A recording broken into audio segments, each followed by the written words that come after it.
Call meeting to order, please. Council Budget Committee meeting, November the 8th, 9 o'clock. Welcome to everyone. First item is approval of our agenda. Everyone had a chance to look at it. No additions, no deletions. Okay, motion to approve, please.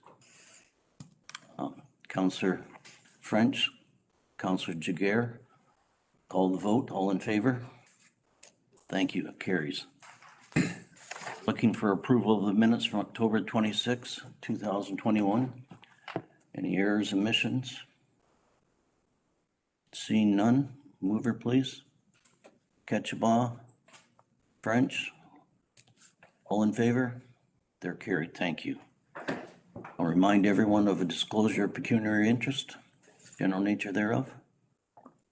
Not seeing anyone move, so I'll declare none.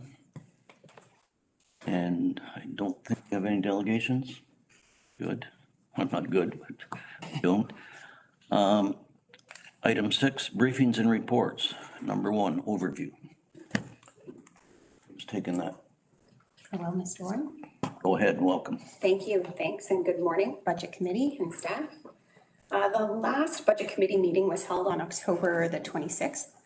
I'd like to commend management team and the financial services team for the very quick turnaround in the requested follow-up. We did our best. It's not perfect, but we at least got a little bit more information in front of the Budget Committee. And it offers us another kind of baseline to work with for successive meetings. So next slide, Jenna. The first section of today's Budget Committee meeting is intended to review Council's strategic plan, provide an overview of the county's budgeting process, review some of the staff recommendations coming out of the meeting on the 26th of October, quickly review public feedback received through the budget survey. So to recap, the goals contained within Council's 2020 to 2022 strategic plan with respect to financial services. Specifically, the priority of investing in Elgin is that Council made it a priority to make responsible financial decisions and do so by focusing on ensuring you have the necessary tools, resources, and infrastructure to deliver programs and services now and in the future, and to deliver mandated programs and services effectively and efficiently. To go back to basics, each year we develop a budget to meet our community's needs. And we reach out to the public to find out how they would like us to spend their money. We've done so for the past 2 years. So we will review some of that information in the coming slides. And it's important to note that it's really hard to use 2021 as a comparator for budget purposes. So as a result of the pandemic, we experienced kind of an unusual budget year, and as we did in 2020 as well. And while the business of the county has continued unabated, we did receive a lot of assistance from provincial government through the Safe Restart funding and through funds for long-term care. And this helped with some of our financial challenges.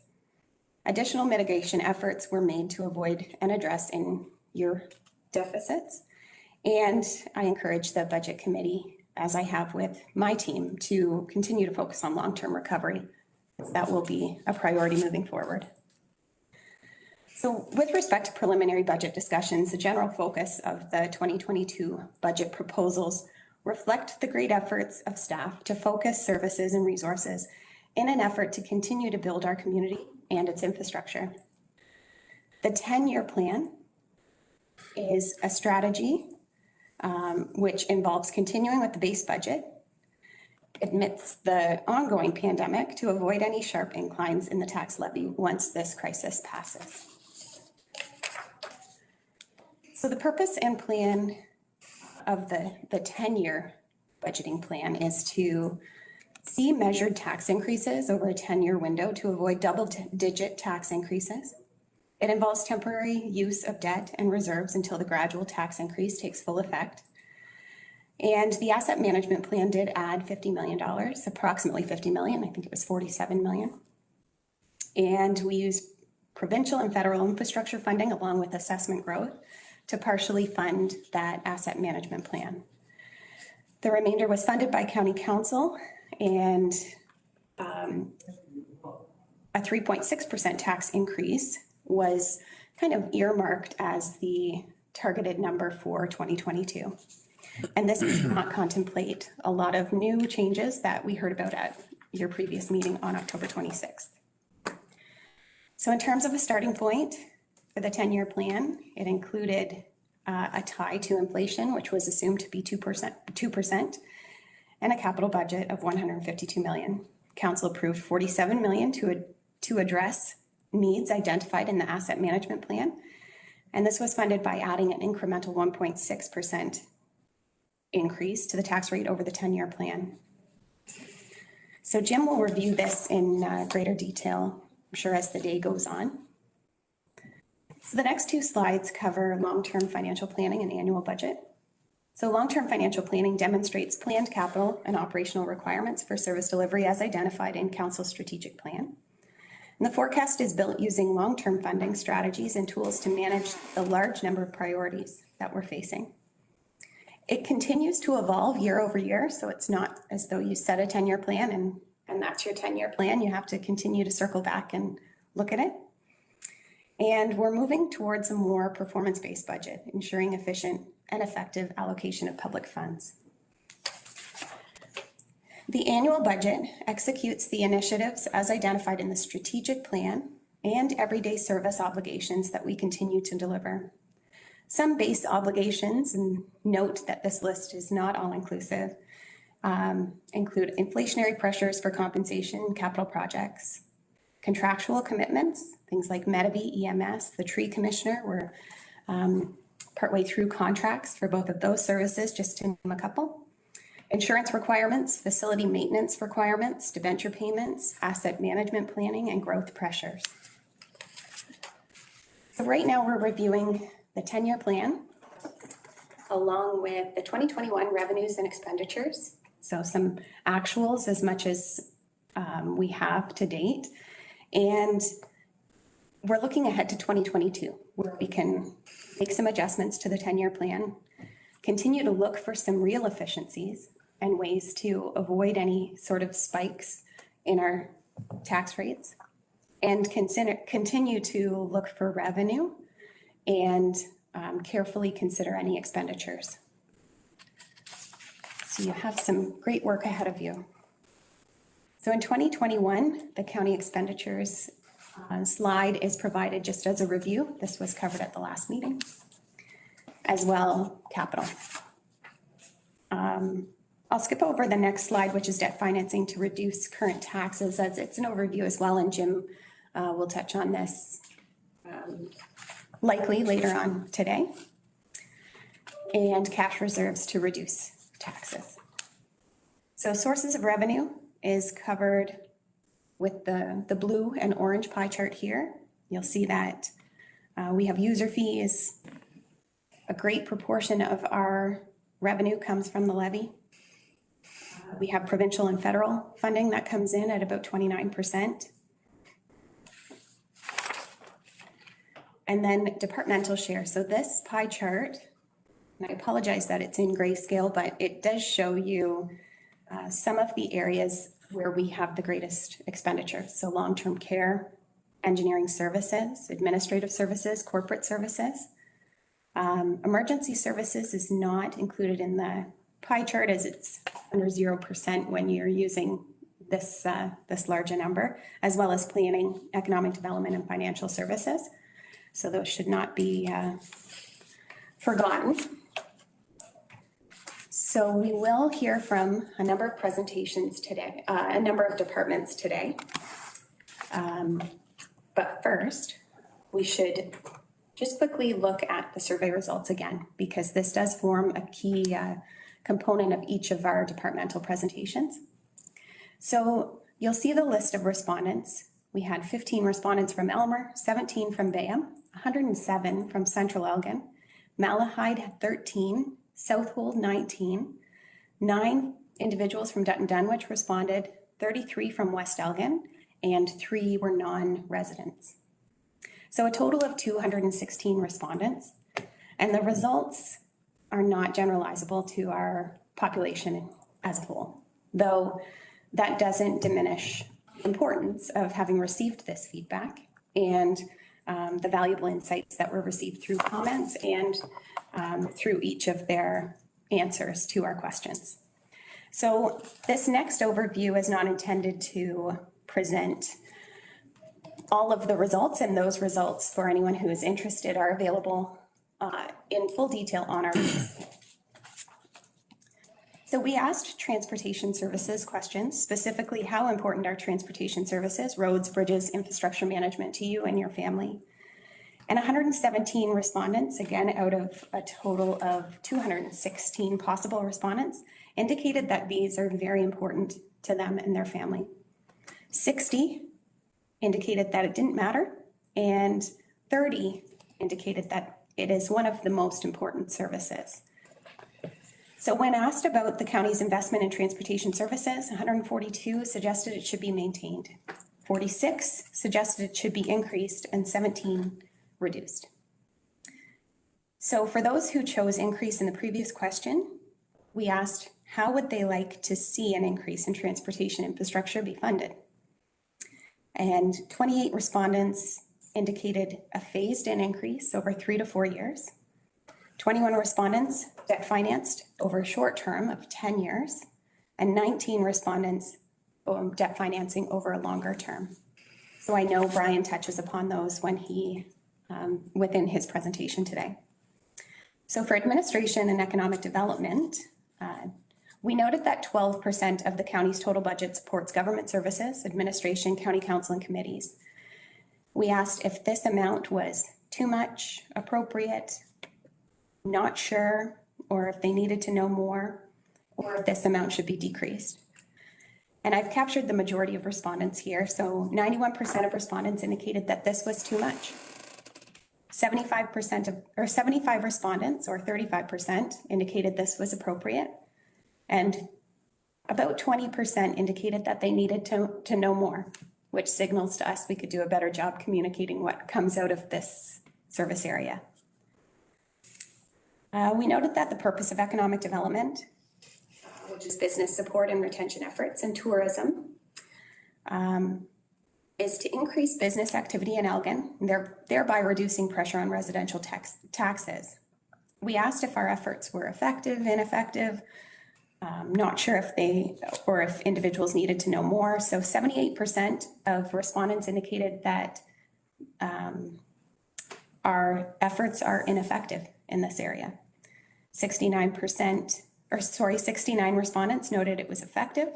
And again, around 30% noted that they needed to know more, so we could do a better job educating our public. So we asked specifically about our investment in economic development and tourism, and 88 respondents indicated that the investment should be maintained. 66 respondents indicated it should be increased. 35 respondents said they needed to know more before they could answer, and 26 respondents noted that it should be decreased. So the next section was about planning and EMS. So the county makes planning decisions that will determine the future of our communities through an official plan and through bylaws that establish rules and regulations that control development.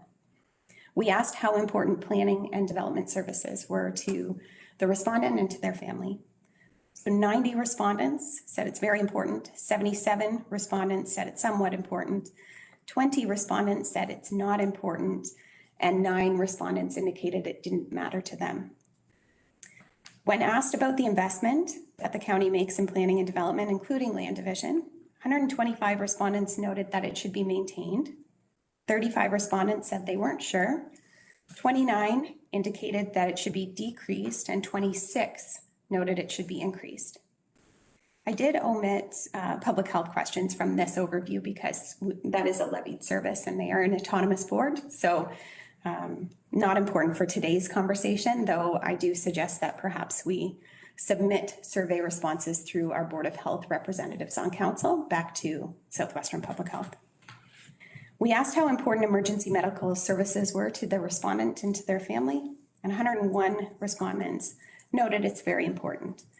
68 said it's one of the most important, and 39 said it's somewhat important. When asked about the investment in EMS, 126 respondents said it should be maintained. 74 respondents, which is quite high when considering other services where we asked whether investment should be increased or maintained. 74 said it should be increased. And 9 respondents said they weren't sure and needed to know more. We then jumped into our library and cultural services. So we asked how important Elgin's 10 branch libraries and cultural services, including Elgin Heritage Center and Archives, were to the respondent and to their family. 74 respondents said they were somewhat important. 64 respondents said not important, and 51 respondents said very important. So all over the map when it came to the majority of respondents there. When asked about the investment in Elgin's 10 branch libraries and cultural services, respondents indicated 118 of them indicated it should be maintained. 68 respondents said it should be decreased. So that's a pretty high number there. And 22 respondents said it should be increased. And again, social services, similar to Southwestern Public Health, will submit those comments to the delivery agent at the City of St. Thomas. We asked about long-term care and senior services and how important those services are to the respondent and to their family. 77 respondents said somewhat important. 77 said very important. 66 respondents said somewhat important. 40 respondents said one of the most important. And 31 respondents said it doesn't matter to them. When asked about the investment in long-term care, 110 respondents indicated it should be maintained. 90 respondents said it should be increased. 14 respondents said it should be decreased. We asked, in general, if the respondent felt they received good value for their tax dollars. 81 respondents were neutral when asked. 58 respondents disagreed. 47 agreed that they received good value. And 28 respondents strongly disagree. We asked what the respondent felt might be the biggest challenges facing Elgin County in the near future. And we received a number of comments in the comment section. But when it came to the actual choose your category, 37 respondents indicated maintaining high quality roads, bridges, and critical infrastructure. 35 respondents indicated employment opportunities would be one of the biggest challenges facing Elgin. 30 respondents indicated senior services should be on our radar. 28 respondents indicated EMS or emergency medical services. 27 respondents support for businesses, and 21% said they weren't sure and they need to know more. We asked individuals to pick their top 2 priorities that they think Elgin County should spend more tax dollars on. So 76 respondents indicated social services and affordable housing. That's a big number. Long-term care, 63 respondents. Solving Elgin's connectivity challenges, 57 respondents. Transportation services, 53. EMS, 46. Public health, 40. Grants for community programs, services, and events, 21 respondents. Library and cultural services, 15 respondents. And 13 individuals indicated that they weren't sure and they needed to know more. We asked individuals to check from a number of categories that indicate acceptable ways to increase spending on these services from the previous question. So finding efficiencies, 138 respondents. Decrease spending in other service areas and program areas, 108 respondents. We asked if they'd like us to make increased spending conditional on increase in provincial funding, and received 83 responses there. 23 respondents indicated it's acceptable to increase the levy. And we received some comments and 12 respondents indicated they needed to know more. When asked about fewer tax dollars and where that should be, where we should be spending less, 89 respondents indicated library and cultural services. Providing grants for community programs, services, and events, 65 respondents. So this answer kind of contradicts in some ways other areas of the survey, but is important to note nonetheless. 59 respondents were not sure, needed to know more. 40 respondents noted solving Elgin's connectivity challenges. 39 respondents, social services and affordable housing. Public health, 24 respondents. Transportation, 18. 15 respondents, long-term care, and 4 respondents, emergency medical services. Lastly, we asked if tax increases are necessary to maintain or improve the level of services provided by the county. What would be an acceptable yearly tax increase over the next 10 years? 0 to 2% received the majority of responses at 109. 0%, 52 respondents. 2 to 4%, 33 respondents. And other, with some comments, was 12. And 4 to 6% was 8 respondents. So just to recap some of the recommendations coming from the committee meeting on October the 26th. For long-term care homes, the 2022 budget objectives, requests, and recommendations are included in this slide here. Just an overview of the case mix index, new software to support some dietary needs, recruitment and retention opportunities. They are seeking an automated call-in program and online scheduling update. Ongoing pandemic staffing requirements despite anticipated pandemic funding completion date of March 31st, 2022. And funding announcements will have some positive budgetary impacts. So the recommendations were that an improvement of $233,000 for long-term care be included in the 2022 homes budget, which includes the case mix index efficiency with some minor offsets, and that $28,725 be allocated for year one implementation and annual license fee for docket software to support nursing department compliance and documentation, and that $16,514 be allocated annually for licensing fee beginning in 2023 and $22,935 beginning in 2025. And that council approve 2021 budget carryover request of $38,000 to 2022 to support one-time implementation costs of an automated staff call-in program. And that up to $15,000 be annually allocated for licensing fees. And that council approve continuation of temporary part-time or 0.5 full-time equivalent clerk to support scheduling and staff replacements for call-ins and scheduling automated call-in system implementation from April to December 2022, which would cost approximately $75,000 across all 3 homes. And that staff report to council the financial impact of provincial funding related to the direct care staffing supplement, funding 3 hours of long-term care. And I believe we have more information about that at today's meeting. For IT services, there is a lot for the budget committee to consider here. Scheduled hardware replacement, the amount of $227,532, which represents an increase of 5% over 2021 as a result of inflation, increased costs due to supply, as well as additional devices for new roles. They're seeking funds for additional training and development, $15,000 annually, which is an increase of $6,000 over 2021. IT service management software, which is a $14,000 annual subscription. Cybersecurity assessment, $35,000 every 3 years. Artificial intelligence security analyst solution, which is an $85,000 annual subscription. Privileged access management solution, which is a $25,000 annual subscription. Just over $19,000 in consultant support. And support for the human capital management software, which of course bridges a number of departments.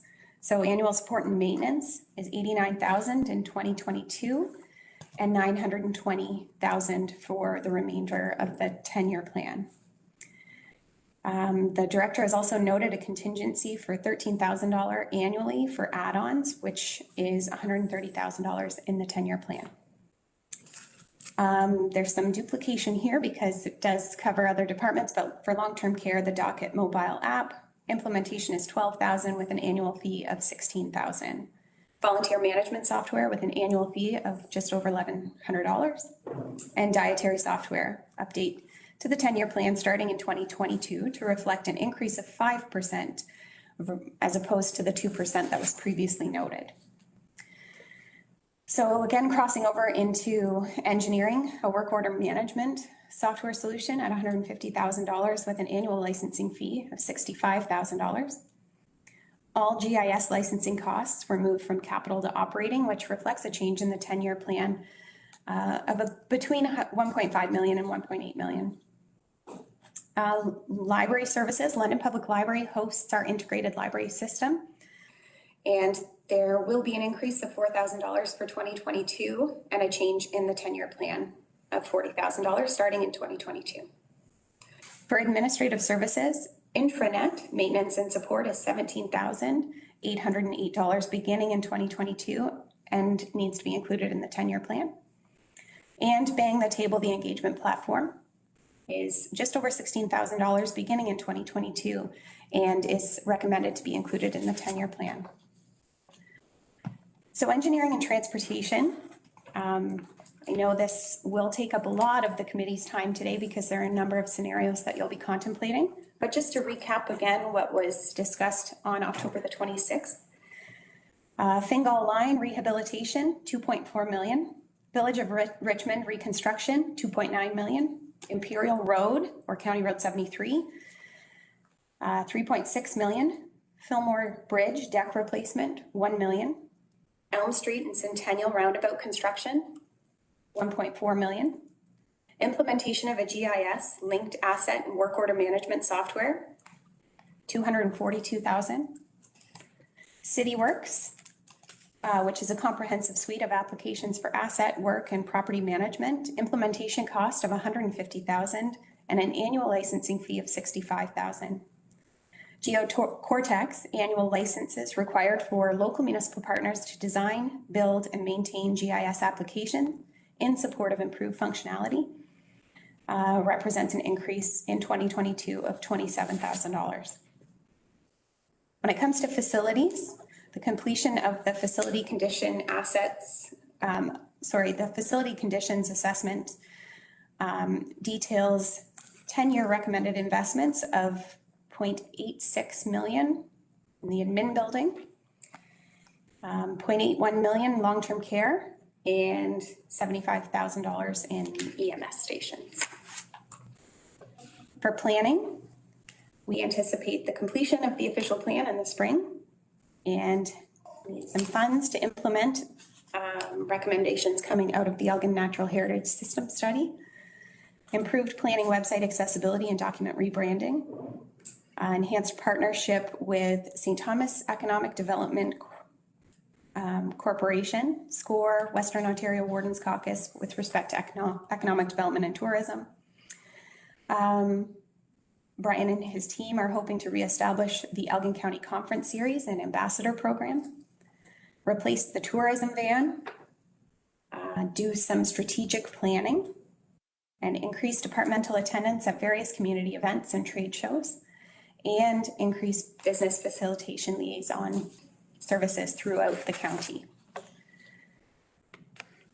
So Brian will cover the costs associated with planning and economic development. I know I didn't include them because they have been revised. Financial services, two recommendations here: that the wage and benefit line be adjusted to support a co-op student of $15,000. That $3,000 annually for an upgraded letter folding machine be added starting in 2022. Provincial Offences Administration, again, straightforward, that the 2022 10-year plan be approved with improvements to wages flowing through an increase in municipal partner payments. For HR, that the net expenditures of $700,000 for HR be included in the 2022 budget, and changes are related to estimated inflationary increase in additional HR position, which was approved by County Council in September of 2021. For community and cultural services, that the recommendations from October 26th were that the budget for library electronic resources be increased by $5,000 effective in 2022, with annual inflationary increases thereafter to be reflected in the county's 10-year plan. That the budget for library materials, which is capital, be maintained with annual inflationary increases in the 10-year plan starting in 2022. And that the team continue to look for opportunities and efficiencies as noted in the service delivery review, in particular with respect to any sort of partnerships with St. Thomas Public Library. And that the library fine revenue be reduced by $5,000 and offset by donation revenue as outlined in a presentation delivered to council on September 28th. For administrative services, the recommendations were that $20,000 be included in the draft 2022 budget for countywide council orientation, that $5,000 be included in the draft 2022 budget for council and committee promotion and marketing, that an additional $2,000 be included in the draft budget for the Wardens Banquet, that an additional $30,000 be included in the draft budget and annually for the 10-year plan for the implementation of licensing associated with electronic agenda software, and that an additional $166,000 be added to the 10-year plan for the replacement of EMS laptops to be put in their ambulances, revised to every 4 years instead of 5. For fire training and emergency management, the recommendations were that the wages and benefit lines be adjusted to reflect approved changes made by County Council at its meeting on October 12th, and that changes to purchase services line, supplies line, mileage line, and revenue line be approved to support the operation of Elgin Middlesex Regional Fire School. And that capital projects presented and approved to help support the fire training and emergency management initiatives throughout the 2022 calendar year. For corporate services, the agenda management software of $30,000 is being proposed to start in 2022, and this is $21,000 higher than previously planned. Interest rates have climbed, with the budget now assuming an incremental 0.2% increase, 0.2 for an interest rate of 1.9, resulting in an extra $40,000 in annual interest payments. And because we skipped over corporate services, we'll start with corporate services for today's presentations today. So Jim will review the reserve projects, and we can skip over that one. 2021 budget highlights are included for your review. And for follow-up information, we were asked by the committee to consider a number of key questions when coming up with today's presentations. So the first piece of follow-up was, to what extent did your department take into consideration public input received through the survey? So we've reviewed all that public feedback, and you should hear that weaved into today's presentations. To what extent in planning for 2022 did your department take into consideration or account for inflationary pressures? Specifically, if the county is experiencing higher operating costs due to inflationary pressures, and if we turn to our constituents to absorb those pressures through increased taxes, then who and where do they turn to for their increase in household, farm, and business costs? So we will endeavor to demonstrate that we recognize the pressures experienced by our taxpayers and show that we're taking into account their ability to pay and or lack thereof when we make overall financial recommendations and decisions. It's clear that the committee would like to see that each department is in touch with external realities, so we'll endeavor to do so as much as possible. The third item was, to what extent have we considered offsets? In other words, what are we willing to give up? And this doesn't include just new asks. This includes things that currently exist within our departments. How are your department priorities linked back to the service delivery review recommendations? So you should see that reflected today as well. The fifth item was, to what extent has your department collaborated with other departments to develop draft budgets and arrive at your recommendations? So breaking down the silos between departments and making sure that what we're presenting to you today and in future represents a countywide budget. And if your department was faced with a 5% cut, what would you recommend be reduced or eliminated? And what are the associated risks? And We also wanted to see some options. So I think you'll see that we've done a great job in this area. And if there's more that we can do, please don't hesitate to let us know. We do have another meeting scheduled coming up November 16th, I believe. I'm seeing some nods, so that's great. So today we'll run through presentations. I didn't assign specific times because we don't have, we have the whole day set aside. Hopefully for the sake of those who have to get back to work, it doesn't take us till 5 p.m. tonight, but we'll get through these, I think, fairly expeditiously today. And we'll come back to you on the 16th with follow-up to the questions that are brought forward today. So we'll start with corporate services, move on to long-term care homes, emergency measures, which includes fire training and community emergency management. Then we'll move on to administrative services, which covers council, the warden, community and cultural services, then financial resources, financial services, provincial offenses administration. Then later in the day, we'll touch upon engineering, planning and enterprise and information technology services. So with that, I'd be pleased to answer any questions, or we can move right into corporate budget. Thank you, Julie. That was intense. That was well done. A lot of easy to understand, at least for me, early this morning, but thank you for that. Questions for Julie, comments? Go ahead. Mr. Chair, yeah, thank you. That was a very good summary because we did cover a lot of materials at the last meeting. But just a quick comment on the sort of statistical significance. I mean, we can be, I think at 216, it's still an 85% confidence level with a 5%, margin of error. So it's not bad. Like a 95% confidence level would have been 380 residents. So I think it is very much worthwhile to pay attention to those results, even though at first sight, 216 may seem low from 50,000 population. Yeah. So thank you for putting that right at the front. I almost feel responsible for that survey because on Facebook, I share on 2 or 3 Central Elgin sites, and they generated quite a number of responses. Like half of them come from Central Elgin and within 5 miles either way of this building almost, I'm guessing, but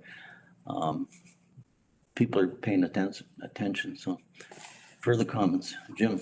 Just on terms of your base, it may make more sense actually to do that by 20,000 households, because I think typically you would probably have a household responding rather than every individual, including the children, responding to Right. the. So then we definitely have a high level of confidence in the results.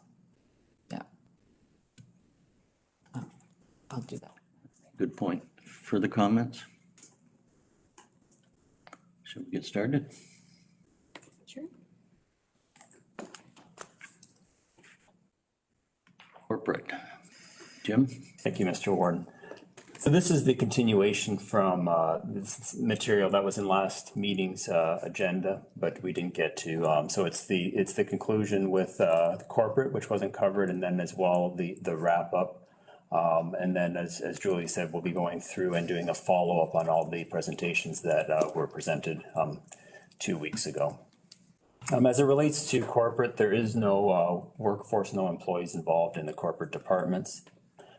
In terms of a summary, there's 2 departments that make up the overall corporate. We have corporate activities and corporate services. Corporate activities includes our tax revenue, any government grants that we receive, and then the services that are provided externally to us, including public health and social services.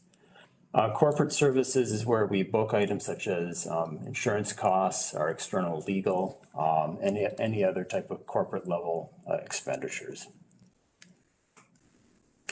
In terms of just getting a better understanding of what some of the costs are in these departments, for projects, we have the healthcare partnership, there's workers' comp, we have the capital expenditures that we do for the ambulance bases, because those are included in this group of departments.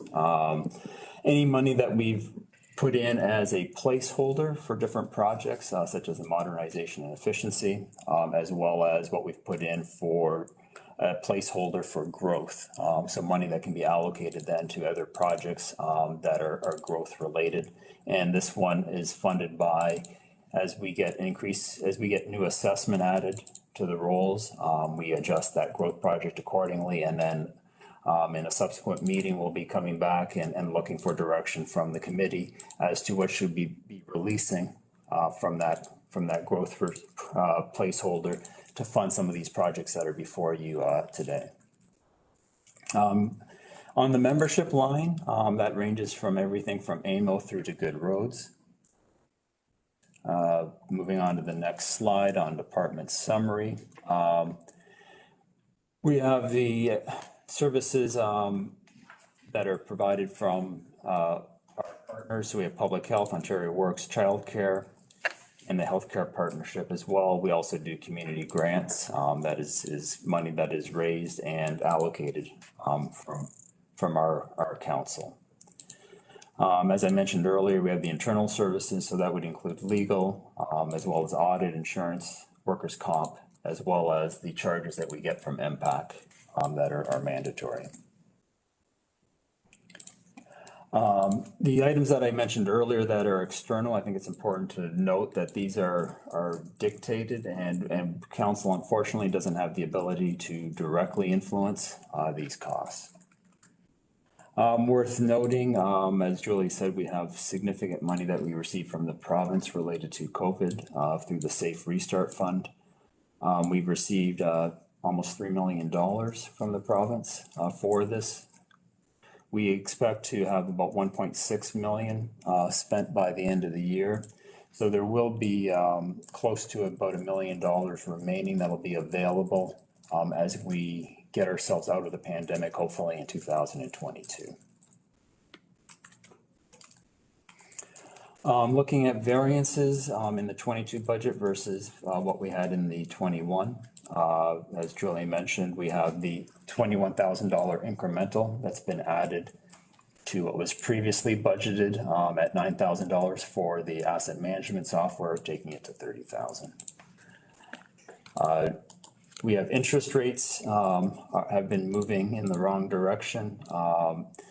So they've gone up by 0.2%. That would add about $40,000 in lease payments annually. That was based off of the September 17th rate. The latest rate, just for your information, is at 2.44%. Is the latest Infrastructure Ontario rate. So it's continuing to climb and will add to our costs. Looking at what consulting services we have in the corporate departments, we have the legal services, which include employment law and the tax appeals, as well as the integrity commissioner would be an external consultant that is paid for out of these departments.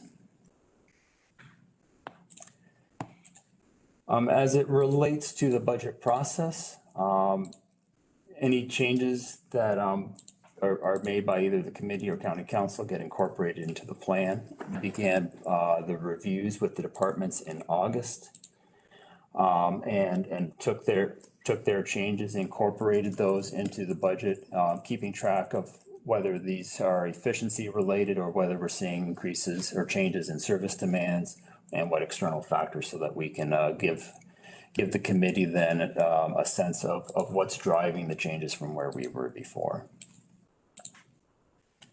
As it related to the budget survey that Julie just presented back in September, Jennifer took the department managers through a presentation highlighting to them how the survey related to each of their individual departments to help them inform their decision making as they did their budget deliberations, preparing for the meetings that we're doing at this moment. As I said earlier, we're tracking all of the changes that were from what was approved back in February by County Council. And as we'll go through the coming slides, you'll see then that we do calculations to say, based on these changes, here's how taxes would need to change in order to offset that if it was not done through changes in reserves, being the other option of how to pay for some of these options. On the next slide, these are our placeholder projects. So it's money that's been reserved. It's not that we have spending that we are going to go ahead and do without actually coming back to this committee and to council looking for approval to release those funds. But they are included in the analysis and have been taxed for accordingly back. So any placeholders that were approved back in February, those were included as part of that 3.6% increase. But would not be spent until approved for spending by this committee and by council. Those included a number of projects for White Station. At the time, it was felt that we weren't going to proceed with those projects, but we need to have a placeholder for them. That was 3.3 million.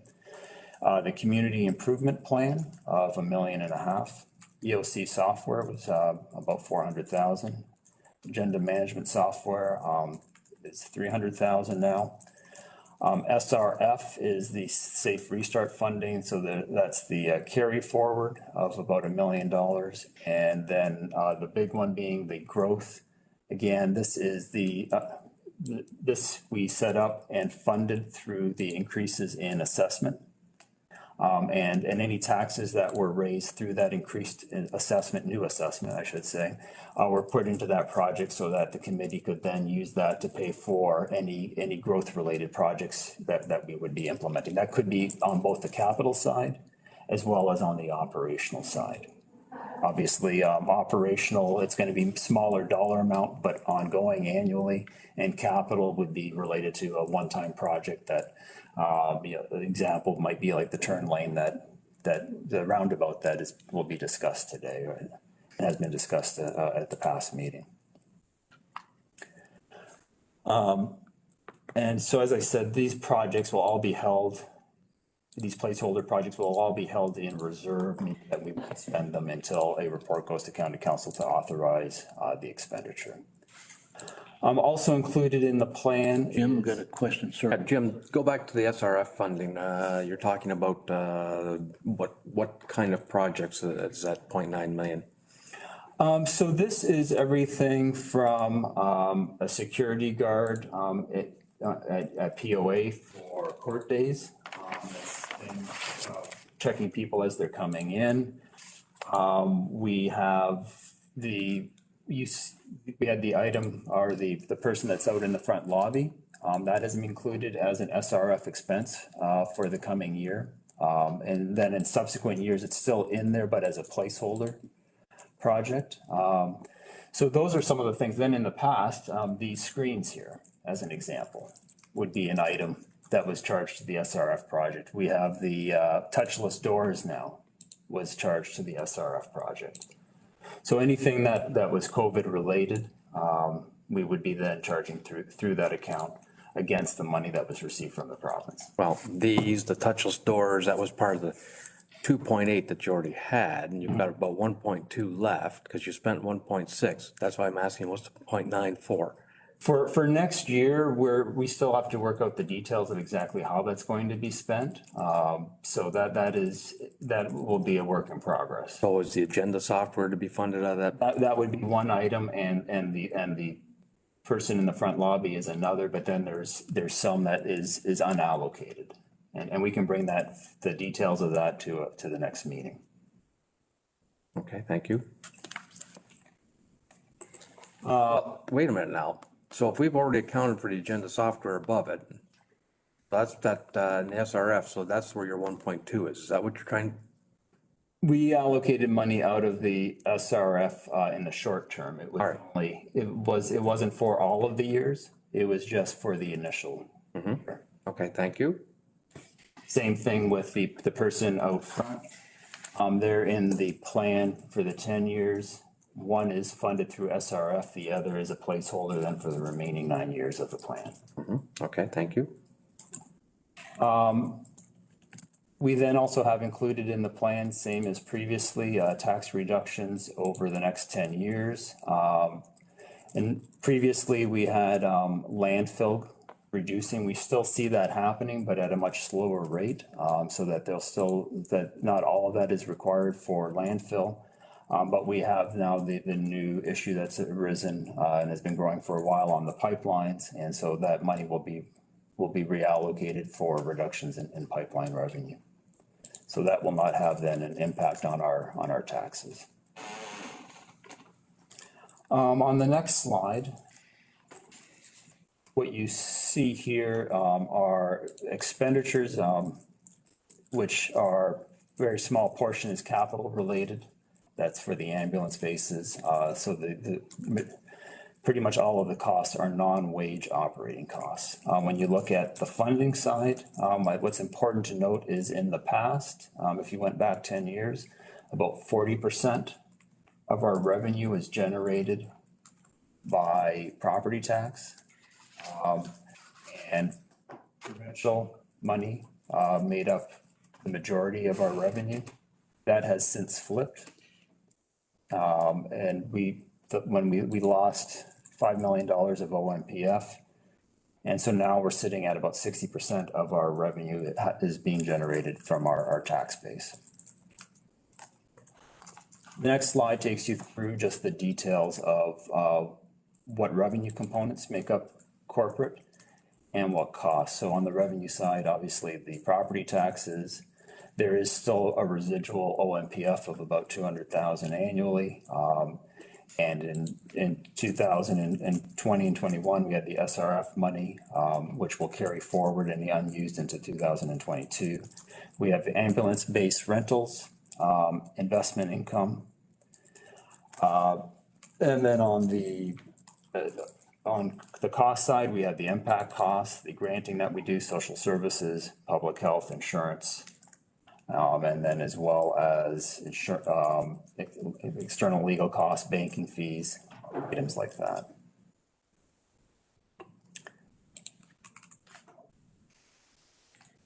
Next slide is a chart just showing you the revenue and the costs. And then the slide following that is showing over the 10 years. The dotted line, it was what was approved in February over the 10 years. And the solid line is the proposed.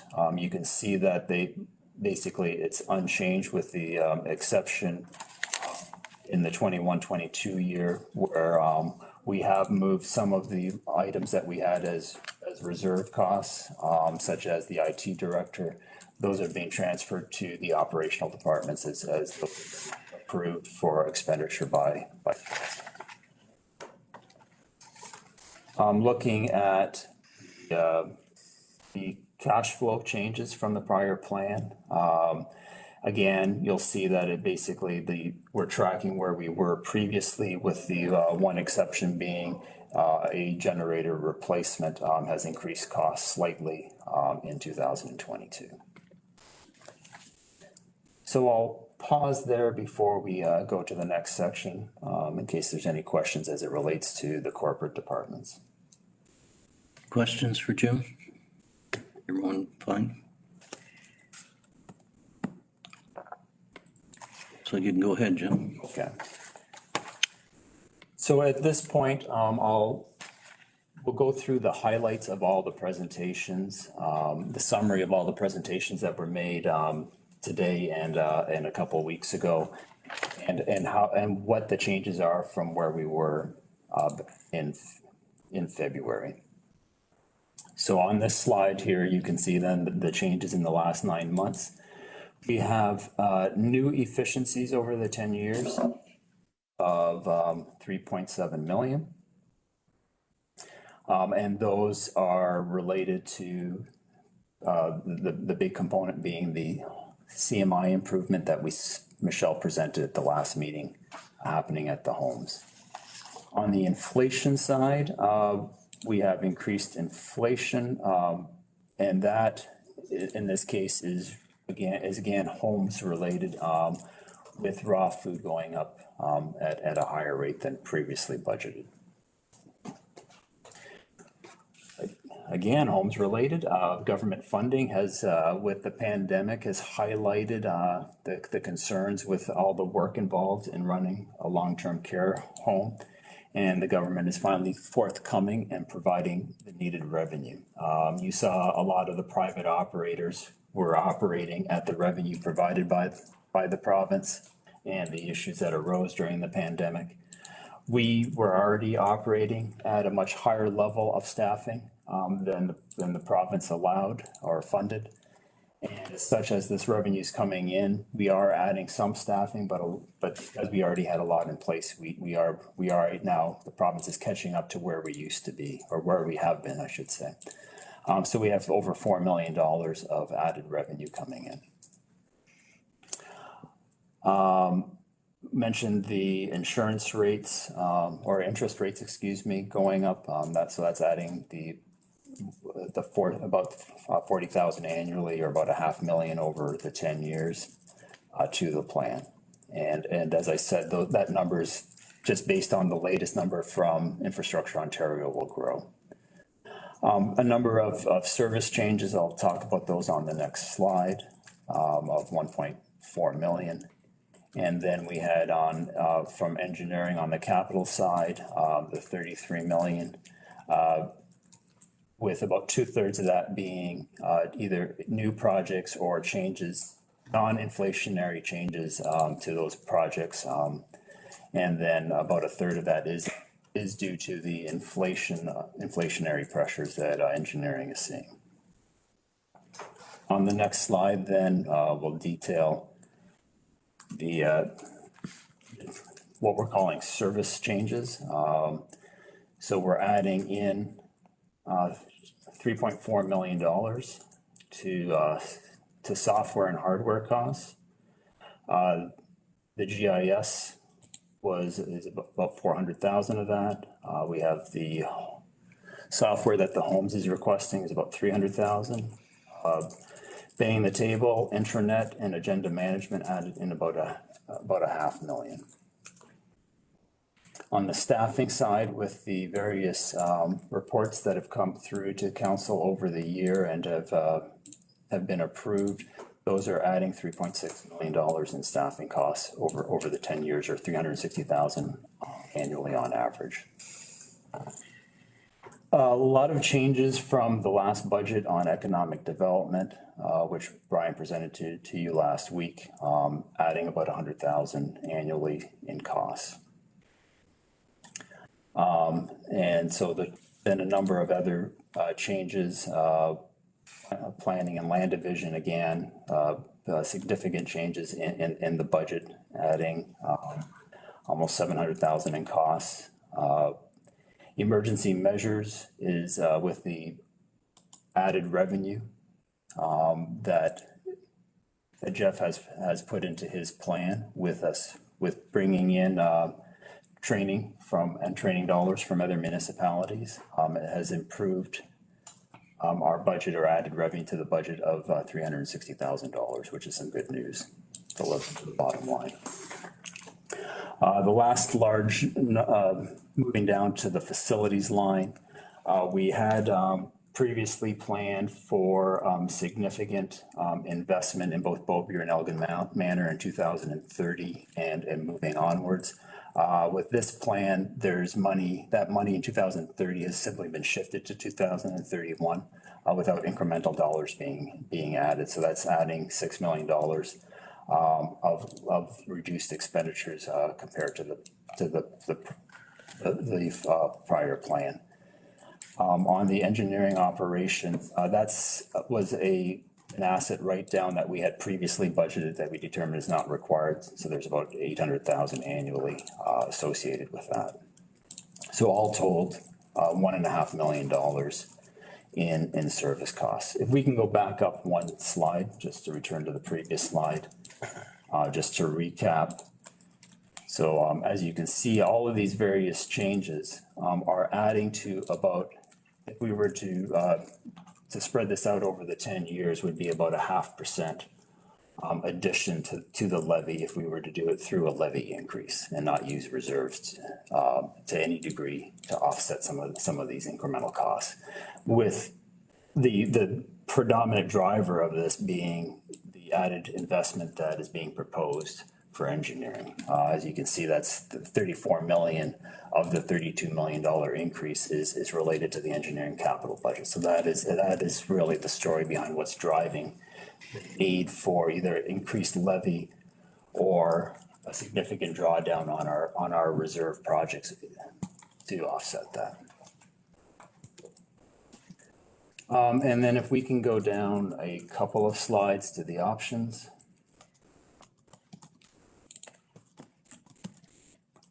One more slide, there we go.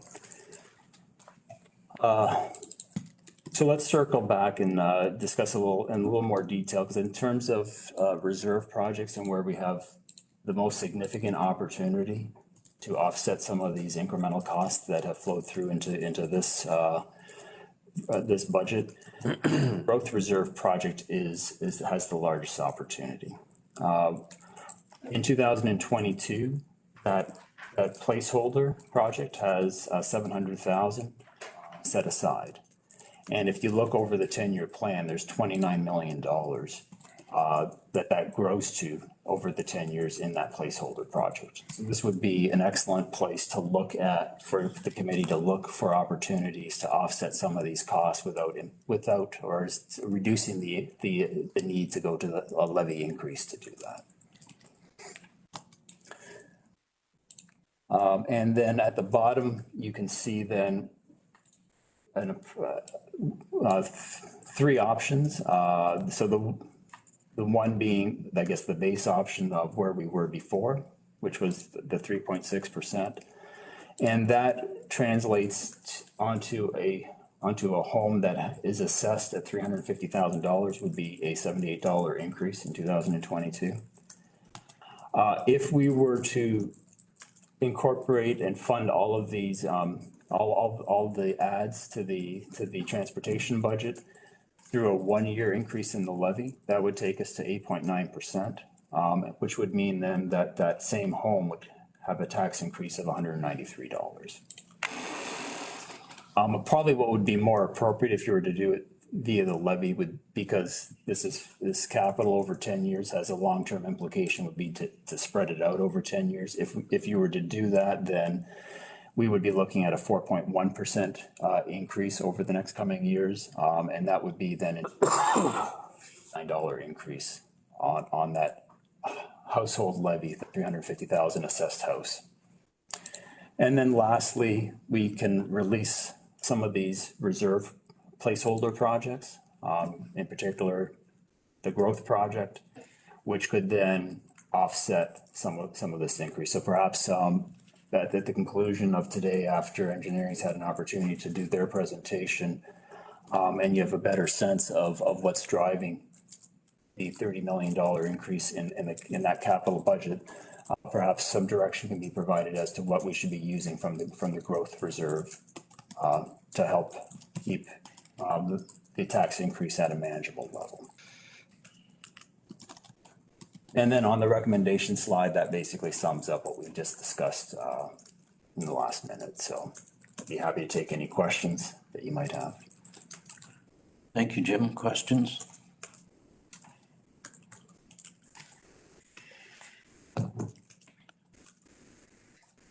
Guess I've said this many times, but it'd be pretty hard to find a $350,000 house today.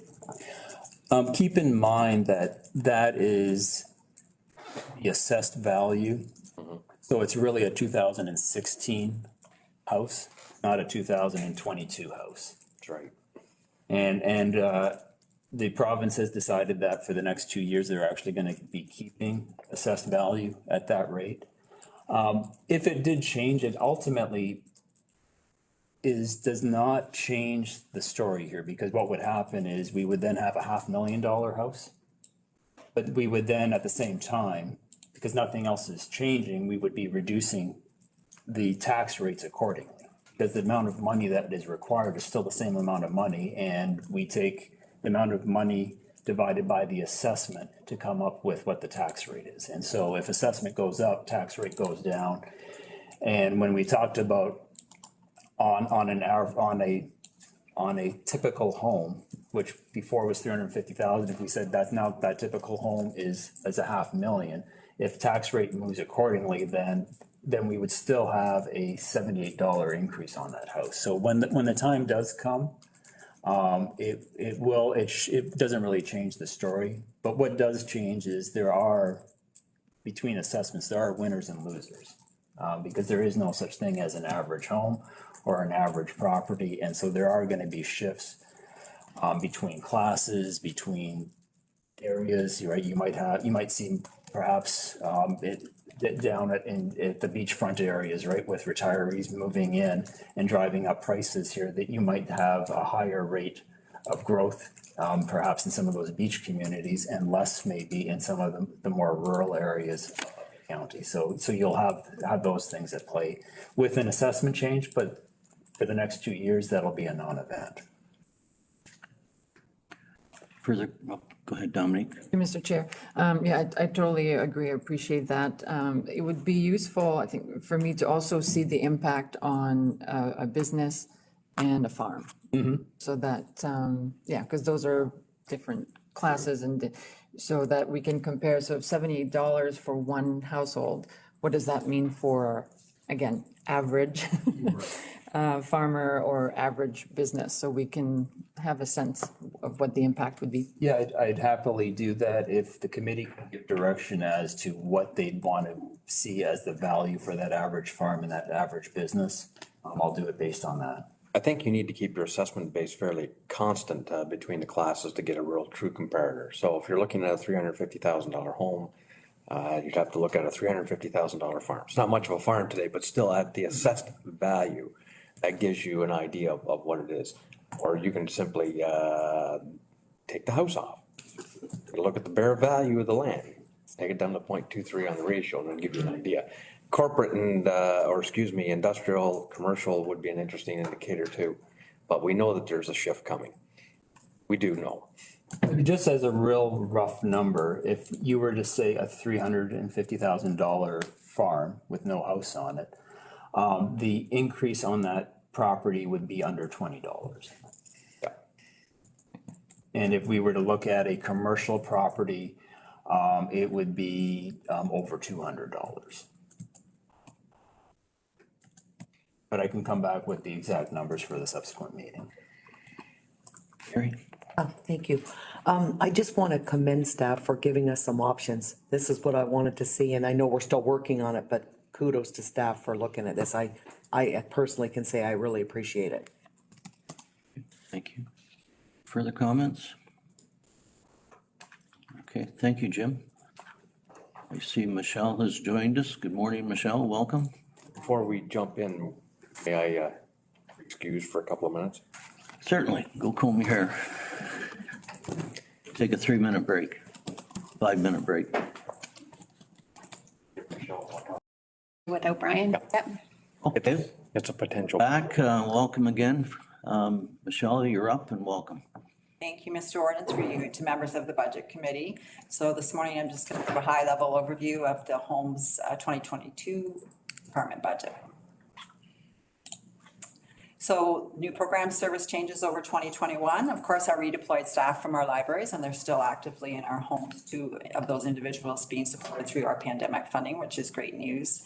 The really exciting piece, or one of the exciting pieces, is we've got a lot more student placements happening in our homes, and we're welcoming and embracing those opportunities to potentially offset some future overtime costs as we look to recruit and get on board some of those individuals, and so it's pretty exciting. Every year we apply for and we receive the New Horizons for Seniors grants applications. We're working on 2 of those, which will be completed in early 22. And of course, our new Best Practice Spotlight organization program work continues and looking to be designated in 2022. So one of the asks that we have is a new software to support the nursing department and ultimately our CMI funding efficiencies as well. So the docket software project implementation is will support the nursing department through documentation, of course, but all of the assessments that we do provide continuity of care. And you're probably aware, and I will be bringing a report to council in the near future, that the Long-Term Care Home Act is changing and the number of inspections are changing for our homes, so increasing compliance risk. So this software will support the homes in minimizing compliance risks as well as supporting CMI funding success. It's a mobile app and the costs are there before you. We won't see the budgetary impact until late 23 or early 24 because our CMI data is 2 years behind actuals. Next slide. In 2021, we had hoped to implement the online scheduling program and the automated call-in program for shift replacement. That work is a little bit behind as part of the HCM project, and it's just getting started now. So we look to implement that in early 22. So looking to carry those costs from 21 budget to 2022. The new piece with that is the ask around the temporary part-time clerks to support ongoing scheduling and staff replacement call-ins until we get the program going. But definitely we need that support to successfully implement both the online scheduling program and the call-in system implementation. So an ask of April 1 to December 22, temp full-time clerks in place across the 3 homes at a cost of about $75,000. Michelle, what's the estimated savings or potential savings from the automated call-in? So I think it was, correct me if I'm wrong, or Lisa, but I think it was $60,000 for year 1. And I'd have to go back to the service delivery review for actuals, but I think it was higher than that. We're really hopeful with it, because there are homes that have had some success with it.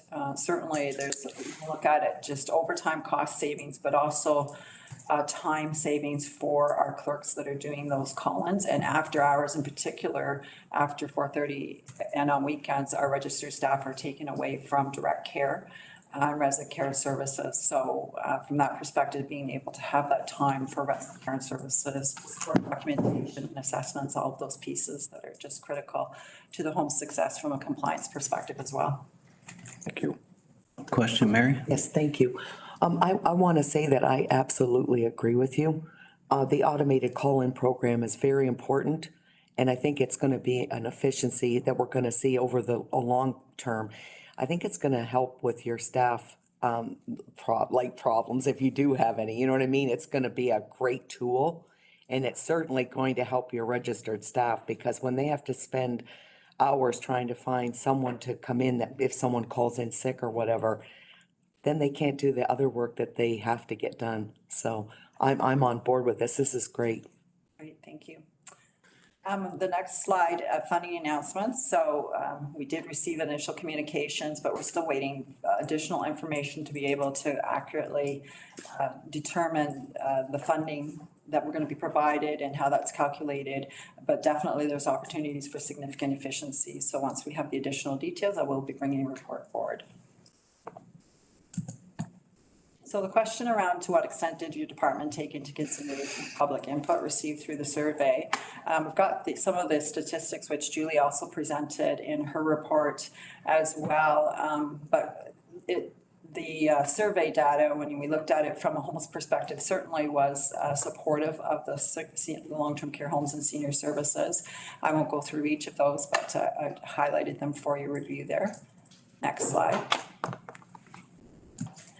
And so there was support for spending more tax dollars, but the way to do that, identified through the survey results, was to look for efficiencies, which I'll be speaking to today, and to decrease spending in other service or program areas. Next slide. To what extent in planning for 22 did your department take into consideration or account for inflationary pressures? So 3 points there.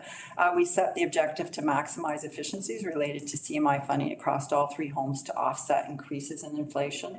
Many homes still take those increases and put them back into staffing, but we're looking at that as an efficiency, as we have been doing that for a number of years. The homes continue to identify opportunities within our operating budgets, although it's much smaller this year. It was about 19,000, and it's because we've squeezed it as tight as we can in those operating lines. But the big point here is that the homes have not requested an inflationary increase to budget lines, such as supplies, development, travel, mileage. And that's despite the increase in cost to these budget items. So we're going to watch those very closely. We haven't increased for the last few years, and we're going to move forward with not making an increase again this year. Next slide. The one area that we are putting an increase in is raw food. We've seen those costs significantly increase, and we've been informed by our suppliers that we're looking at least a 5% increase. So that is what we've planned for in the 22 budget. We are implementing the dietary software as we speak. That's being implemented, and it is anticipated that that will have a positive impact on our raw food budget, just to be able to manage production and ordering and inventory more efficiently. So we're looking to hopefully see an impact that we can roll out in 2023 by reducing that in 23 budget for raw food. Mary? Thank you. I have a question for you, Michelle, and you may have touched on it, and I'm sorry if I missed it. Do you look at a lot of different suppliers for raw food? Because that's an advantage if you look to different companies. Sometimes you can save a fair bit of money. So do you look at a lot of different companies? Yeah, so we have Mike Hoekstra as our purchasing coordinator, so we work very closely with him to whenever we're looking at suppliers and opportunities. And certainly our current provider sends us regular communications of opportunities for savings as well. Okay, thank you. You're welcome. Whenever possible, we look to at grants and value-added opportunities, and usually those are related to education for our frontline staff and programs. But again, that's a savings from the operating budget if we're able to utilize those monies.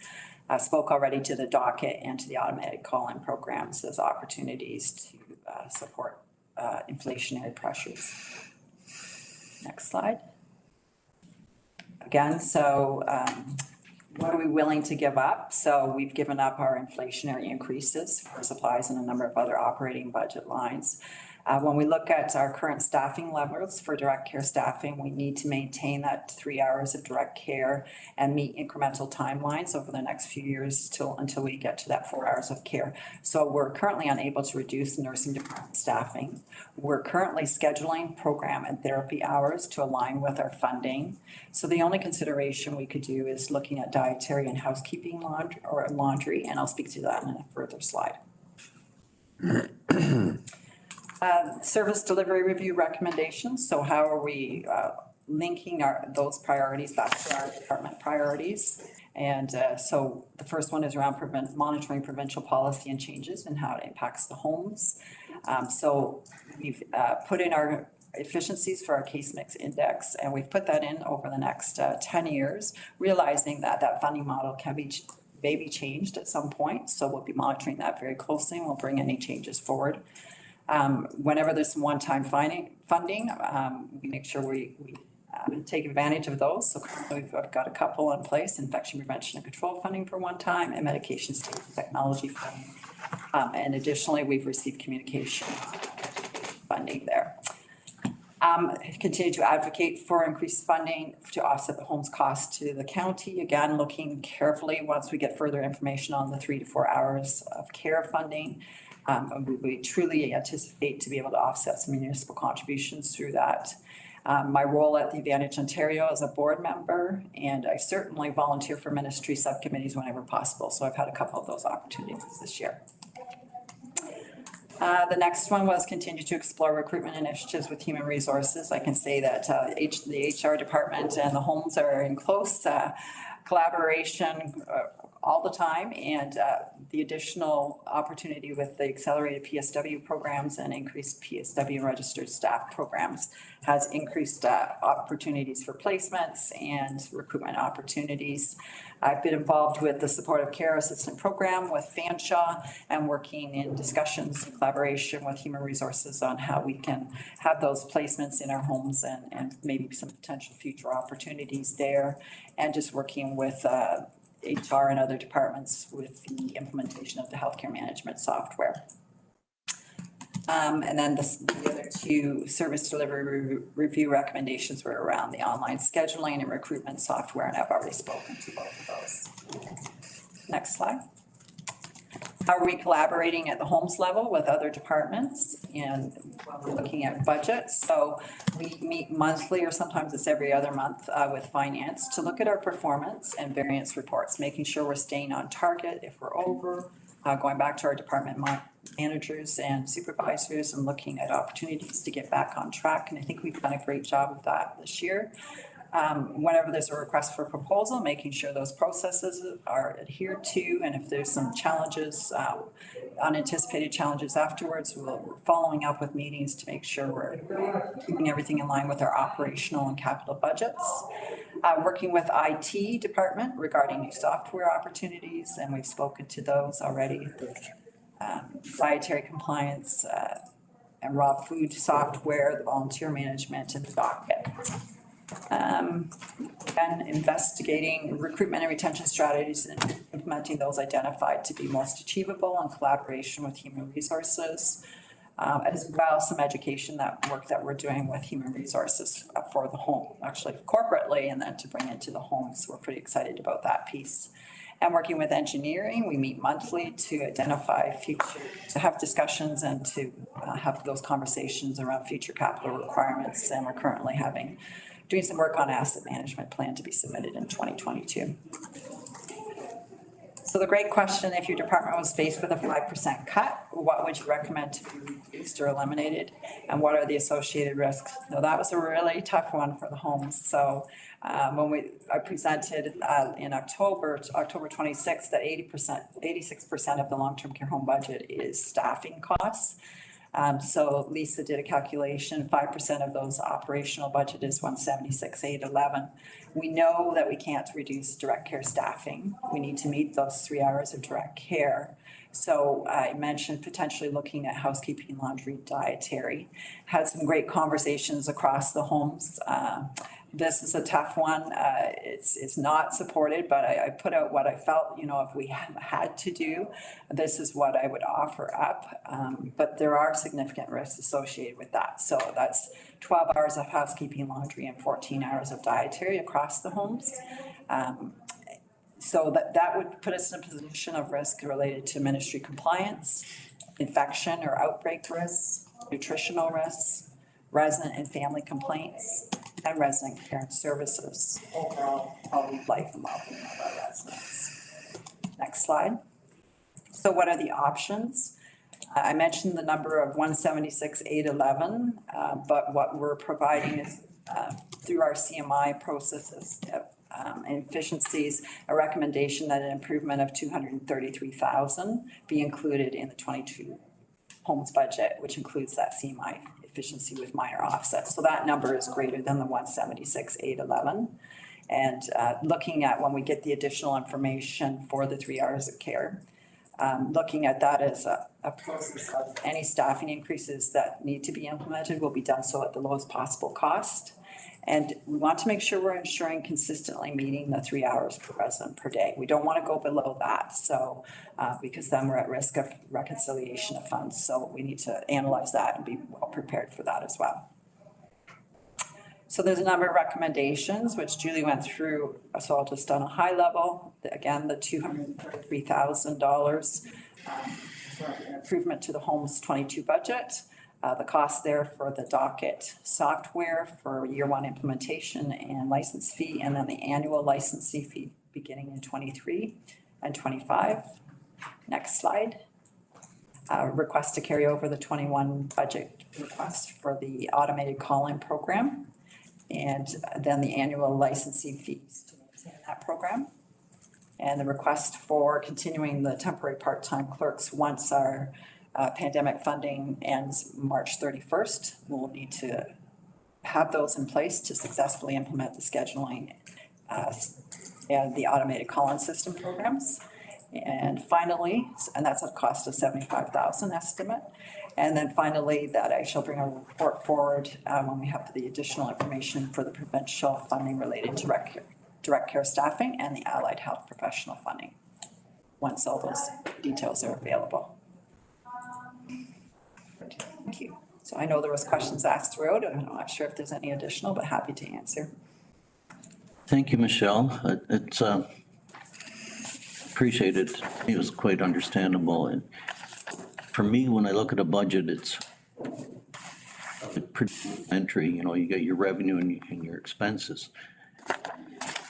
Try to prioritize. You can't increase any more revenue, but you can reallot it. They allocated some of it, and when asked that 5%, yeah, it gets some. It's a good thinking process. So I appreciate it very much, but questions, Ed? Yeah. Michelle, I'm having a hard time wrapping my head around a half-time, full-time equivalent clerk for $75,000 for That's across 8 3 months. Yeah, but for eight months? for 9 months. April through till December. Okay, fine. Yeah. Still, where do I apply? Where will you apply? Well, what I'm trying to say is, pretty good wage rate.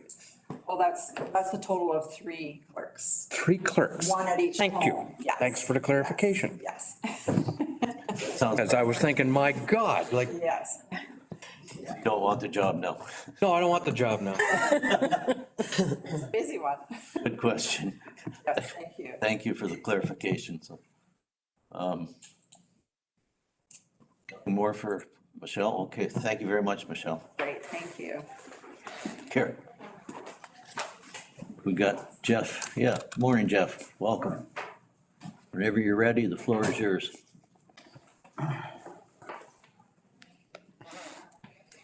Morning, Mr. Warden, members of the Budget Committee. I'll go through my budget information for the 2022 year. So new programs for 20 that we're looking at in 2022 over 2021. As you know, our department is in a very kind of a growth state, so we have a lot of upcoming and exciting changes. So in general, the department has been restructured. We've been kind of shifted out of the administrative services portfolio and been created as our own department. We've had the approval of an administrative assistant position, which I'm very excited to say has been posted now by HR, so which is nice.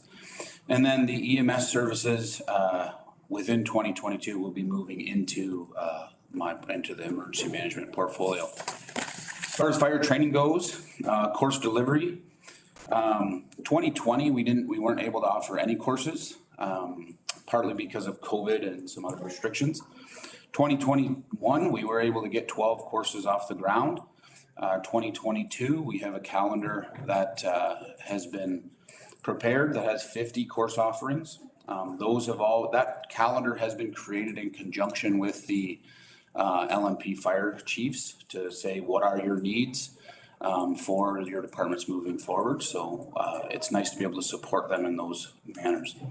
In April, our partnership with the Ontario Fire College starts, where we're actually going to start to see fire college courses being offered in Elgin County, which is a nice increase. And we're enhancing support abilities for the lower municipal partner fire departments in terms of their training certification, tracking their certifications, different documentation, training records, things of that nature. As far as emergency management goes, we've been able to enhance our emergency management support for the lower municipal partners. We have a potential addition of a emergency management program coordinator for the second half of 2022.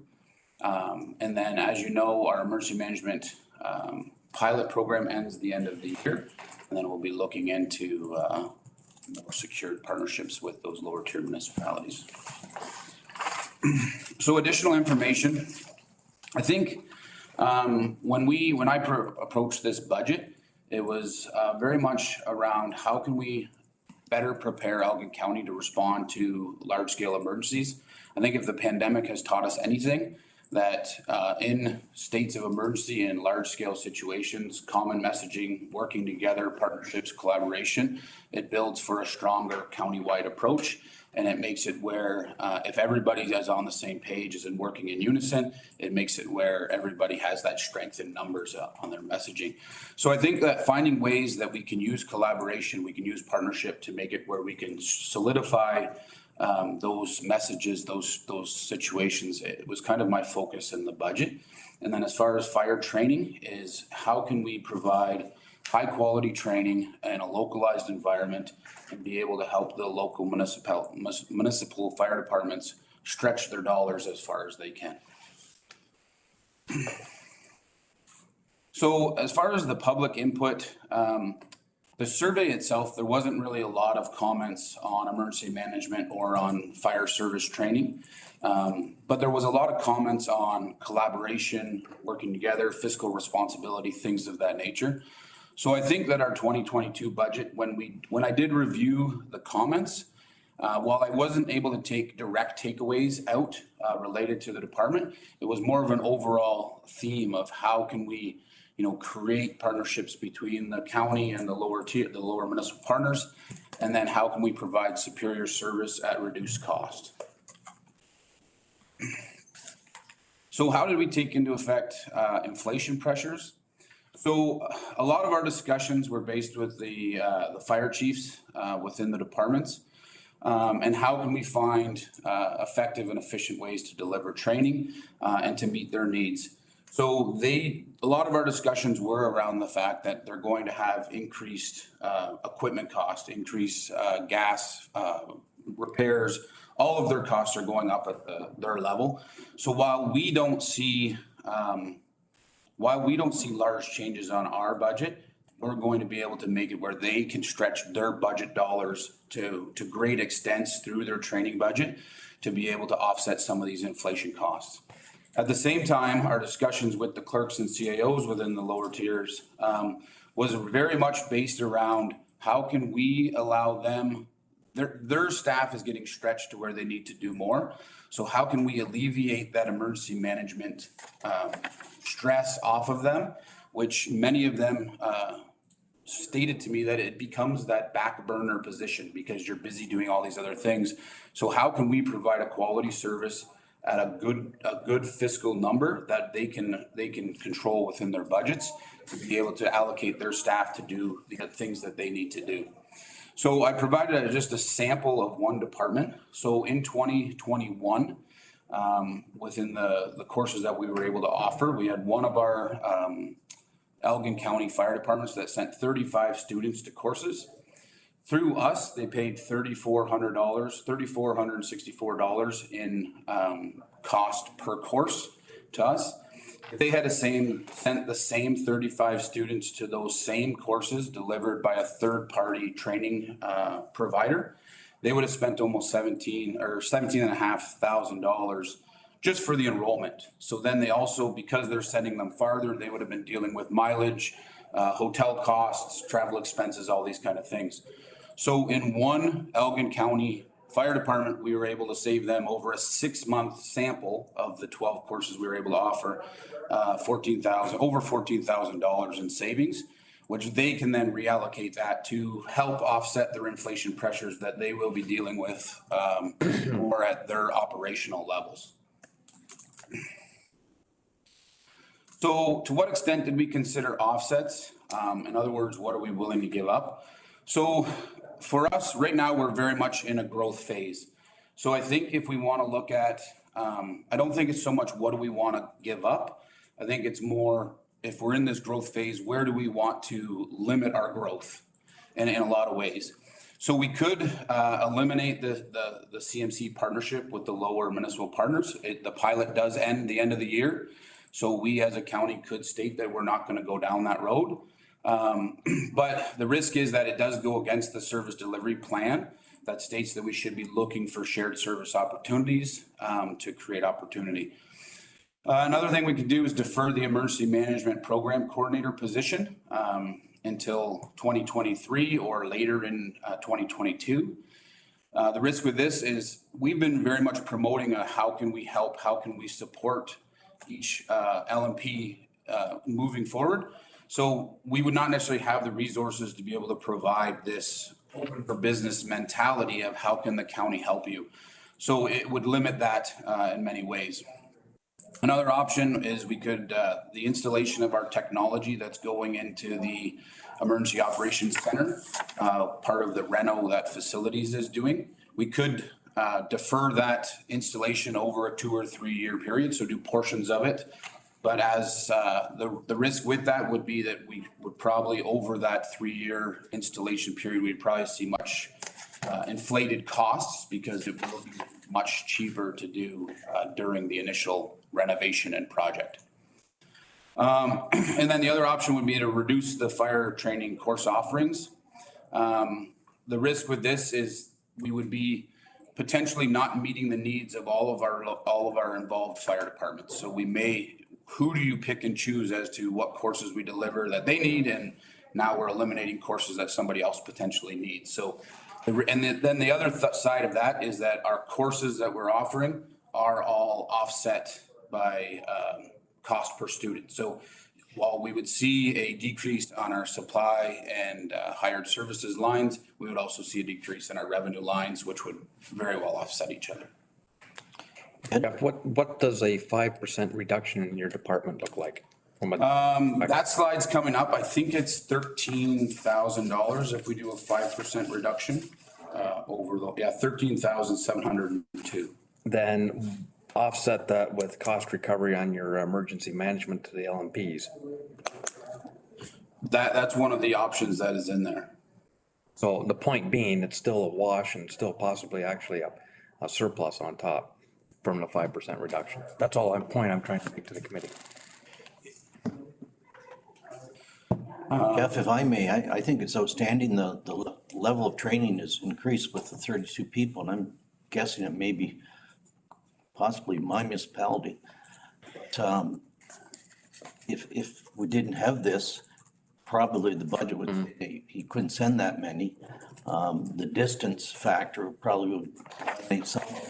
So I think it's outstanding. So you're increasing the level of training across faster, you're accelerating that, and no, I think I'm really impressed by that numbers. And the other piece to factor into that is that we're making it accessible to more firefighters. So there's a limited number of firefighters who can take a week off and travel to a third-party organization. We live in busier times where you have, we have work requirements, you have family requirements, these obligations that should come before the fire service. So now they can actually go and take these locally. So we're actually giving the opportunity for more firefighters to be able to balance, have that work-life fire department balance. And it helps with that recruitment, that retention, so many more factors within the fire service itself. It's a simple message that you got better trained firefighters across the county at a lot less money. So public should buy into that. On that, so appreciate that. So how are we linking things back to the service delivery review?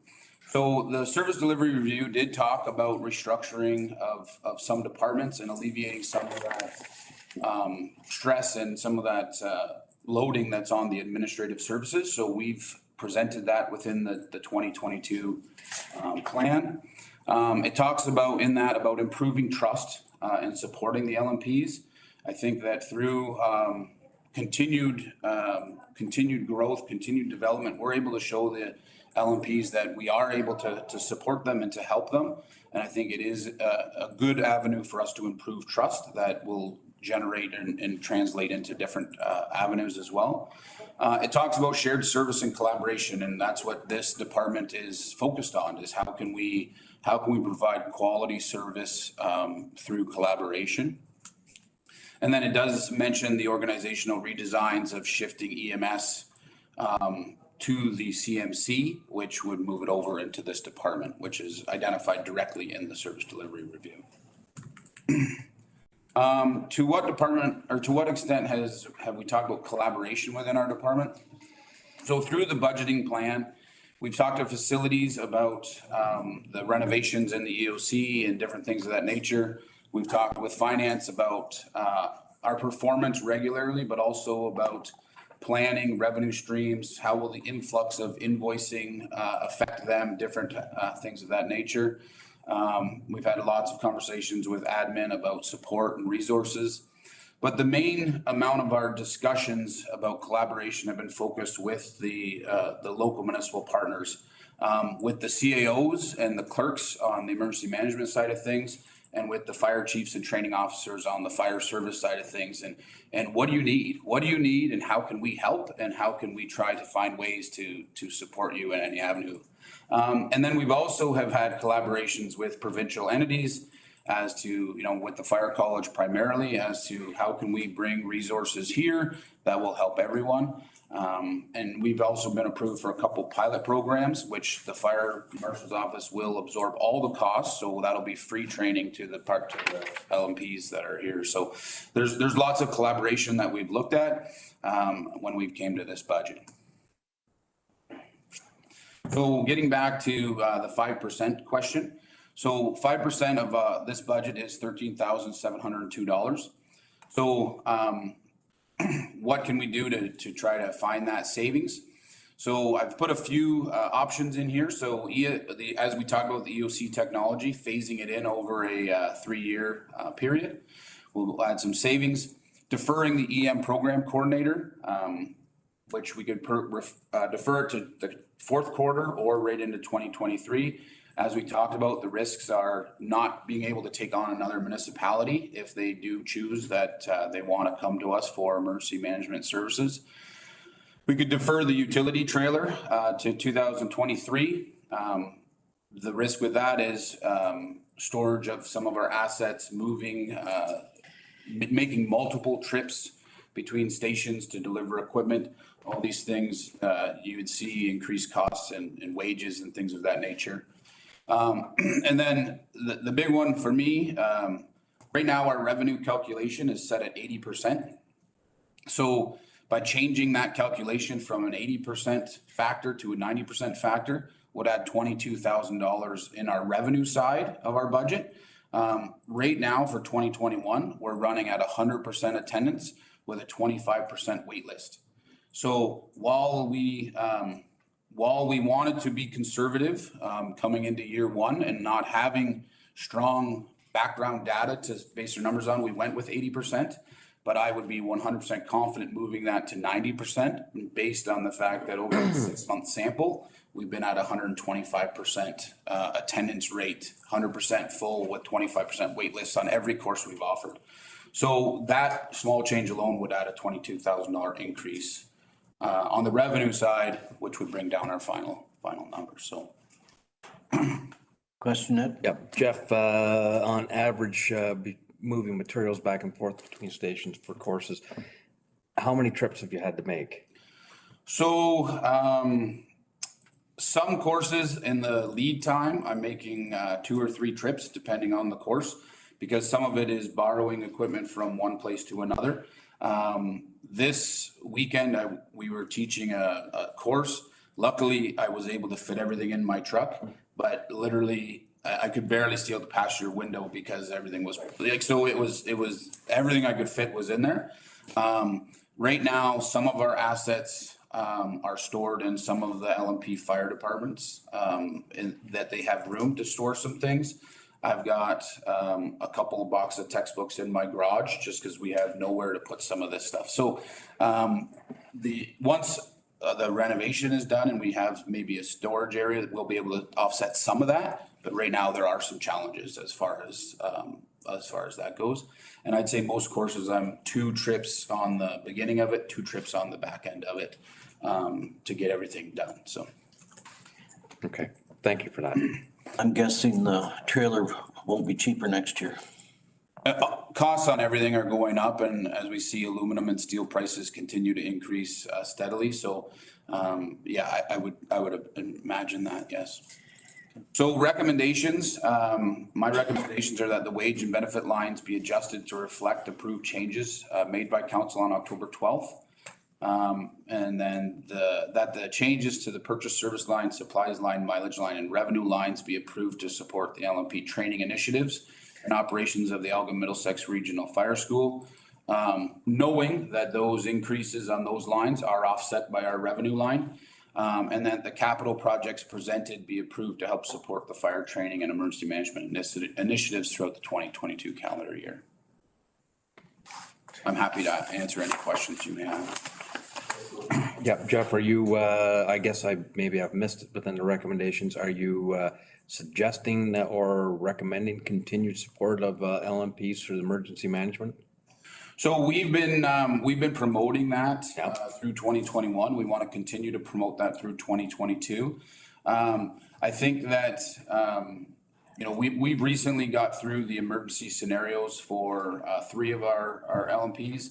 We've had great comments about the proficiency of them, about the feeling the staff got out of them. So I think it's something that as we continue to promote it, and as the municipalities continue to talk to each other about the service we can provide, I think that that's something that it can continue to grow. And I think there's benefit for all of the municipal partners to jump on board with emergency management as we have the ability and the resources to provide it. 'Cause it does take that, I sat in a fire chief role for 10 years. Emergency management was very much a backburn priority for me because you had so many other conflicting priorities. So if we have staff that's dedicated to emergency management that can support the lower municipal partners, I think that it's a win for all the municipalities if they're interested.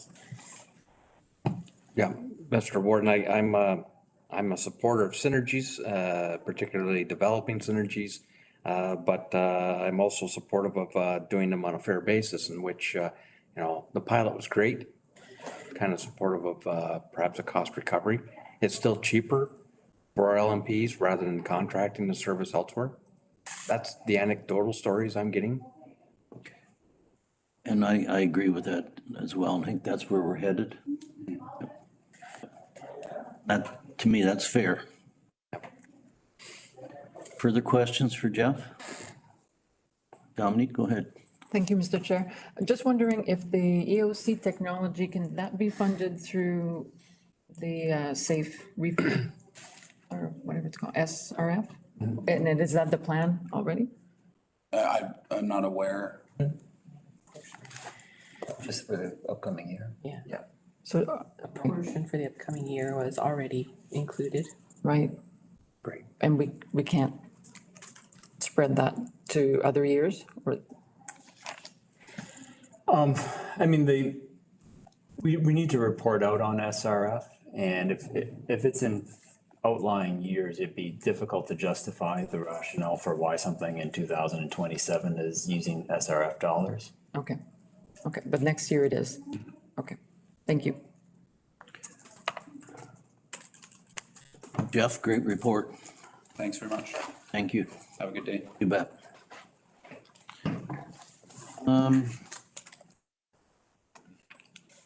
Administrative Services, Council and Warden.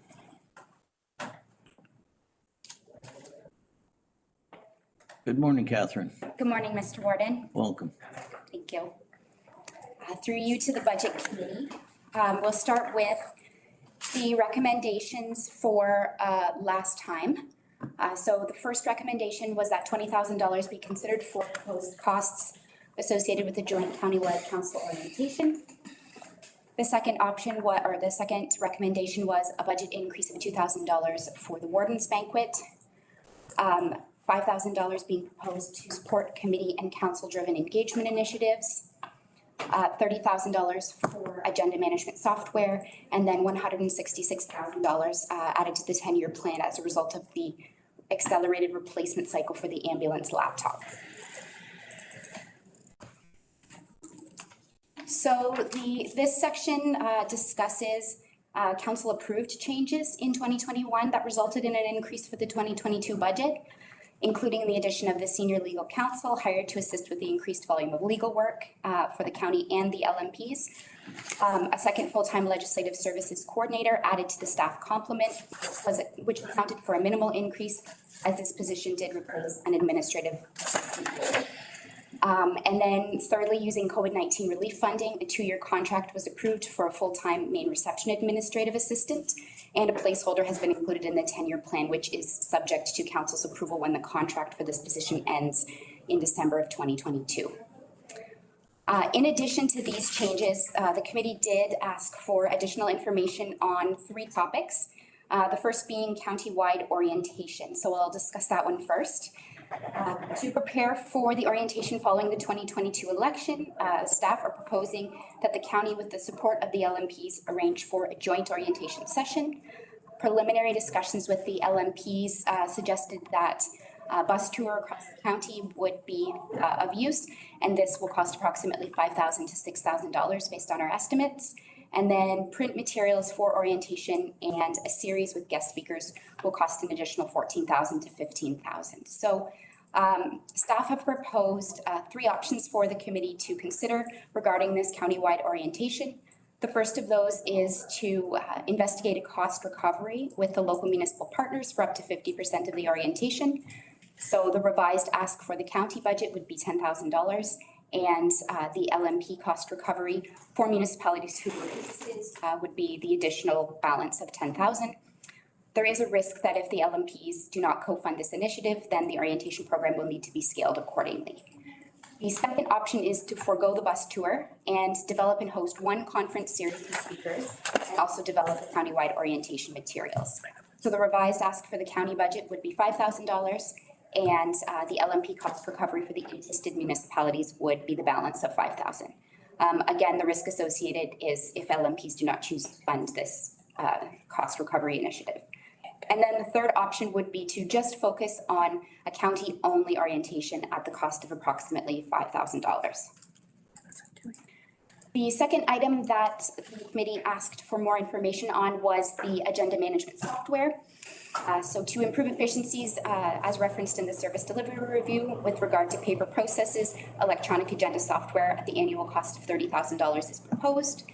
The two options are to one, buy the software at the cost of $30,000 and increase efficiencies, or two, to forego the software again in 2022. There is some additional information that I've put together regarding the time associated with putting together agendas for both council and committees. Every year, the administrative services team compiles approximately 24 council agendas. Sometimes it's a bit more if we have special meetings, and approximately 60 to 65 committee agendas. As part of this process, we prepare the templates, we put all the documents in order, make sure attachments are included, and then each document and attachment is made accessible using Adobe, and this is an AODA requirement. Anything that we post on our website needs to be accessible to AODA standards. Then we combine the documents and go through an approval process. We also create a minutes template for each meeting.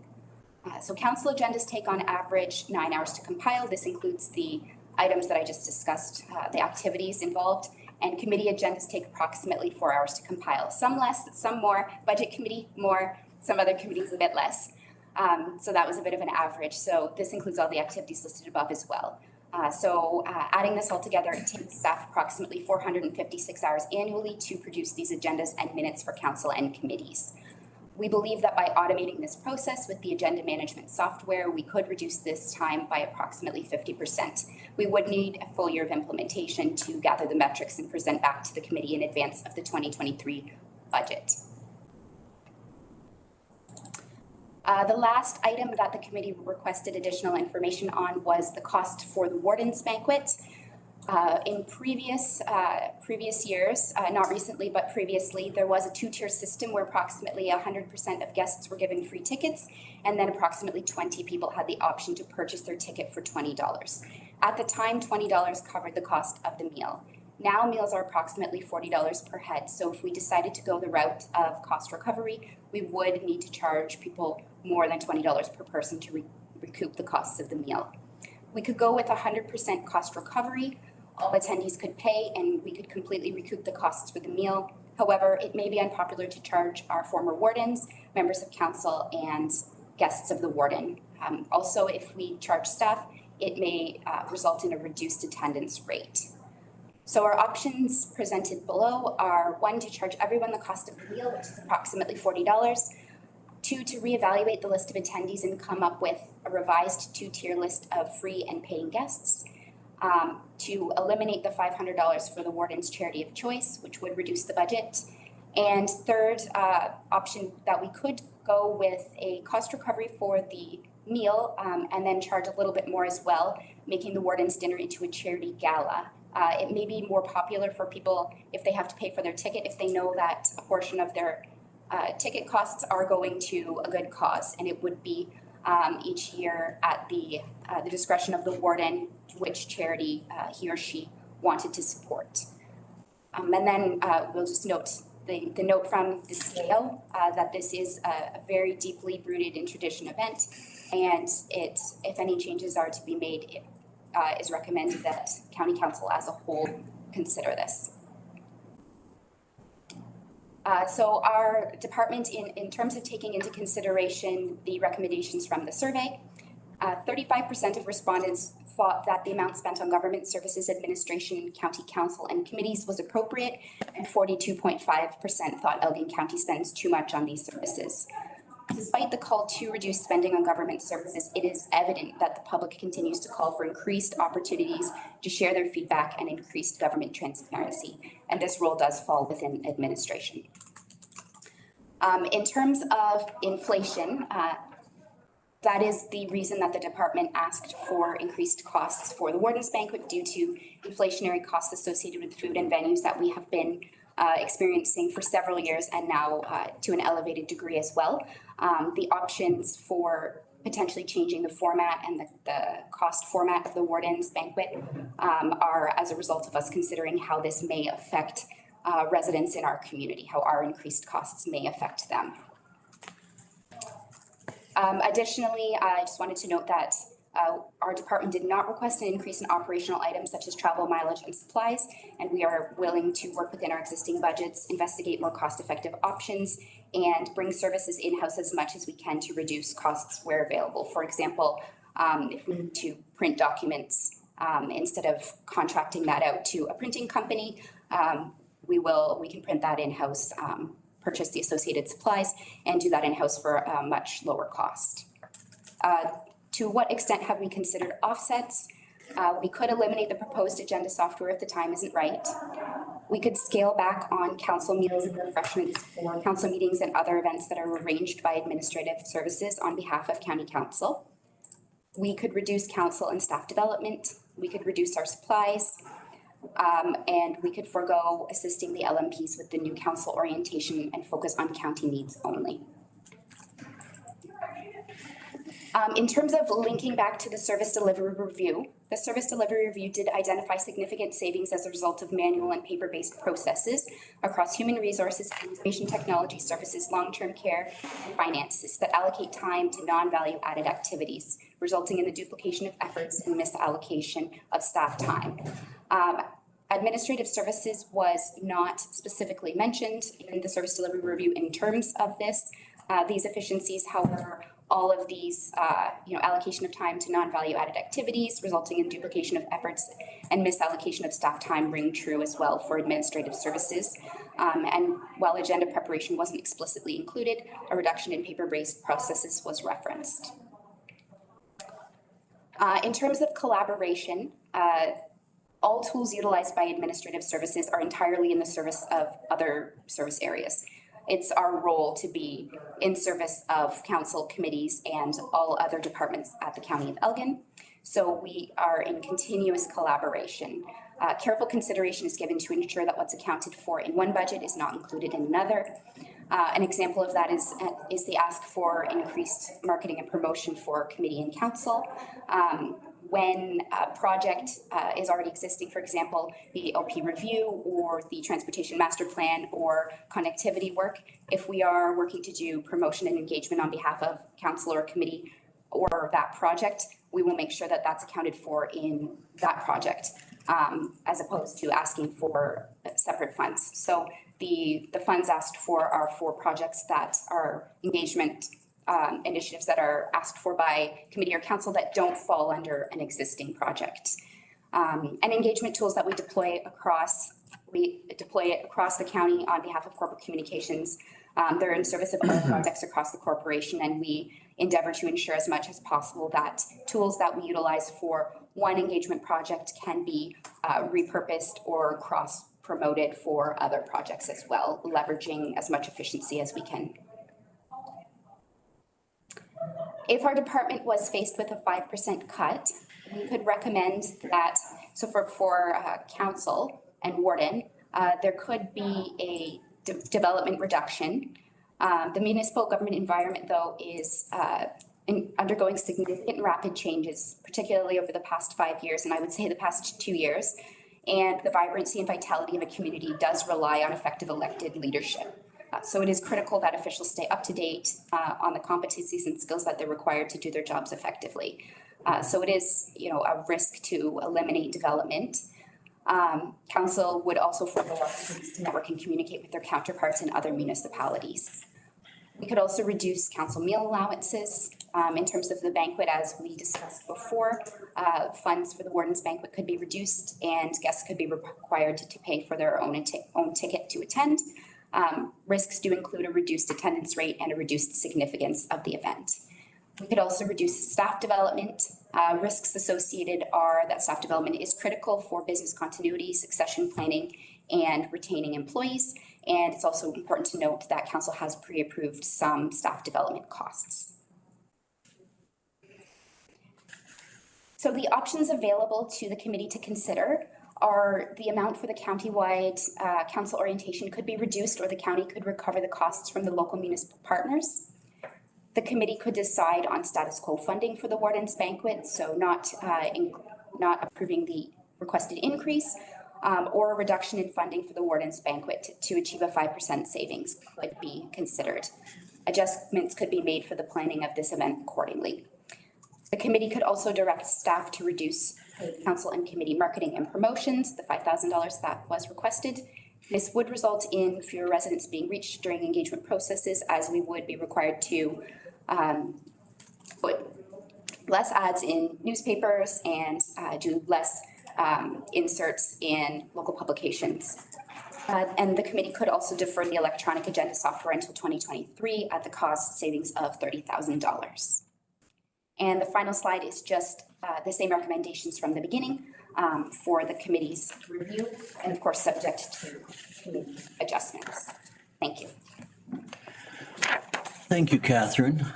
5% reduction, I'm the one that started that tonight. It's very fair that we take a good hard look at this one. I appreciate that. The Warden's Banquet was about 10 days away. I'm looking forward to seeing a lot of our past wardens. We've had the misfortune of losing, I think, 3 this year. Ones that I've worked with, like Bonnie Howell and Graham and John Wilson, et cetera, et cetera, et cetera. And I look at them as such great ambassadors that they're invaluable to the county. So I would not want to anger them by charging them, but this is still a worthwhile exercise. So, we're scratching our heads looking at all possibilities. And I think we owe that to the ratepayers. So I'm pleased with the report, very pleased. And I'll shut up and open the floor for comments. Ed. If we want to talk about the Warden's Banquet for a minute, I think that's fair. One of the things that stands out to me, and I know it seems petty, or it could be interpreted as being petty, is the elimination of the $500 charity. Essentially, I would put it up to the warden themselves. If the warden wishes to make a contribution towards a charity, please do. And if you wish to encourage your guests to make a contribution through a donation bowl, please do. But on the other hand, is it really optically right for ratepayer dollars to being funneled through to a charity? What makes us better judges of deserving charity than individuals? That's the point I'm making. And that's an easy save. So, you know what I'm just saying? It's a very considered option. So that's one. I agree with what you're saying regarding the charging for your guests or whatever else to attend. I get it. Or at least a full cost recovery. For me, if I wanted to attend, and prior to serving on county council, I have attended Wardens Banquets and I did go. It was worthwhile to go. So I'm indifferent. It doesn't mean, that doesn't mean I won't come if I have to shell out $20 or $40 or whatever else. I've gone to meatball grandmaster banquets that charged me $50, which I really knew wasn't worth it, but I went anyway. So the point being that these are some of the things that we do. But to honor your ambassadors by inviting them, absolutely. I get it. So that's enough of a comment on the Warden's Banquet for me. And I've got some other comments on the training and orientation, but we'll save that and let my colleagues have a go at it.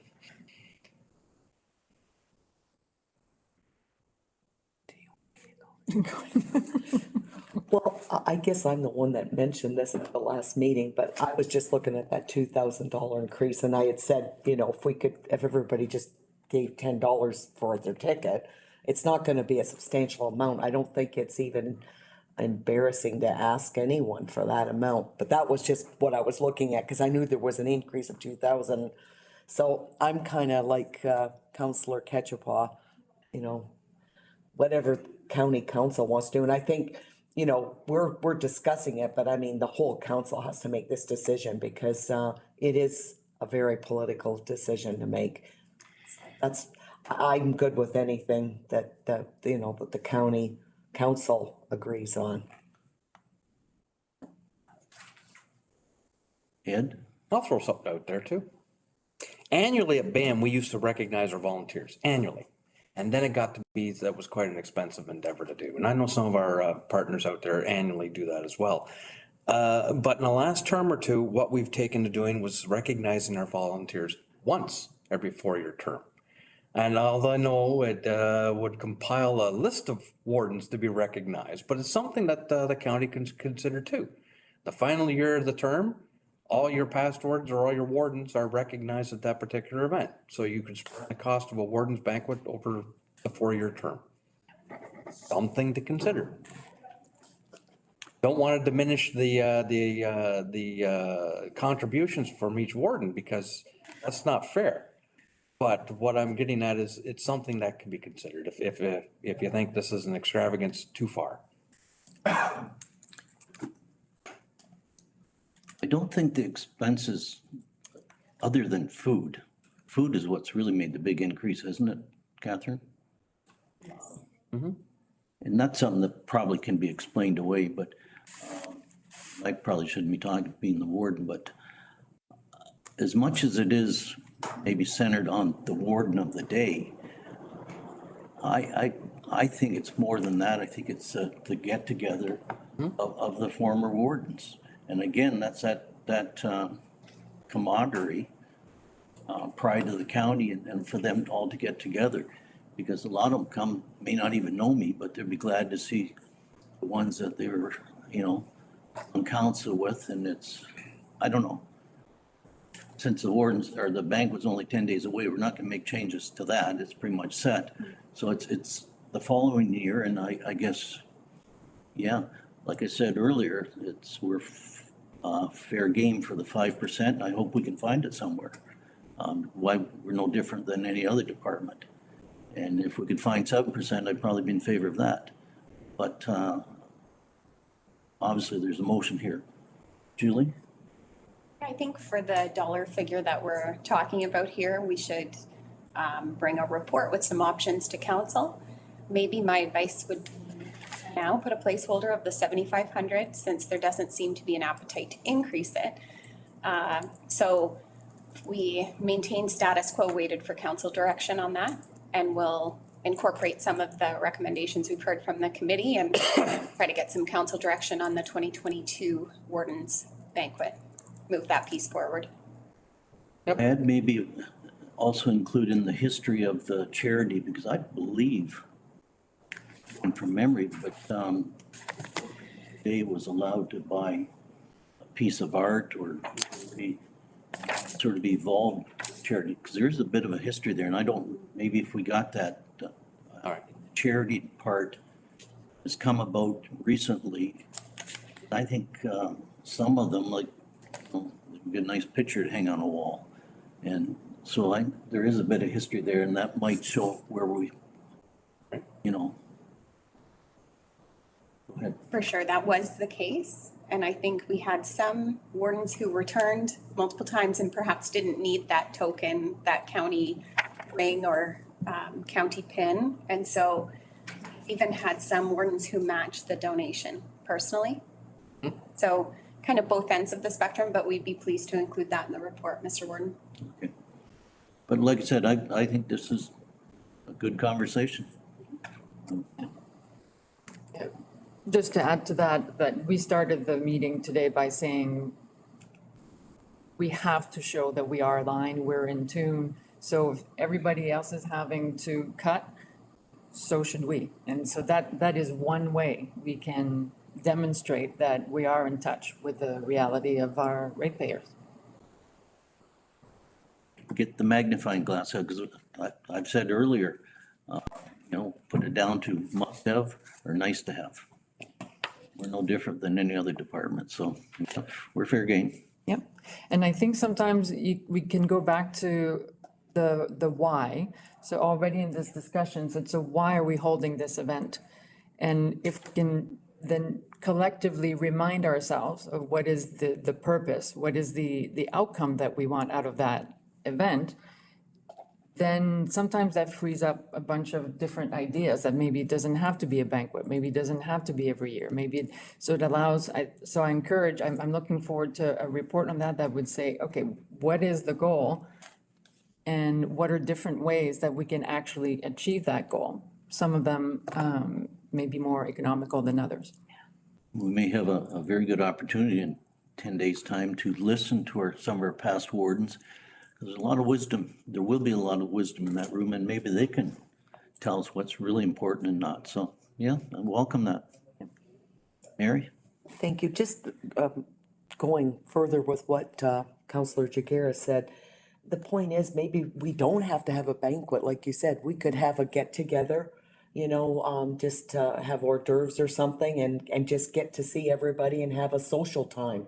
And I'm sure that doesn't cost as much as a banquet. But we would still be able to see everyone and, honor people that need to be honored and we have to lead by example, so. Good discussion. Any other, Ed? Can we go on to orientation? Certainly.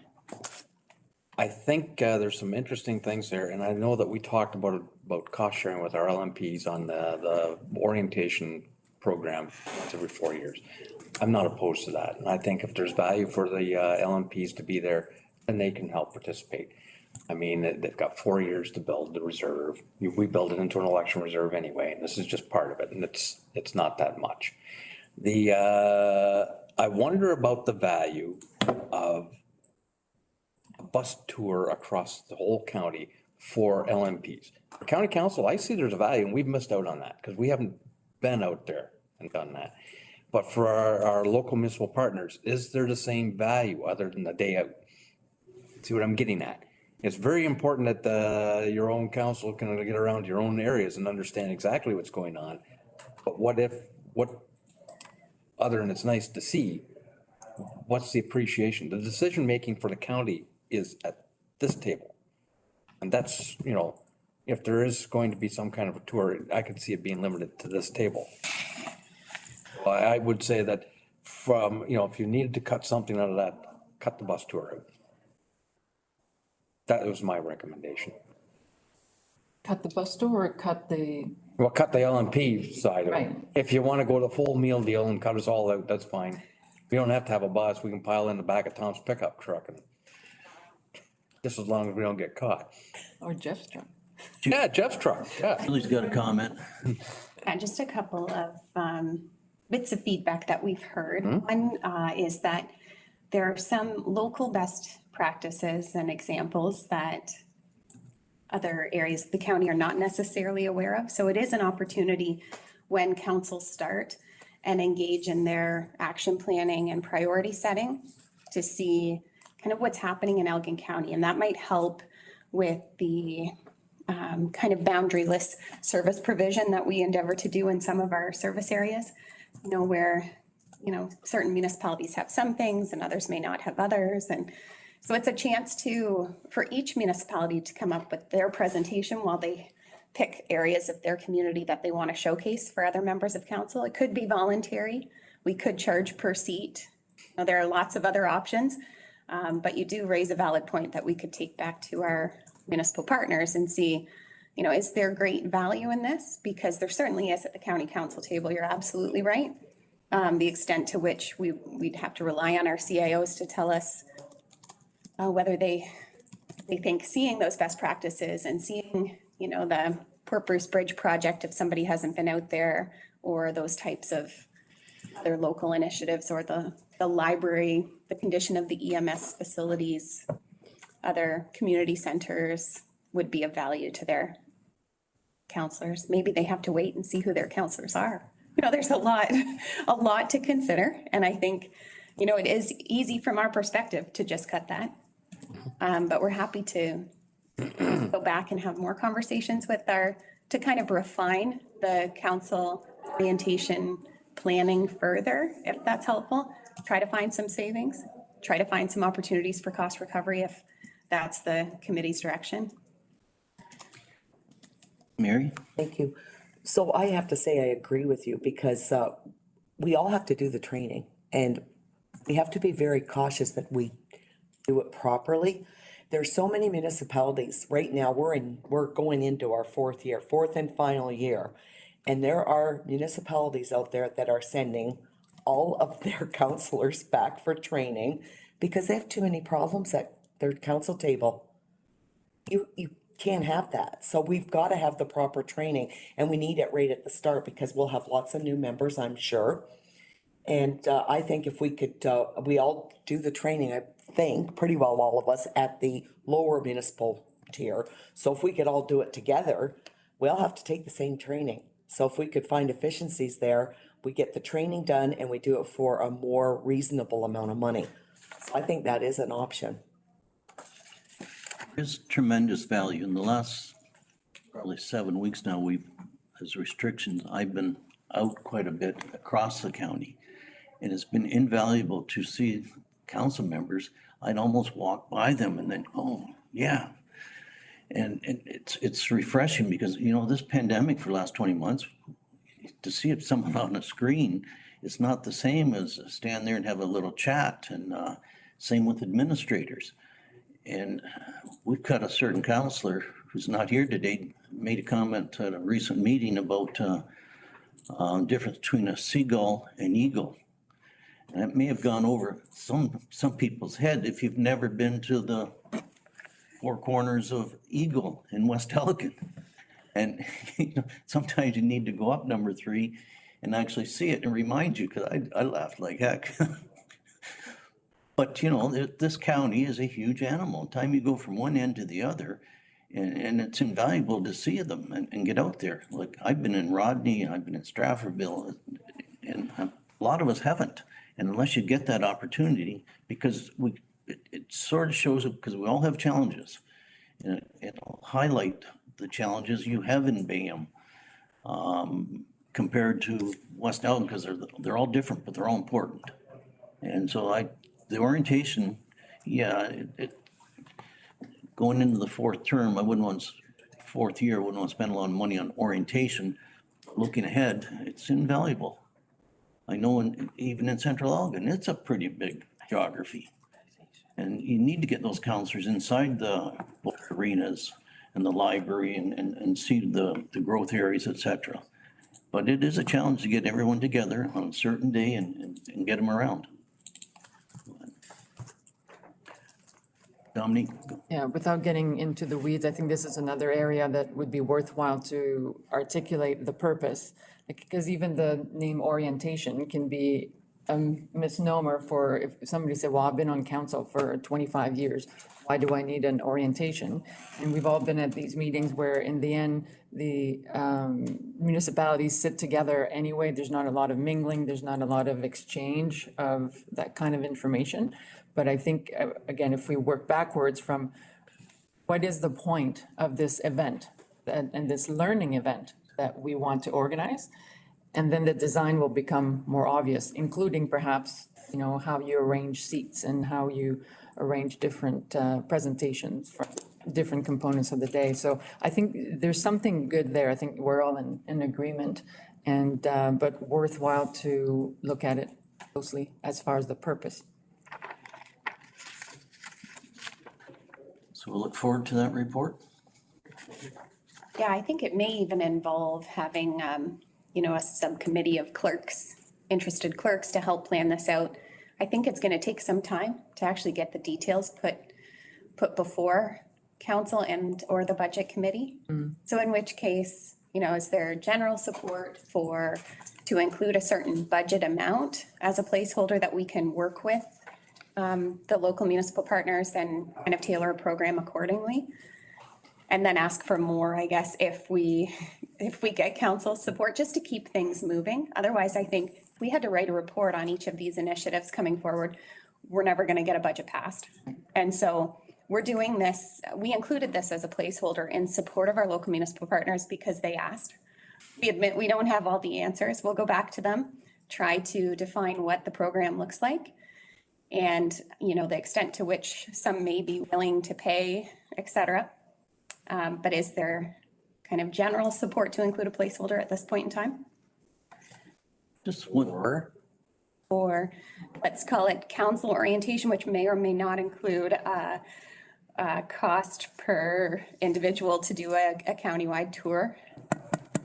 Because if we recovered some of those costs, we could build it out. Well, it goes back to the principle, if there's value for a countywide tour, then there should be a willingness to participate either from the LMP financially or from the individual counselor attending. For the orientation itself, yeah, I see value in that. Even though I didn't attend, I was at a different conference. But I think there is value for common ground introduction, shall we say, and as you say, the change in environment in the last 2 to 5 years, an update of what the expectations are from both legislatively and at least to have that common within the borders of Elgin perspective. I think there's value there. Still not sold on the bus tour, but because I'm not so sure what you can accomplish this in a day. It's a big county. We anticipated it taking more than one day. Yeah. thinking out loud, we used to have the get-togethers. Each across the county, there was volunteers, and they put it on. It was a bit of a banquet. We'd pay to go, but it was a chance for everyone to get to. And then it fell by the wayside. Would that be an opportunity to, again, it's an opportunity we have so many new staff, so many new counselors, and we haven't had the chance to get together because of the pandemic. So that we've lost that relationships. I think, Mr. Warden, the history of that, the Elgin Municipal Association has simply just got to the point that it was awfully difficult to find volunteers to even serve on it. We've gotten fairly busy, and perhaps cost constraints are one thing. And again, I've attended a few of those banquets, they were fine.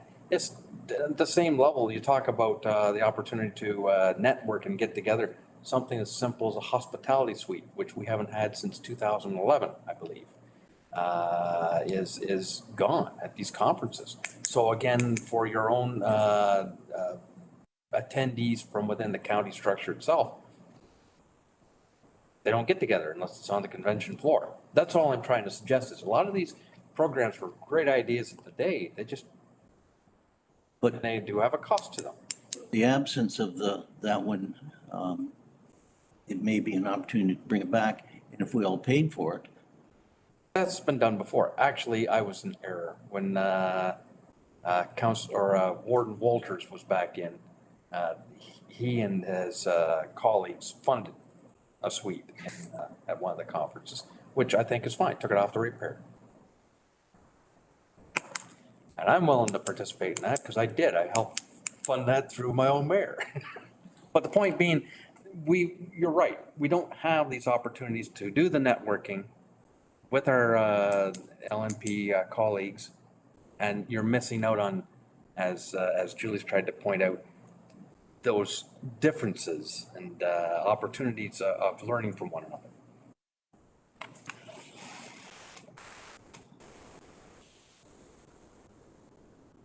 Are we finished? A good discussion. Good report, Catherine. Thank you. I don't know if you got any answers, but a lot of good, solid discussion, so. We should perhaps address the agenda software. Sorry, The agenda software. okay. All right, my calculations, what you're suggesting, is it takes you roughly, 10 weeks a year to do the agendas, and you're thinking you can reduce that down to 5 weeks. Well, that's 5 weeks of efficiency. I guess you balance the cost of 5 weeks of labor versus the cost of the software and figure out whether it makes sense. Yes. How long will that software last? How many years would you expect? So the way that the software works is we would have to go to an RFP process. There are two kind of main players in the game, which we have had demos, but we would need to go to a full RFP process. And there would be an implementation fee and a licensing fee. And so after the first year, there would be no implementation fee, but there would be an ongoing licensing fee associated as long as we were to keep the agenda management software. So Dan asked the question, to purchase the software is 30? Implementation fee is included as well. Okay, so even if it's half, so if you're saying 15,000 ongoing every year, Probably closer to 20. 20. Yeah, the implementation fee was quoted around 10, and they charge based on size of municipality. I see. And if you're not doing the agenda, you're doing other things which should bring up efficiencies in other areas. I think it's a number crunching, so maybe see if it takes 1.7 years to pay or 7.1 years to pay. That's how I'd make my decision, but I like the idea of it. We can do some number crunching and bring it back to the committee. Is that fair? Mm-hmm. And remember that if you're not doing it, you're doing other things, and that's a value as well. Thank you. Julie, you didn't get that number you were asking for a placeholder. So I think we can't move on until we get that, so, we have to figure out what that is. Or the orientation? Yeah, 10,000? Yeah, 10,000 cost share. Because you've said that as long as you have something, and then you can always elaborate off of that, like if we do need to do more, you'll bring it back, but at least you need some kind of a number. For sure. So Yeah. I'm okay with 10,000. If you want to do your bus, you can go up another 2.5, cost share that, Yeah, in my opinion. and, yeah, communicate to the lower tiers, and if they're willing or not. My counsel, I certainly think it's a good idea. Well, and I do think that placeholder indicates that there is support for the county to help coordinate this. And that'll take some pressure off our LMPs who are looking to us to kind of source some speakers and some training opportunities. And, I think we'll move forward and establish a committee of people who can help us further refine what that looks like. So thank you for that. See everyone's head nodding, so I think that's a given. Are we finished? Good job, Catherine. Thank you. Thank you, Mr. Warden. Do we need a break, or is everyone still good? Depends on how long Brian's gonna be. You might know the answer to that better than me. Want to break at noon then yeah. Okay, we'll hang in there then. Brian's up next. At the clock, it's still morning, so good morning, Brian. Good morning, Warden. To the committee members.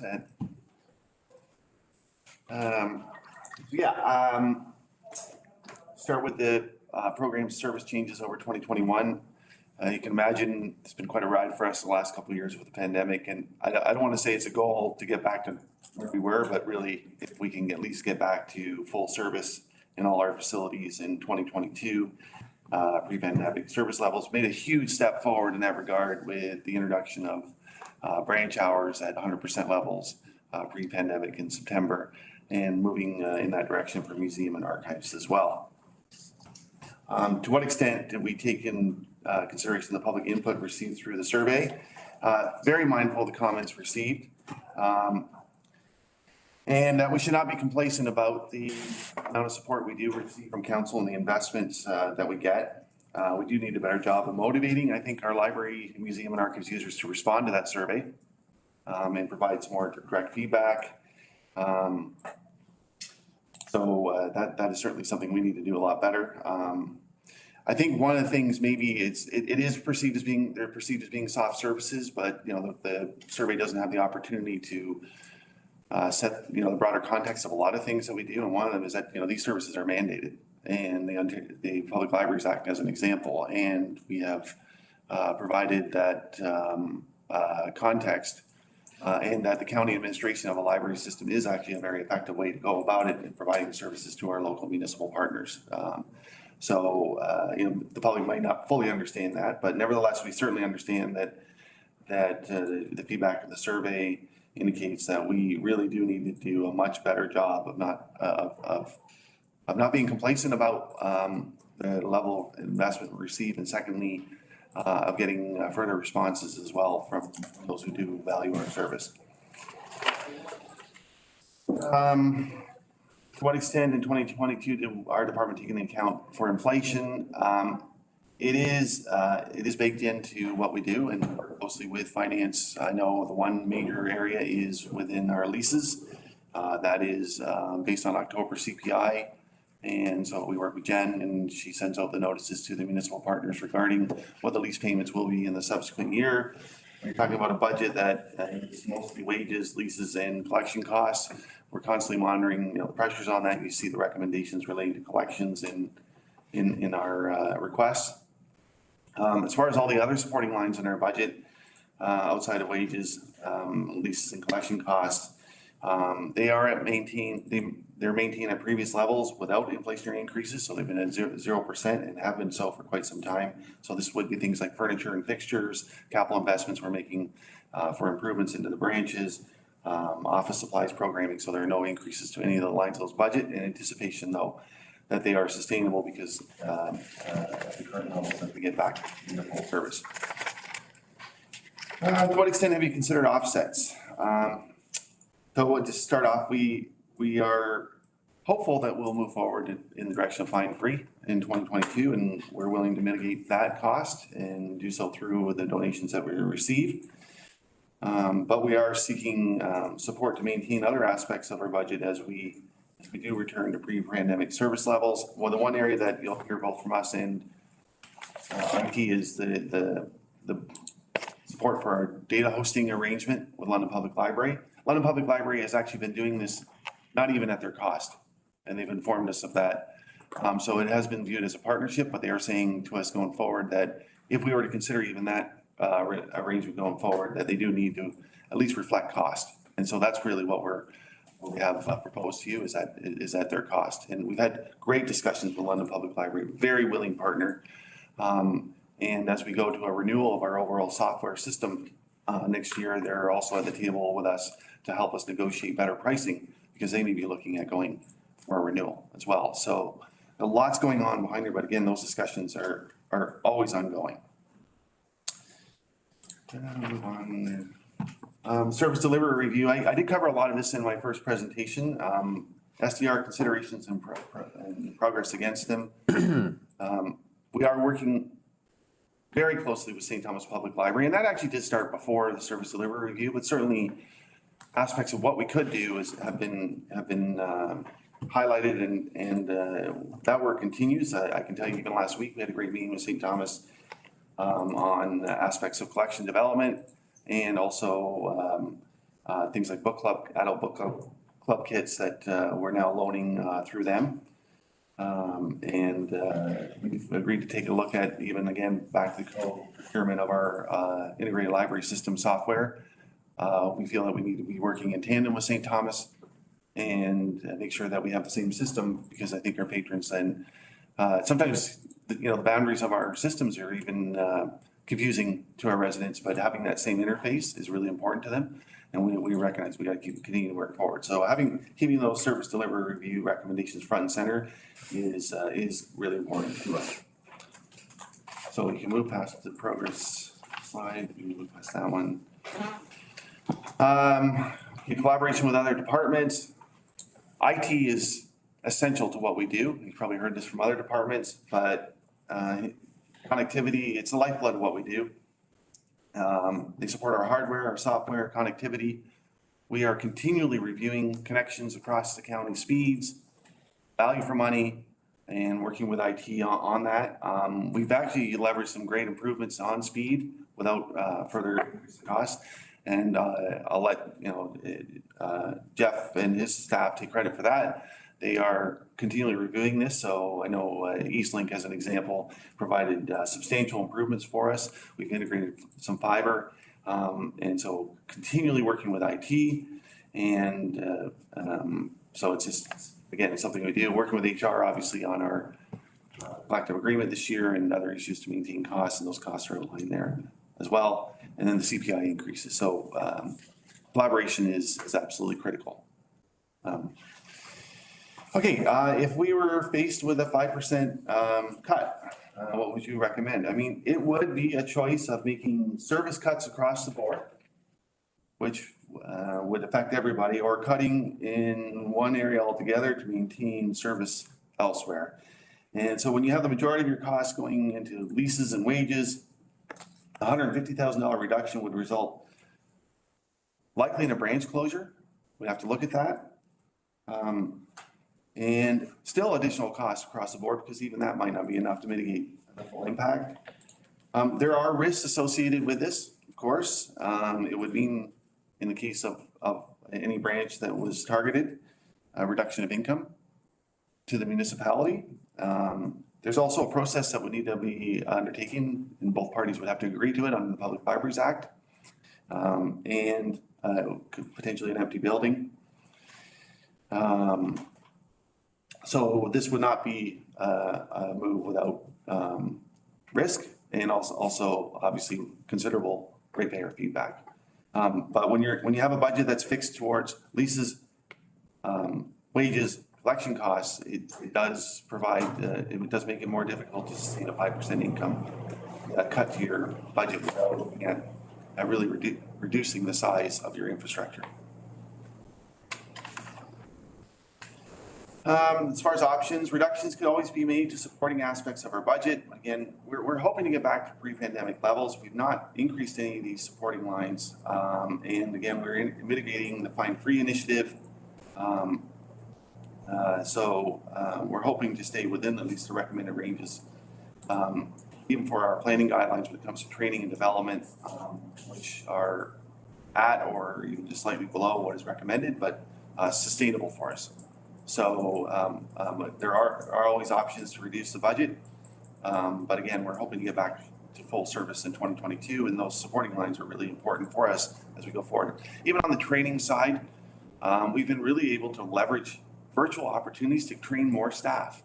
So we've had the Ontario Library Association where we've been able to very selectively send staff. This year I was able to open it up to all staff, and they all were quite excited, and that opportunity spilled over into the service and their enthusiasm for the service. They felt engaged and part of the team when they're investing in them like that. Well, these opportunities now exist, and so we're finding ways to allocate those dollars differently and engage more staff. So get more bang for our buck.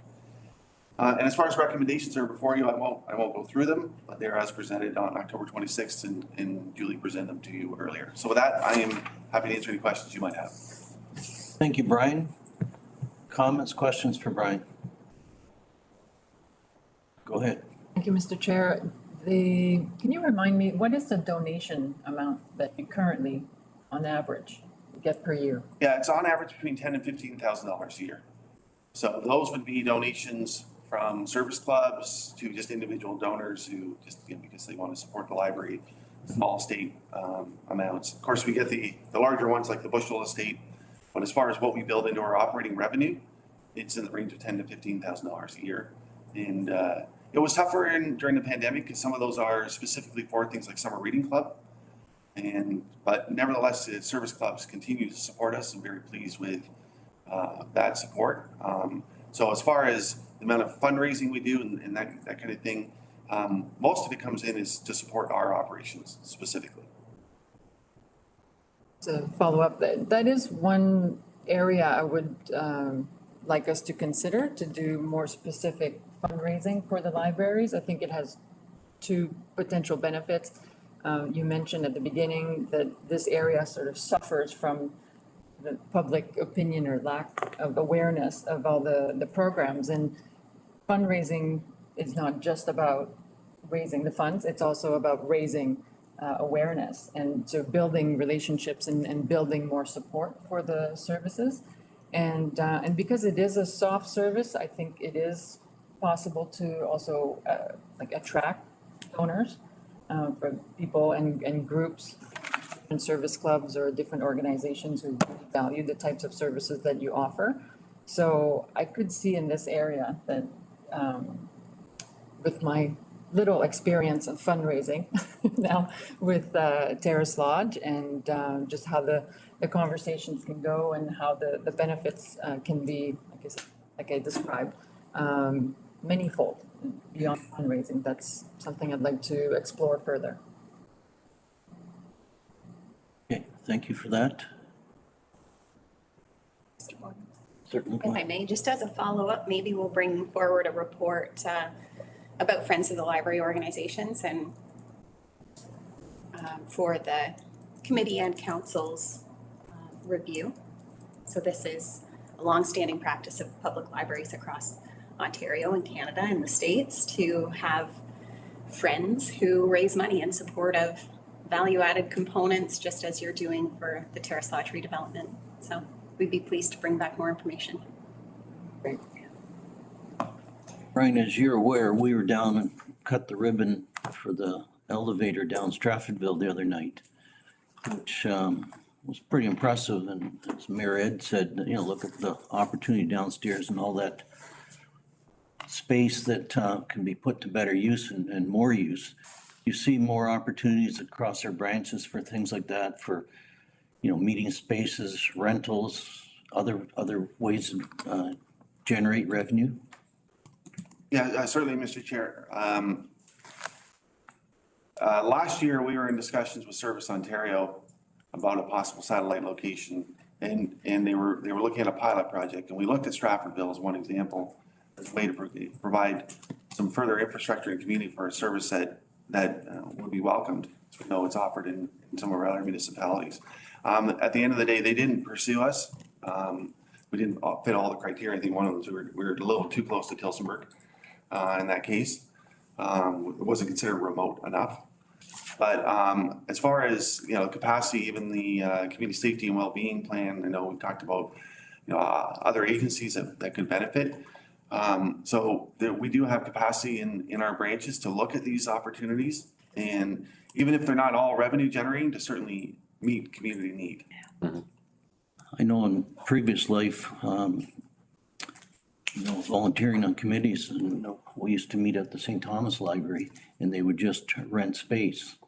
And, you know, I'm sure they were paying for it. I know different organizations I've attended. And certainly like the business community and their, you know, if they're having training for their staff and they need a place, probably we have it, all the things you need electronically there. It may be another opportunity for, because I'm sure lots of days are, you have parking lots and et cetera, et cetera. So small communities might benefit from that. There are also a couple of recommendations coming out of the senior services study that tie in with cultural services and spaces that we have in the community. So I think this is a goal and priority for 2022 to look at what service gaps exist in our communities, to avoid retrenchment of services to any urban areas as much as possible, to see where we can kind of leverage public spaces that we are currently in partnership with our local municipal partners to provide. And maybe there is a possibility for some itinerant office spaces for certain service providers to leverage technology to connect people with service providers that are outside of our communities, but to keep those services local and available. So we spent last year and through the course of the pandemic gathering a lot of information about our communities. And I think now is the time to really plan for how we will address some of those gaps and deficiencies. So cultural services is one key area where I think we have the ability to do so. So it's an exciting time for our libraries. All right, are we done? Again, Brian, thank you for the report. Looking at the clock, I'm looking at Amy. What's your will and pleasure to continue on, or how long Amy's planning? 2 hours? Maybe 10 minutes. 10 minutes is, yeah. Is everyone fine with that? Questions, of course. If we get hungry, there'll probably be short questions. Well, welcome, Amy. Bite size. Thank you. Bite size, yeah. Warden and Budget Committee members. So I'll start off by going through a summary of new programs and service changes over 2021. So these include working toward the HR shared service agreement with interested local municipal partners, human resources departmental and corporate restructuring to meet changing service demands, and with position responsibilities reviewed and amended to meet current and anticipated future demands. Also, new policies and procedures to be developed, and the human capital management software selection and implementation. And some additional information that I received since our last meeting was through our benefit consultant, Mosey and Mosey. So they always about this time of year provide us a forecast of what we might be looking at as far as an impact to our benefit plan. And what they presented to me last week or the week before was a potential 12.7% increase to our benefit plan costs, which represents about $207,000, unfortunately. We do still have to have a more focused meeting about this to review all of the details that represents. Definitely with significant efforts to negotiate with Manulife when we get to that point. I can bring back more detail as far as what that looks like, but did want the committee to be aware that that's the information we've just received. But ultimately, organizational culture and wellness initiatives do aim to improve employee health, which in the long term we think should put a downward pressure on benefit costs. Much of the pressure on the plan comes from things outside of us, like specialty drugs that are being introduced to the market, very, very expensive. And then they're also anticipating inflationary pressures to the plan, so they factor that in as well. But definitely continued work and focus on benefit plan cost containment needs to be an ongoing HR priority. So how did we consider the budget survey feedback? We did review in detail all comments and the feedback, and that was prior to our budget completion. Being a core central service rather than public facing, there was limited feedback that related directly to HR, but still a lot of value gained by reviewing that for sure. So one way we look at and consider market conditions is during collective bargaining, policy development, and non-union compensation. We always do take a conservative approach to collective bargaining, and especially in relation to wages and benefits. Some survey comments did relate to staff compensation, and we do have a planned independent market salary compensation review that will identify any gaps to the market and any flaws in our compensation policy application. Next one. So how did we account for inflationary pressures? Again, during collective bargaining, we do constantly do economic and costing analysis throughout the bargaining process. Continuous review of benefit plan anticipated cost drivers. So we're always looking into the plan and sourcing what are the specific areas that are driving our costs up, and develop initiatives with an aim to control those. And ultimately, we haven't requested inflationary increases to budget lines such as supplies, development, travel, a lot of the operating lines since I started anyway 3 years ago. And I'm thinking longer term than that, those haven't been increased for inflation. And also the accessibility role consistently seeks grant opportunities for both Elgin and Middlesex counties and the local municipal partners. So what have we considered as far as offsets? So despite elements of benefit plans that are lagging the market, our recommendation has not been to increase most of these areas due to the significant escalating costs of the benefit plan. Instead, we do seek low or no cost improvements. One example was recently we could expand on the psychological coverage to provide better mental health supports to staff under the existing benefit plan provisions. So it was at no additional cost, but provided better service. So we're always seeking out those opportunities and otherwise looking at trade-offs, what would be more important for staff versus what's not so much. We've reviewed all planned membership and development costs to ensure all are relevant and necessary for our current roles and responsibilities. And rather than increasing across the 10-year budget, we aim to just increase in the specific years of need. We constantly pursue lower no-cost professional development opportunities as well in order to maintain and enhance our knowledge. And there's an example is there's been many virtual options that prove to be less costly and often free, where we can gain some professional development. And while for 2020 and 2021, we did keep those expenses in the budget, they were not spent in 2020 or 21 due to the pandemic. So when planning for professional development, we evaluate also what can be given up in exchange for new needs that have come up.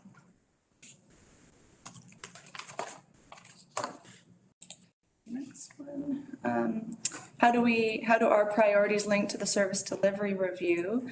So all of our current key priorities are directly linked to the service delivery review, which include the development of an HR shared service agreement, the human capital management system, which you're probably tired of hearing about by now, the organizational structure work, both corporate-wide and within our department, and documentation and review of HR processes. So we're seeking to do improvements and efficiencies within the department.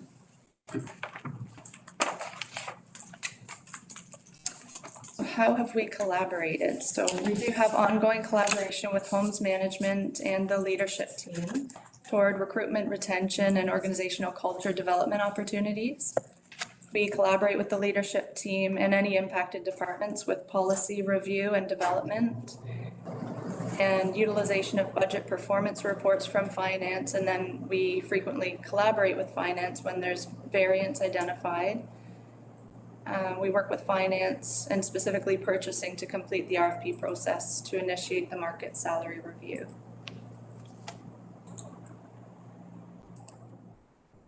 So how would a 5% budget cut impact the HR department? So 5% represents $35,000 for under our budget. Given that the department is service-based, 93% of our total costs fall under wages and benefits for team members. To achieve 5% savings, we would either be looking at a direct impact to staffing levels and service levels, or a significant decrease in operating costs. So ultimately, a 5% reduction would eliminate the majority of operating expenses, moving them from about $53,000 a year to $18,000. And within these operating budget costs, we have both corporate and HR professional development, recruitment, advertising and improvement initiatives, organizational culture initiatives, memberships and subscriptions, office supplies, and then the expenses related to the Accessibility Advisory Committee. So the risk to reducing staffing levels would mean that escalating workloads would become unmanageable for the team. And we would need to be looking at service levels and what could be reduced in that event. The risk to a significant reduction of operating expenses, especially given that these operating expenses were either underspent or unspent in the last 2 years. We do have quite a bit of catch-up work to do in those areas, so that we would have to forego a lot of plans there. And the risk to delaying or canceling professional development would be that it is a requirement for maintenance of designations that are required for certain positions. And members are seeking development in line with changing and increasing demands, especially related to legislative framework. So looking at options, we could consider deferral of initiatives such as those related to the organizational culture work. Falling under that, we have leadership development, recruitment and retention initiatives, wellness program development, and HR policy and program development, or deferral of planned professional development. And then with the HR shared service agreement, this could be prioritized in order to create a revenue stream to cover departmental service costs, as that would be set up as an offsetting of costs. The ultimate recommendation is that if it is desired that the HR department achieve service delivery review recommendations and continue to deliver current service levels, it is recommended that the net expenditures of about $700,000 for human resources be included in the 2022 budget. With that, I'm happy to answer any questions. Thank you, Amy. Questions for Amy? Go ahead, Dominic. To you, Mr. Chair, just curious, what is the history of the accessibility role? Which I know, I think we have as a 50%, right? Was it triggered by the AODA Act The role itself, yes. itself, and so for the implementation of AODA? Compliance, yeah. Right, so where are we at with, well, I'll let you answer that, there's, in terms of the history and what's it strictly put in place for implementation of the AODA? Of the AODA, it's difficult to speak to before my time here. I believe the role came into play around 2013. Is that right? Before that, Might have been longer. 'cause I was on it back in, I think it's probably been around since 2006 Okay. or more. I may be wrong. Yeah, the main purpose of the role is to ensure compliance and ongoing compliance with the deadlines that fall under the AODA and the IASR. And also looking for grant opportunities. And the decision was to split the role 50-50 between both Elgin County and Middlesex County and all the lower tier municipalities within both, to ensure compliance for all. And then it ends up being shared on a 50-50 cost sharing basis. With Middlesex? Yeah. So the local municipal partners, do they pay a share as well? I don't know. Here? I think it's In Middlesex or here? No, here, like our local, so Malahide, Elmer, Levied, it's levied. yes. Yeah, I was just curious, it's one of those things like, when do you revisit? Because if something has been implemented, I remember in other organizations where I worked at the time, when this was launched, there was a time frame because everything had to be developed, the standards, that everything had to be looked at from every document, every facilities. But at some point, the idea is that you'd be caught up. And yes, there's annual, if I understand, there's annual reporting to certify, but there's no longer a need for somebody to constantly develop standards. So I just wanted to know if that was revisited and confirmed that the need, or like, have we completed our own, implementation of all the standards by now? I think initially the window was until 2025, but that was for different categories. exactly, yeah. There are still some ongoing areas, and they're speaking about bringing out new. There's gonna be likely a healthcare standard introduced and an education standard, which unlikely will impact us, but healthcare would impact us at the county. Julie? And just a couple of other aspects of what our AODA individual does. They're available to do any audits. They're available to support building projects and have provided some invaluable feedback there. They're a key member of our Health and Safety Committee. And anytime there are legislative changes associated with building code, then it means a change for this individual and the work that they're doing. So as much as the finish line was 2025, it continues to be kind of a revolving date and lots of changes that are still required. So I'd say we get great value for the 50% of the position that we fund. And even in the compliance piece alone. And we have a lot of website work to do across the county too, in terms of audits and making sure that we are achieving all of the legislated requirements in that area too. So I know Catherine and the clerk's team have been discussing this with the with Sarah, our AODA coordinator. So there is lots of work going on in this area across the county, but maybe we just don't bring it to council's attention that often. So I think we could circle back and provide an overview and just let council know what they're working on, aside from just checking the box of annual compliance, because there is a lot of work that is required. They did the new rebuild on the Rodney Main Street. I think the last meeting, I think Brian, you were probably there, and they're looking for some parking spots, handicap parking spots. A year or so ago, they did the same recommendations down in Port Stanley, different places. They assisted on the POA building and with our elevators and everything.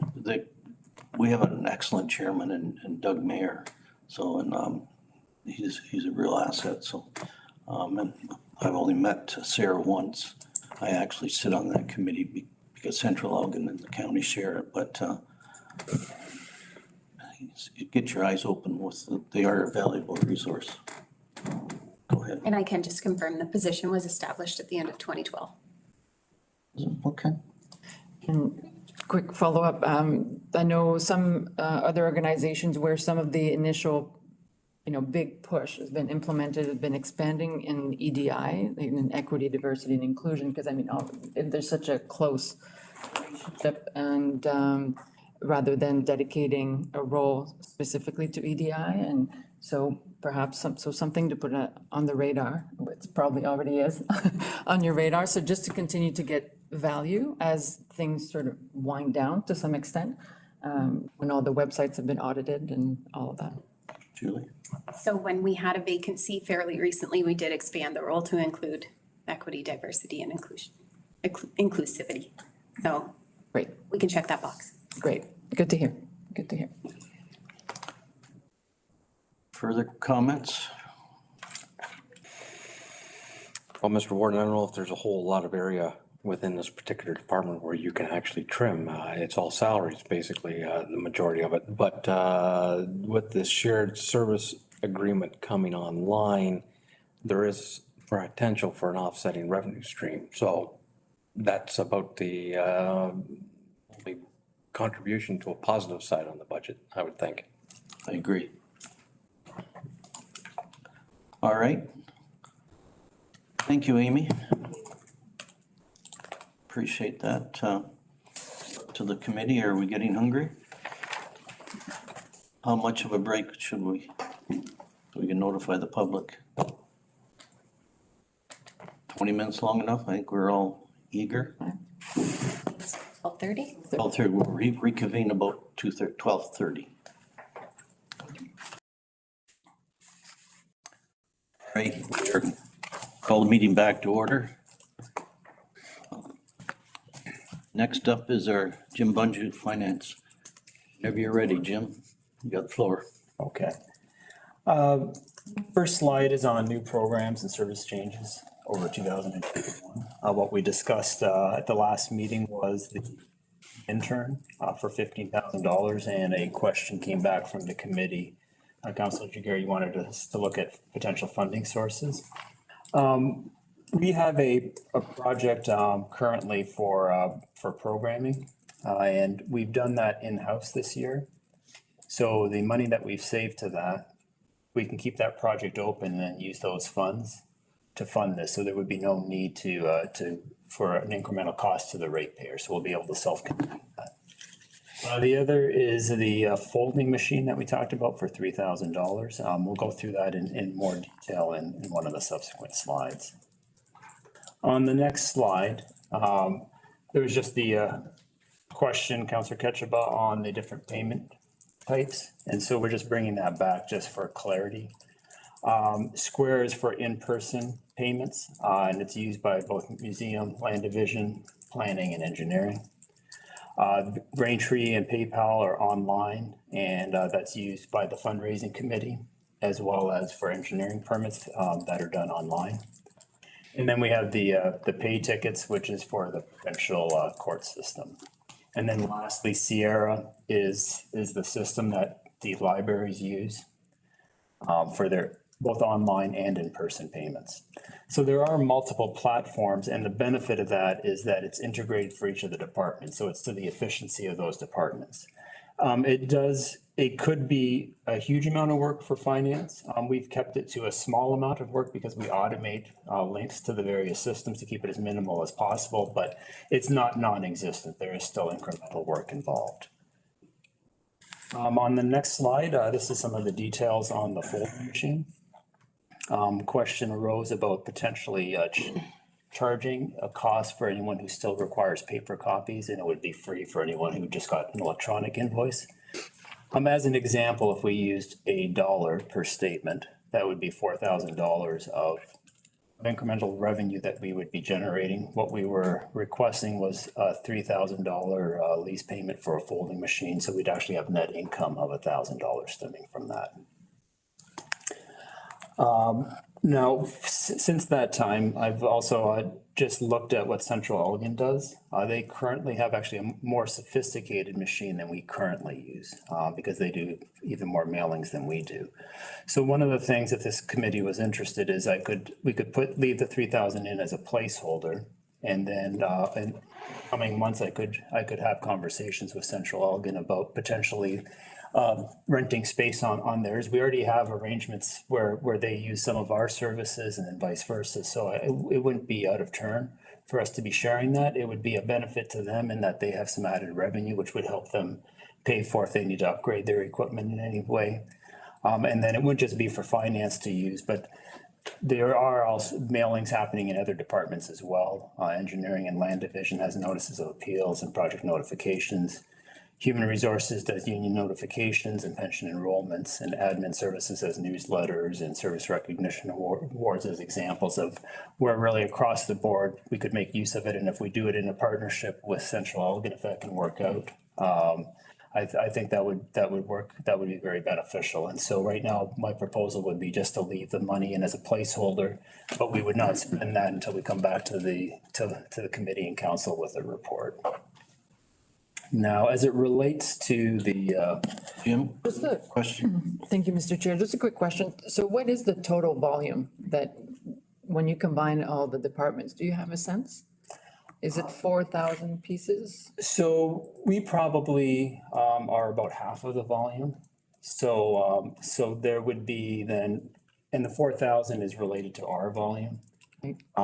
In the other cases, you probably would not be able to charge for a newsletter, as an example. Or if you were to be sending out a pension enrollment, you're probably not going to be able to charge for that either. I'm just curious to find out what is our use, like what is our usage? So as I presume, for example, when you go to Central Elgin to discuss, they would want to know how much do you need to do per month? And I was curious if you. And I would estimate it, I don't have as definitive a number in the other departments, but I would estimate it'd be approximately about another 4,000 from them and 4,000 from what the finance department does. Per month? Annually. Annually? Yeah. Does that include the homes, Jim? Yes, because what we're doing is mailings, finance does the mailings for the homes. Does that include their newsletter? Their reports that they send to families? Well, they usually do that as attachments to their invoicing. So that comes to your team and then you fold it all? Right. Now, as it relates to the cost, and I'm not sure if Michelle is on, I don't see her on the line there, but on the next slide, this is feedback that we received from Michelle as it relates to charging $1, which in the grand scheme doesn't seem like a lot for most people, but she wants us to point out that, that doesn't seem like a lot in general. And you have 46% of our residents are on rate reductions. That they are, $1 is significant to them. The other point is that just given the age, they're not necessarily at a comfort level of using electronic. So you're really pushing them to having to spend that $1 because they just don't have that familiarity. As well, if the other option would be then that we would have to assist them with the electronic side, so that'd be a manpower issue. But then as well, the residents may also feel that there's an invasion of privacy, because now if you have a staff member helping them pull down their invoice, Now, if somebody else is seeing what those charges are, they may not have a comfort level with that. So Michelle wanted those points to be highlighted in terms of decision-making, whether we'd want to proceed with that.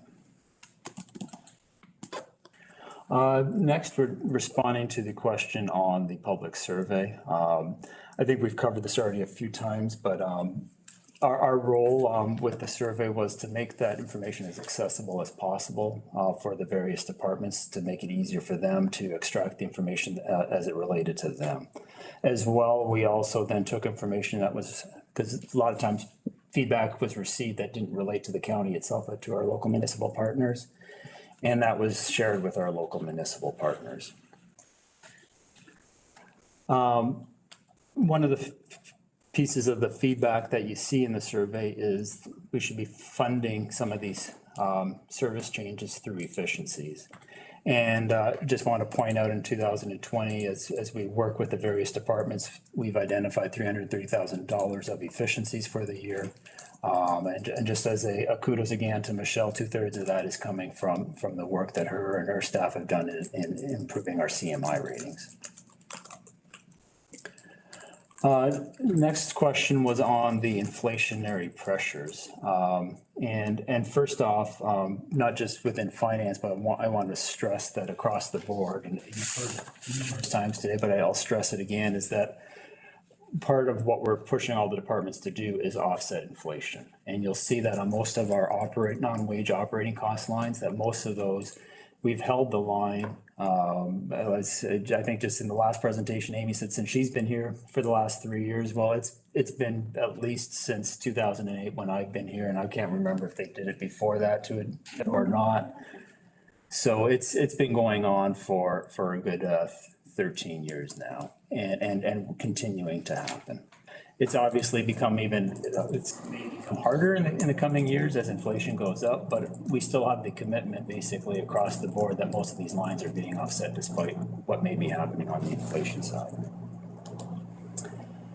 As it relates specifically to finance and POA, we have about $2,000 of inflation that we're absorbing as efficiencies for 2002.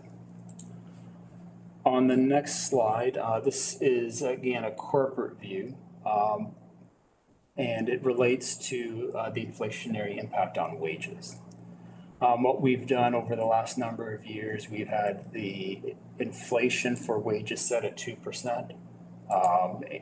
Amy will typically in around the March-April timeframe bring a report to council with all the relevant information in terms of what we're seeing amongst our peers.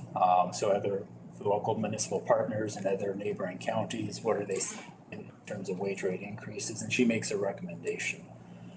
At that time, finance will do a calculation so that she can include in her report that this is the variance between her recommendation and what's included in the budget. And then we roll that through as an in-year budget change. So my recommendation to the committee would be to leave the 2% placeholder at this point in time. It seems like a reasonable standard amount, and then that can be addressed as normal in the spring when Amy comes forward. But just for your information, if there were to be a 1% variation on that, that would add up to about $75,000 of change in cost. And that would be a 0.2% on the levy. Also for your information, I've included what the non-union costs are. For 2002, those are all set, ranging from 1.75 to 2%, depending on which union. And then moving forward, actually, we already have the QP contract extends through 2024. And you can see that their increases are up to 1.95%. On the next slide, in terms of offsets, as I already mentioned, we're absorbing $2,000 of inflation through efficiencies. And now looking at the folding machine, that's just looking at an opportunity for efficiencies. And then on the intern, using the current project and the benefit that we had by doing the work in-house, we're going to be able to fund an intern. As it relates to service delivery review, throughout the budget process, we're working with all the departments and setting up the various initiatives in the budget as was identified in the service delivery review. Internally, we are always looking for ways to make our work more efficient. And excuse me, as we talked about on the various payment forms, we're taking those on and using automation to the greatest extent possible to make that more efficient. So that being one example of where we are internally using improved processes to keep us efficient. On the purchasing front, we went to a new online platform in the last couple of years. It's more efficient internally, as well as I think it's also a great efficiency for all the suppliers, because they now don't have to do all that paper processing and making deliveries to the office to meet a deadline. It's all done electronically. And Amy said you guys are already sick of hearing about human capital management, so I won't say anything further on that one. On the next slide, it relates to the department collaboration. As it relates to the budgets, obviously, we play that central role of working with all the departments and coordinating what changes they would like to propose on the budgets and incorporating those into the presentations that we bring forward into the committee. We also then look for any synergies as that we see across departments and have those discussions. A lot of times a department may be considering something but needs additional analysis to determine what the financial impacts are, and so we'll provide that financial analysis for them. As they are deciding what they need financially for the coming years, they're also going to be looking at what they've spent in the current year and in the past years, and we provide them monthly reporting on performance, and then we also, and you see it then at the committee level quarterly, where we bring in the performance reports. The next slide relates to the question on the 5% cut. A 5% reduction in the finance department would be $37,000. And when we look at our non-operating costs, so these are all costs that finance has in non-operating, we only have $28,000 of costs altogether, because 96% of our budget is wage related.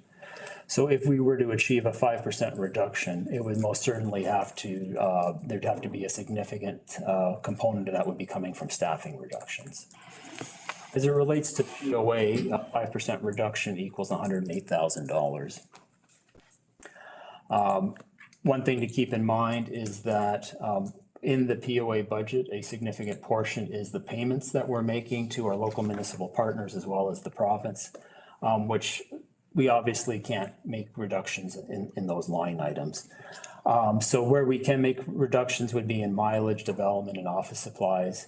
We have about $44,000 in those line items versus the 108 would be a 5% reduction. So here again, what this would mean is that we would just have to have a significant reduction, a significant portion of that reduction would need to come in reduced wages in some way or form. Moving on to the options.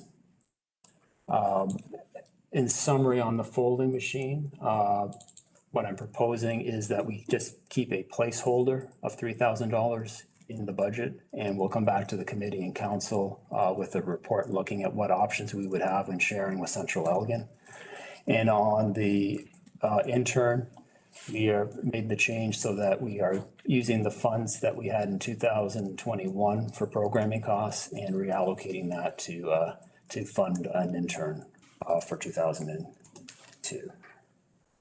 So the recommendations before you are that the expenditures for financial services of $733 be included in the budget, and the net revenue for POA of $225,000 be included in the budget.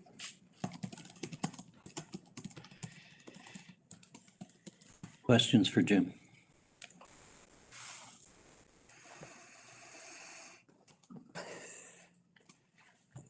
Go ahead. Thank you, Mr. Chair. Just quickly going back to the folding machine, I'm fascinated by that. Just trying to get my head around it, because I wanted to clarify, we're talking about 3,000 per year, so it's a $300,000 machine. Because or is it, do we pay a fee? 30,000? You're asking for It's a 3,000, lease cost. it's a lease cost. It's a lease cost, but over the 10 years, we would spend, if we were leasing the machine we had proposed 2 weeks ago, we would spend 30,000 over the 10 years. 30,000 over the 10 years, right. And you said that this would be an upgrade because we currently have a machine? Yes. And what's the big difference? I don't know folding machines very well. It's the caliber of the machine. I mean, we're finding that the machine that we have, you try and do anything more than one piece of paper and it jams. And then we simply don't use it for anything more than a single sheet. The machine, and I still need to do far more work on it to understand what Central Elgin has. I understand that it is a bit of an older machine. They probably will want to be upgrading. So I'm not sure how much the cost of their upgrade will be, but they're doing all of the property tax and water billings. So they have some significant volume. We would certainly be a lower volume than they are. And we'll be compiling not only our volume, but the volume from the other departments. And then determining what a fair share is for us. And with, given the relationship that we have with our local municipal partners, I mean, I'm sure we'll be able to come up to a reasonable agreement. And I would think 3,000 probably would be adequate to cover it. But once, we won't know that until that analysis is done. I'm just speculating at this time. And did you say that Central Elgin also uses equipment from the county? Do we know? We have, I mean, as an example, we have the IT shared services, and so there's all those areas where we work together. And so this would just be another area where we're working together, and it's something that we're used to and comfortable with. Okay, that makes sense. Julie? While we're on the folding machine, I think there are a couple of other options. One is multi-function printers. So I have worked in organizations where the large photocopiers have the capacity to staple and fold and produce materials there. So if our equipment is on lease, I think IT could explore whether there's some savings associated with having that in-house using equipment there. As well, there could be an opportunity for outsourcing. So, we do go to Van Pelt's, we use the Elmer Express to do a lot of our printing, but maybe they can print quite efficiently for us. As well, one item you mentioned last budget committee meeting was about the trend for electronic distribution of these materials. So Jim, you were going to follow up on trends associated with what publications you suspect in the near future will be electronic rather than print-based. Did you have more information about that? No, on the invoicing side,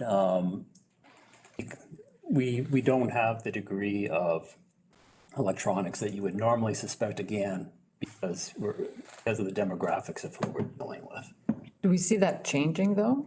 Because the demographics, so it'd still be the same age of residents, but perhaps, I don't know, are we looking at 5 years from now or 10 years from now where they would just have a different comfort level or different? And yeah, I would suspect that that's going to change over time. So something.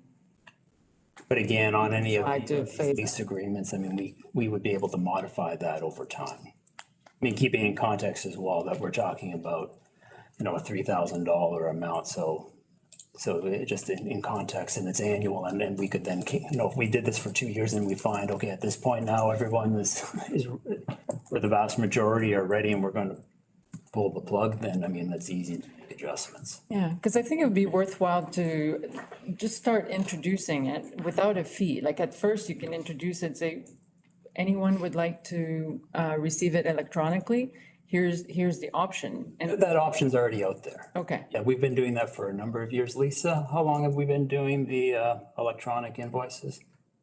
You remind me, but it's been a number of years. And is there an uptake? Or are you seeing a trend in uptake?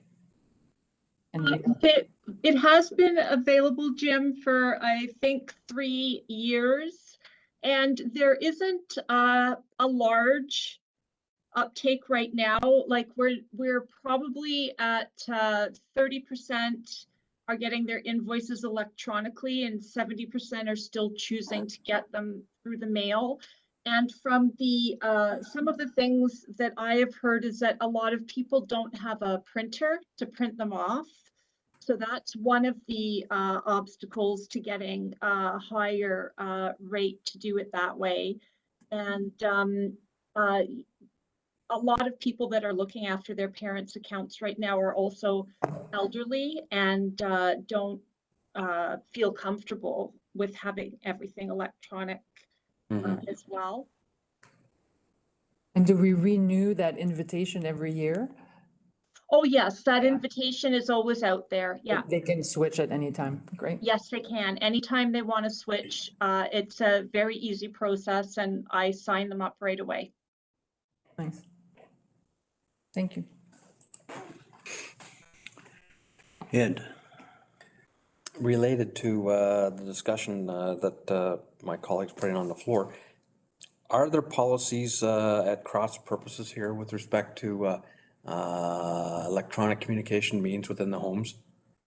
Have we got policies prohibiting certain electronic devices in those homes? Specifically, iPads, things like that, like the from a youth. privacy point of view? Oh, no, we wouldn't share any personal health. Oh, no, not us. But I thought there was some policy that we passed not that long ago preventing iPads from our residents. You sure? Because I thought the issue was privacy issues. Security cameras, like surveillance, videotaping is. Do that, yeah. But a lot of our residents have iPhones and iPads, Okay. and we support them with that technology. Then my mistake. Must have dreamt it. one of the first opportunities I had as a warden was the Federation and some of their culture groups. Yeah. He did for the residents at the homes. All right, thank you. Mary? So just further to this conversation, so Jim, we lease it by the year, right? Yes. So at any time, if something changes, we can just say, okay, we don't like that anymore, we're gonna try something else. So there's really no huge investment in it, it's just a lease and we can get out of that easily if perhaps something new comes up. As far as outsourcing, I may be wrong, but I think it would be costlier, like much more costly to do it, but I'm just guessing and just from some experience with that. But I mean, it's certainly something we could look at. So I mean, there are options that we can look at, and if we don't wanna lease, we can just stop doing it. And I do like the idea of working with Central Elgin, if they, can accommodate us, why not? That's a great idea, so. And if it's in as a placeholder, that gives us time. I mean, at this point in time, as we're working through a $60 million budget, we're not gonna be putting obviously too much focus in on the $3,000 line item. We can bring that back at another time. Ed? I think just to circle back to the point that Julie was making about if there's an opportunity to upgrade some of the photocopying and or printing and or multi-functional pieces of equipment, that is something that should be looked at as well. It may be the route to go. I don't know. And we'll incorporate all of that in the report that we'll bring in sometime in the new year. Because and that could be in a future strategy, because just going more paperless, more paperless, if that makes sense. But just because, I mean, there's staff time, but there's the ink cost and the paper cost. It's not just right now, I know where it looks and sounds like we're focusing on $3,000 for the folding part, but I'm thinking there are a lot of costs and a lot of organizations have switched, but, and especially we're talking about other departments. So it's not just invoices. It would be nice if that could be a target, for all departments. And I know it's not in our current strategic plan per se, but perhaps for future to set that as a goal. Excuse me, Ed and then Mary. I was going to say, as the recipient on the receiving end of those electronic costs, I would say that's simply a downloading of the cost from one end to the other. I have to print it. Why? Because if I want a paper copy of it, I have to print it. If I need it for distribution, Paper copy. if I have a distribution, my membership, and 40 of them don't have a computer. That's what I'm getting at. So yeah, you're saving off the ratepayer, but putting it back onto the private individual. So in my mind, it's moot. Not everybody prints. Mary, I was just gonna add to Councillor Jagear's point that, you know, all the different pluses, environmental, you know, we're supposed to be cutting back on the paper usage and all those kinds of things, and Waste. but if we print, I guess you're right, we're not saving. But if we in fact keep those copies just on our computer as a digital item, we're doing something for the environment. We have to be cognizant of that. So everything we do, we need to look at the environment. What kind of impact does it have on the environment? We're the stewards of our environment, so it's something to think about. It may be a minimal thing, but in reality, it could add up to a significant thing. So that's just my take on it. Renewable resource. I might regret this, but we thoroughly debated that $3,000 item. And we haven't mentioned the $35,000 intern. 15. 50,000, nice, guys. If I ask the question, Jim, can that be classified as a must-have or nice to have? Well, first, as just to circle back, we are not proposing that we add any money to the budget. That will contain it within the budget programming costs that we had in 2021. We'll leave that project open so that there would be no incremental cost added to the 2022 budget because of the efficiencies we achieved internally in 2021. In terms of nice have versus must have, one is there's two components. One would be supporting the HCM rollout. It's not going to make a huge difference in that rather large project, but it would be a valuable resource for that. And whether we need it or not, I guess is going to depend on what kind of issues we run into during that rollout, right? If there's problems, having an extra resource, at that point in time, you're going to say, yeah, you should have put that in there. If everything rolls tickety-boo without any issues, then perhaps it wasn't needed, but it's that added security. The other component of it is just the developing as people retire, we're developing out in the community people that have experience in finance and municipal government that both the county and the LMPs can grow upon. And Councillor Jaguar had suggested, maybe we should be looking at this ongoing, and certainly we'll come back and give you a recommendation on how that went, if this goes forward, how successful it was, and whether we should be looking at it long term. The one comment you made, Jim, that you have the money in your budget, you can find the money in your budget for this. And I could almost drive you to a gentleman's house, because I know he's already thinking, he's probably gonna ask me this question. Well, if this opportunity to get this intern wasn't there, what were you gonna do with that money? That would be returned to surplus. Say, like, return it. So I'm asking before he even calls me to ask me that, because. And it would be a surplus that would be returned then, correct? Okay. Because I think that should be noted there. That surplus is there because of efficiencies, and some taxpayers out there will say, okay, give it back or reduce our taxes this year. I know that comment will be sent to me.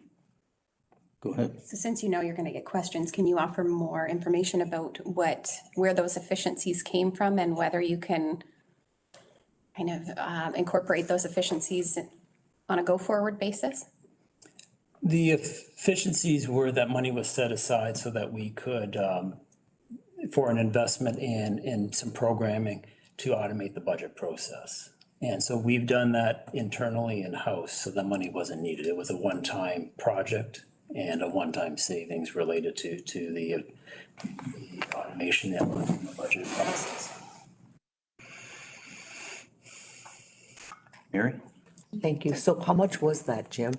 How much did you set aside for that project that we didn't actually really need? It was just under 15,000. Okay, so basically it's pretty well equal to what you're saying. Okay, just so I know the difference. Yeah. Okay. And we would adjust the hours on that intern to keep it within the dollars available so that it would be fully offset. Okay. Okay. No more questions? Thank you, Jim. Where are we? Brian, is it your turn? It is. Go ahead. Thank you, Mr. Warden, through to the Budget Committee. Joining me today as well, virtually, we've got Kate Burns-Gallagher, who is available to answer any specific economic development tourism questions, should they arise.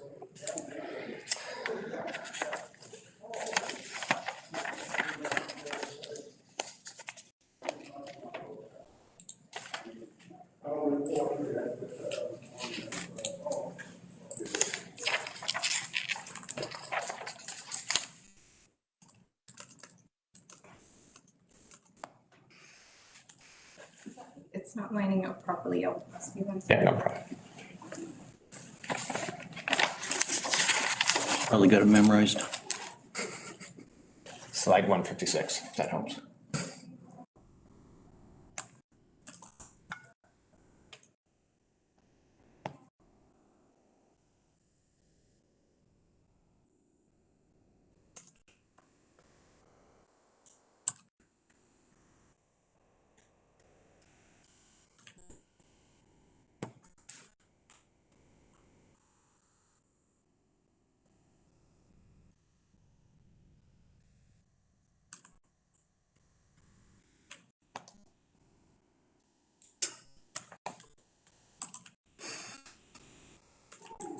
Just doesn't want your presentation today, Brian. That's okay. We'll just have to cycle through. I'm sorry. Problem.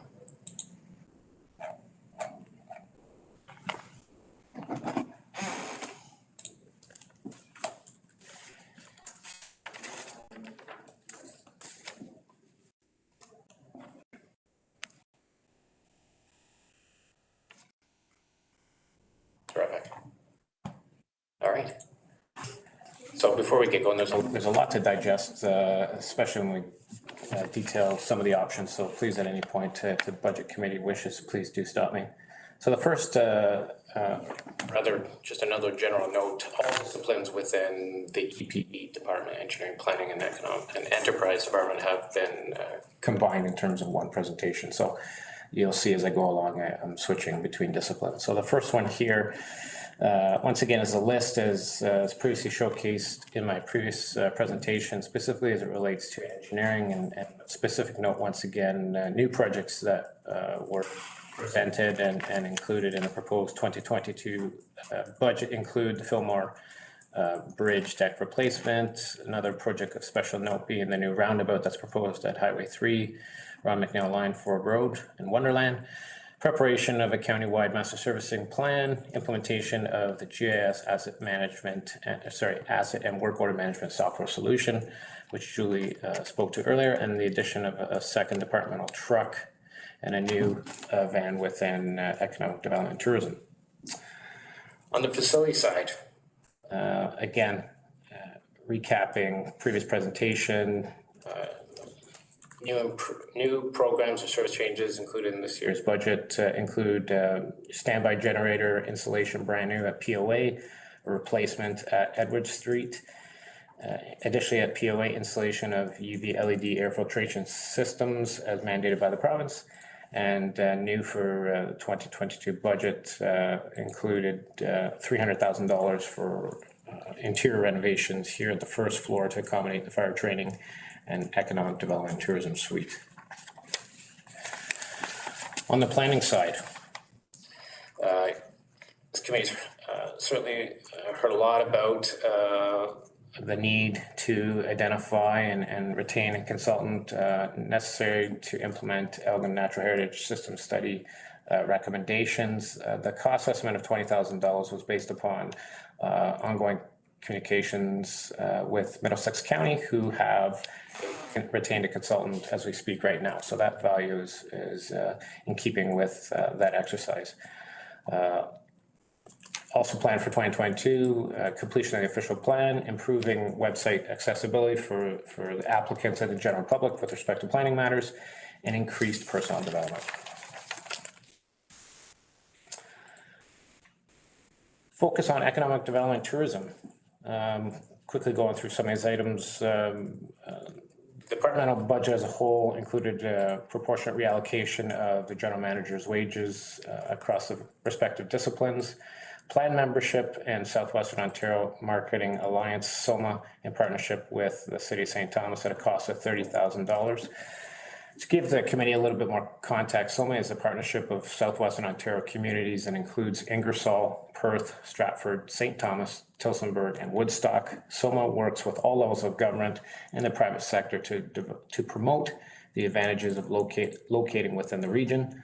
SOMA offers a number of services to companies looking to grow within the region, including confidential site selection, provides economic development services, and development and sale of industrial lands. Membership generally generates, on average, about 100 leads per year.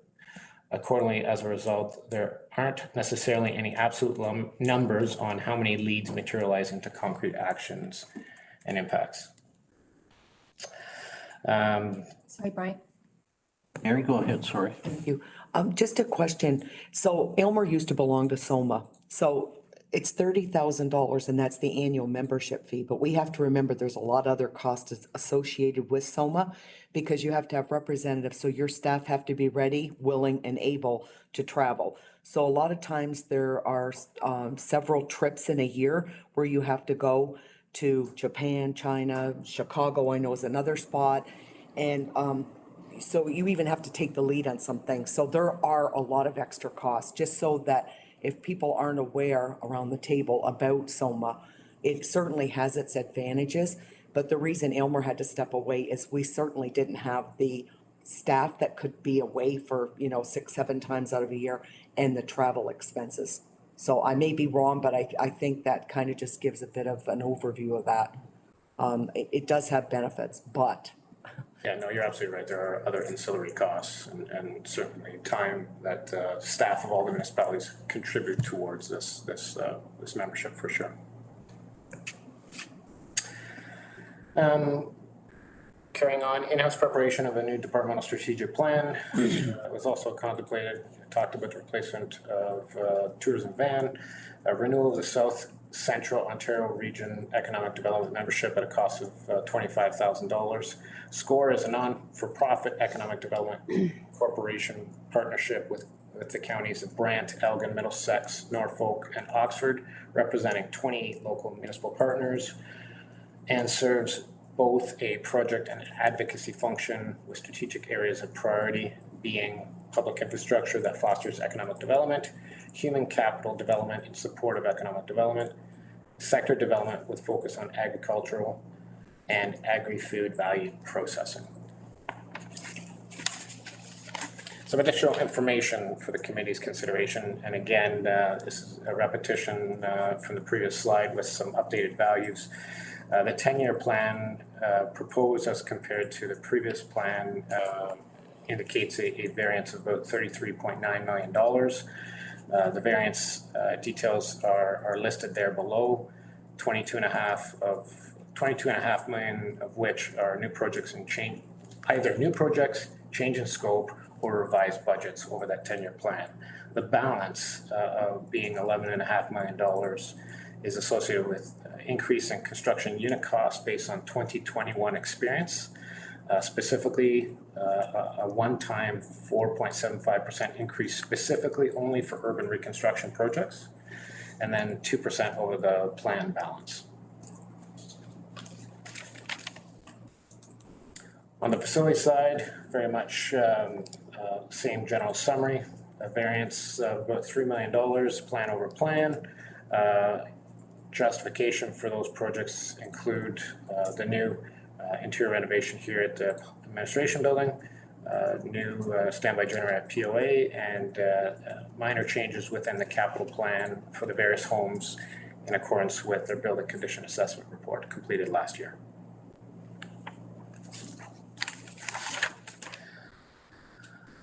On the planning front, again, spoke a lot about the consultant. Official plan review, additional funds are needed to ensure that there's adequate funds to account for facility room rentals, enhanced communications to the public, etc. Again, talk a lot about improved website accessibility for applicants and the public. And then again, as previously mentioned, increased personnel development. Finally, on economic development and tourism, once again, details associated with SCORE as previously noted. Membership also in the Ontario food cluster at about $4,000 is indicated there. And at the present time, the budget does indicate membership in SOMA at a cost of $30,000.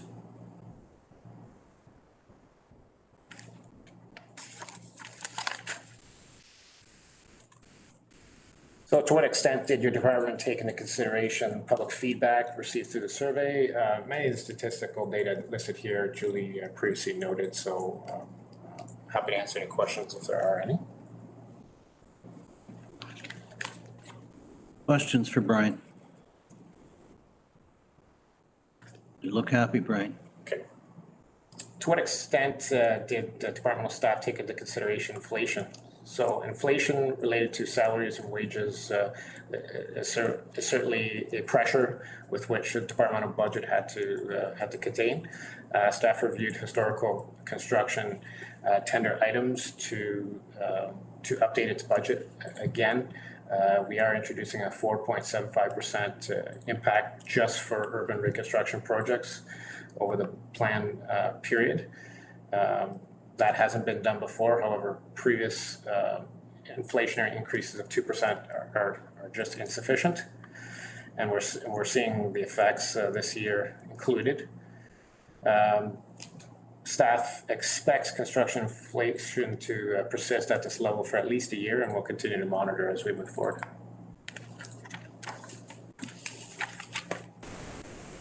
So, to what extent have we considered offsets, or in other words, what are we willing to give up? On the engineering side, infrastructure investment projects have been proposed based on current condition and future need. Project scope, method, and timing have been developed to address the need at the least expensive life cycle cost. Certain projects have an ideal investment timing window, while others can be deferred over triggering future increased costs. On the planning side, planning website accessibility and document rebranding to improve public applicant experience was considered something that could be undertaken in-house. On the facility side, corporate facility investment has been proposed based on the recommendations of the 2020 Building Condition Assessment Report. Certain projects here again have a specific timing window, and if deferred any great extent will result in certainly increased capital costs and potential maintenance costs as well.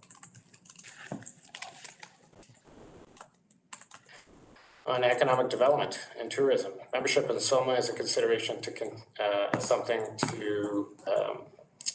to give up in an effort to contain budget increases. There are other opportunities to generate leads and work in collaboration with the city of St. Thomas and surrounding municipalities on investment attraction. Elgin is also a longstanding member of the Ontario Food Cluster, an organization that offers regional representation.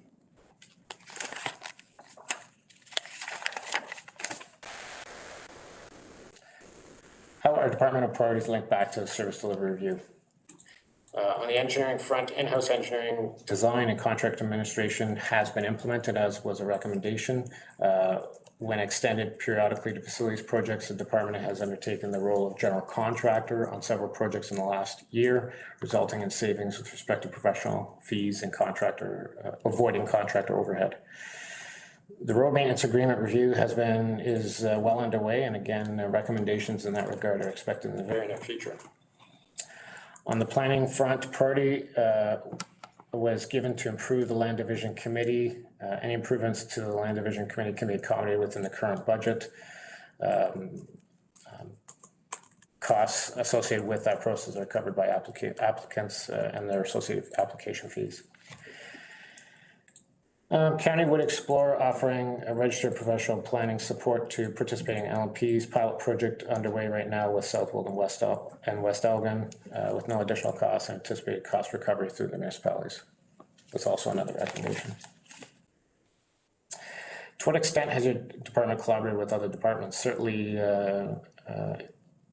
The engineering, planning, and enterprise department's diverse portfolio leverages contributions from disciplines within the department, but we also work very closely with the finance department quite routinely as projects continue. IT services assists us in our GS implementation, and it's continuing to assist us in that regard, and we'll continue to work closely with them should council, this committee, and then council agree to investing in a work order asset management software solution.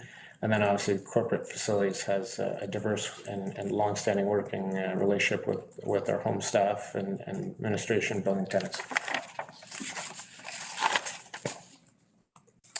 So if we had to cut 5%, what would you do and what are the associated risks? So first, starting with engineering, 5% of the 2022 budget for engineering amounts to $921,000. 4 options are presented before you, and we'll go through them in each detail. I would specifically note option 3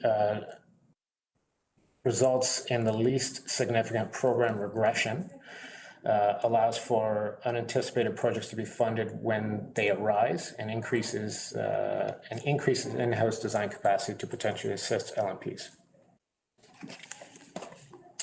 So starting with option number 1. Option number 1 is the budget as was presented to date. Again, the reasons as previously noted results in a variance plan variance of $33.9 million. Dominique? Thank you, Mr. Chair. Just to clarify, the Ron McNeil Highway 3, we haven't seen a report on that yet. I know it was a suggestion, but should we read in that this is sort of where it's heading, where the recommendation will go? Yeah, through Mr. Warden to Councillor Giguère, absolutely. We're expecting a draft report from our consultant in the coming weeks, and hope to be able to table that before County Council for consideration and endorsement of the Municipal Class Environmental Assessment Report, after which it will be presented to the public. Thank you.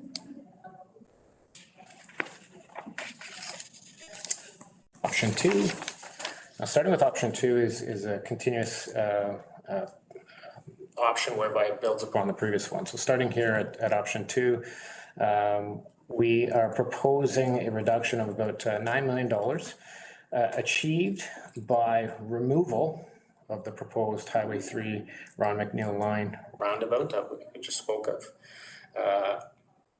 Ongoing discussions that I'm having with ministry staff, MTO staff,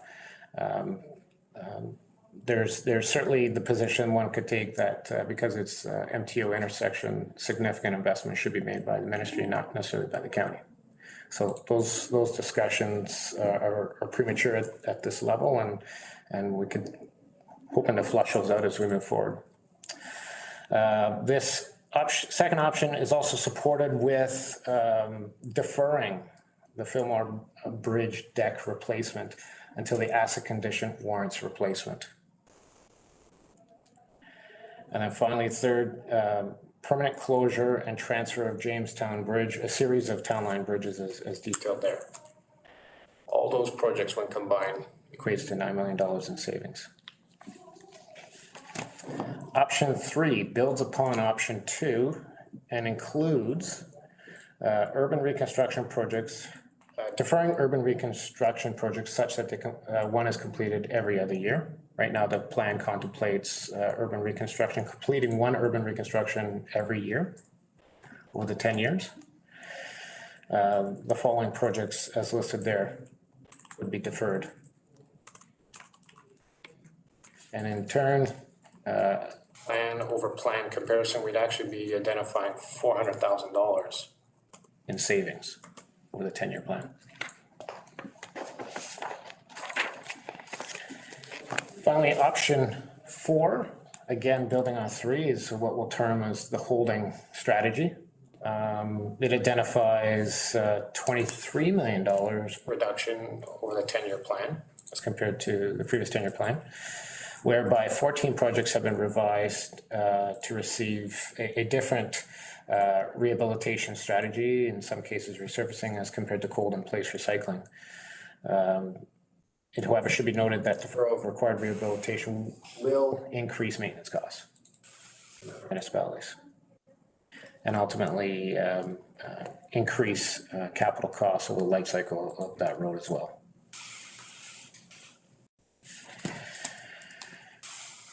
Next slide just gives you a listing of those 14 road sections that would be impacted as a result of option 4.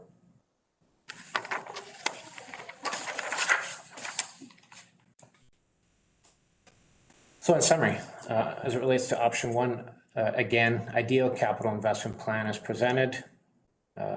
It includes all the known needs and provides appropriate investment to address those needs in accordance with the approved asset management plan. Option 2 removes select new projects and town line bridges. Again, reduces the 10-year plan impact by $9 million. The risk predominantly there being social impact, removal of town line bridges and those that live within close proximity that may use it. Option 3, deferral of urban reconstruction projects, in addition to the recommendations of option 2, results in a 10-year plan savings of about $400,000. Again, risks include social impact, increased capital maintenance costs, and extended infrastructure life cycle. And then finally, 4, building upon options 3 and 2, includes, or rather incorporates the holding maintenance strategy or rehabilitation strategy to the county's road network. Risks include social impact, certainly increased capital maintenance costs, and definitely an extension of the infrastructure life cycle.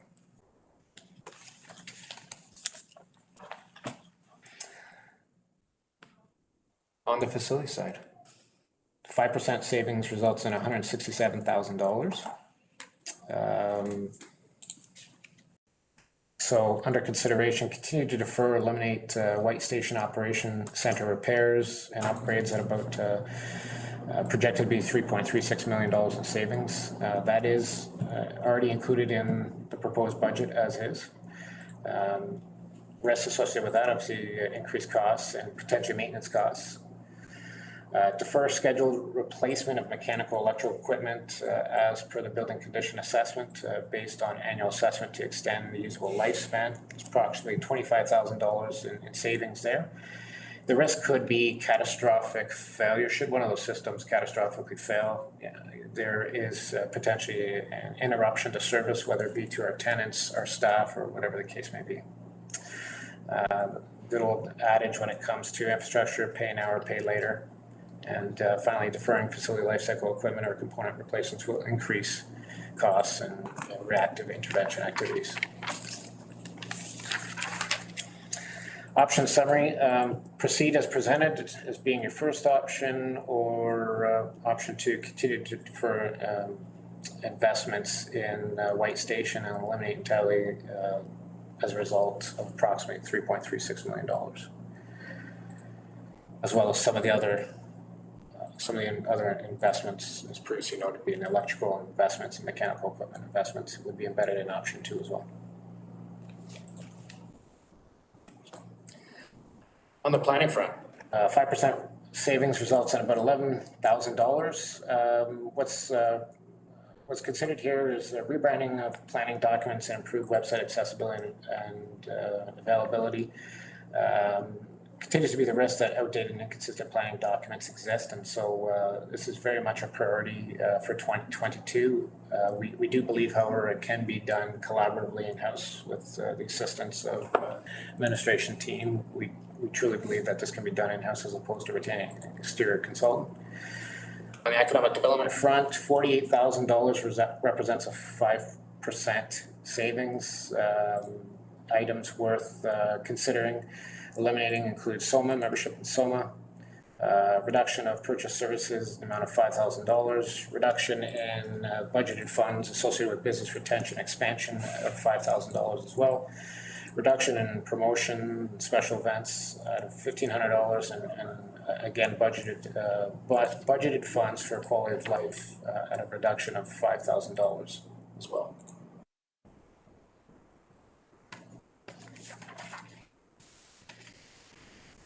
So on the planning front, option summary, either maintain the budget as proposed, or include removal of plans to retain exterior marketing consultant and allow staff to undertake the required website and document updating provisions as required in-house. Economic development recommendation, or one of the options, would be to reduce the budget line items as proposed and previously detailed.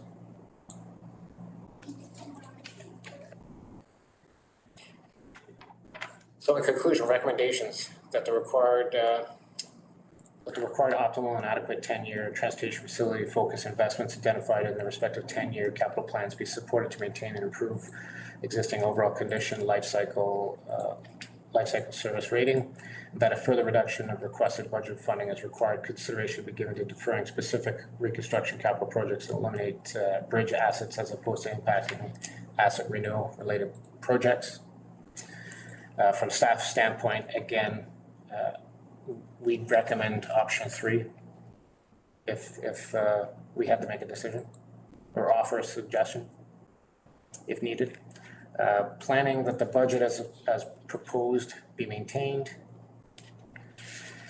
and economic development and tourism, that membership in SOMA be canceled for 2022 and be reassessed as part of future budget deliberations, and that budget line items be reduced as proposed as well.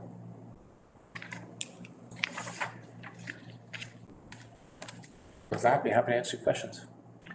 Thank you, Brian. Questions, comments? Mary? Question about the rehabilitation of the roads, like if we don't do them completely, and you've offered some different options that we can do. Are a lot of other municipalities, counties ever using some of these options, or is this just a last resort? Like, are you just giving us the bottom line? Like, is this something that's really not recommended, or are municipalities actually using some of these alternate ways of rehabilitating the roads? Yeah, the county, Elgin County certainly makes use of some of these rehabilitation strategies as part of our road network.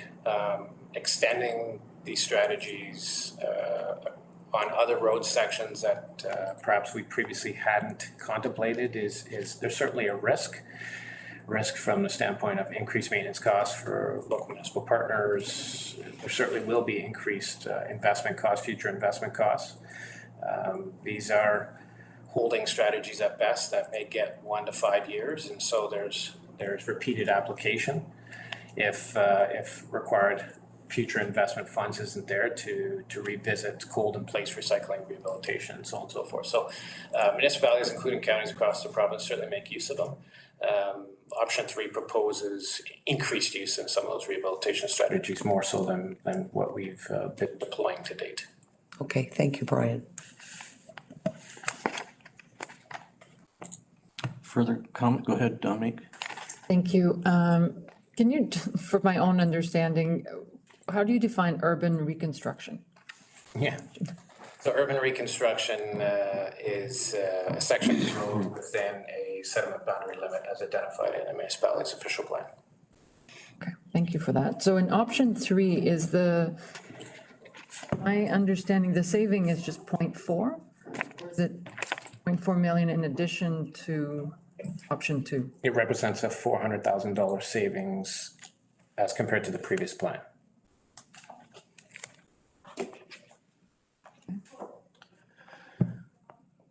Pretty obvious, 5% on some departments is huge, and some other departments, it's, fit in the back of my truck easy. Dominique? Regarding planning, thank you, Mr. Chair. You talked about the rebranding and the applicant experience. Can you give me a concrete example of, so what's the problem we would be fixing with $10,000?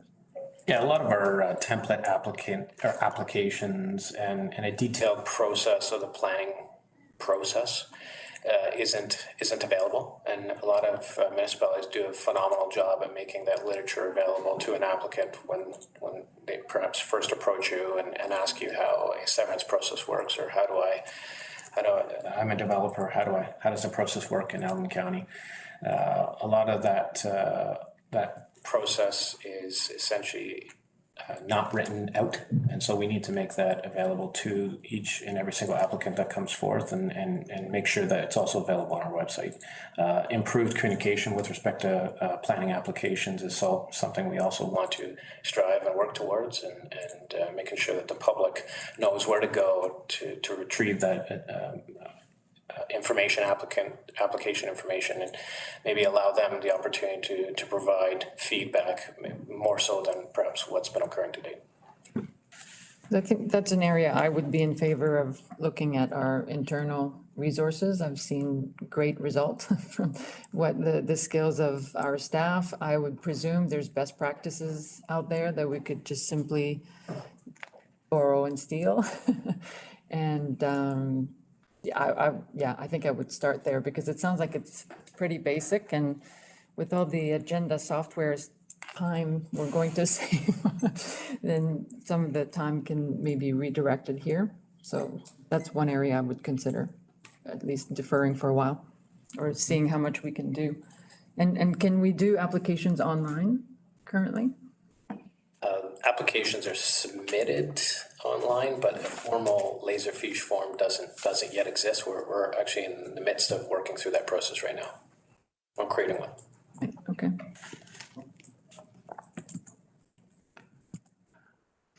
All right, no further comments? Thank you, Brian. Oh, You're still looking for direction on which way you want to go. oh, And yes, I think Dominique, on the easy one. I would have to respectfully suggest that I appreciate the efforts that you put forward here, Brian. And I really am hesitant to cut capital funding, because I agree that this thing is going to put you into a bigger hole down the road. But there are some things here that I think make a lot of sense. And, building on the conversation from our last meeting, that if there are some of these projects that makes a lot more sense to holding off from to avoid the accelerated construction index that we're expecting in 2022 and to defer down the road. That makes a lot of sense. And I use, for an example, the Fillmore Bridge. Structurally it's still sound, and yet we recognize from that there is a liability, potential liability existing out there to get this thing done. But does it make sense to do that at an accelerated cost just to have it done immediately, or does it make sense to put it down the road to do it when it might, supplies and labor might be a little more affordable once we get over this pandemic jump or hurdle? So building on that, and then there were some other things that you identified through option 2. Makes a lot of sense to me. If you got some underutilized bridges, and if they can be left in place as pedestrian trails, okay. It makes a lot of sense to me. But go on and talk about some of these, other reconstruction projects, whether it's Fulton Street or Dutton or Springfield, whatever. Are these going to end up biting us in the rear end down the road by deferring these down, the timeline?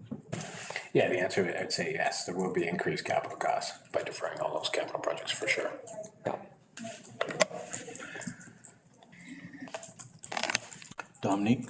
Yeah, I'm also wondering, based on the transportation master plan, I know that there's a survey about, which intersections do you find unsafe, so I appreciate the recommendation around the Ron McNeil intersection, but are we about to also receive a study that will identify other intersections? And then, so at that point, then I'm thinking, so do we need to wait a little bit to prioritize all of these intersections improvements?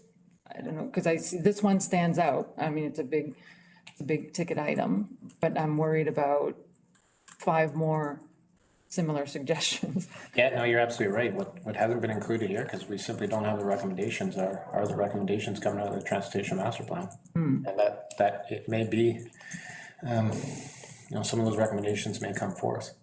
The one thing I will say for the Highway 3 Ford Road, Broad McNeil Line, Wonderland, Municipal Class of Environmental Assessment, that was an assessment triggered by council. It wasn't precipitated by an associated safety issue or anything like that. So that was something that wasn't expected, was never planned for. And so the recommendation, as staff have seen it, is resulting in a potential $4.8 million investment. So. And yet that one, as you say, has the potential of actually involving some provincial funding. But we don't know yet. That's right. So until we do know, why would we take it on? Good point. But you still need to put it in the 10-year. Is this something that's gonna benefit the proposed development up there? Transportation corridor?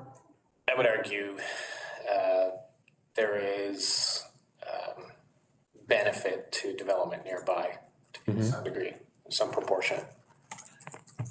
I'd agree. I think the need is there before that development. There's a lot of traffic on that road coming off 401 back and forth to London. Tremendous. After number 3, Ron McNeil? It's a business. Well, I've traveled it. Where, are we talking the end of Wonderland? Yeah, if assuming one was to extend Wonderland to intersect with Highway 3. And, okay. Without presupposing a future report, I will say that improvements to the intersection are nearing the ministry's requirement to either signalize the intersection or what was also contemplated was incorporation of a roundabout. So improvements are needed in the very near future, and they'll only be exacerbated when development in the area within close proximity to that intersection continues to advance. So.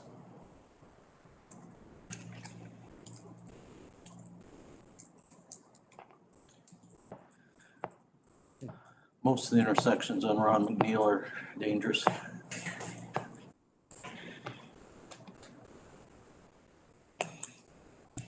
What direction do we want to give, Brian?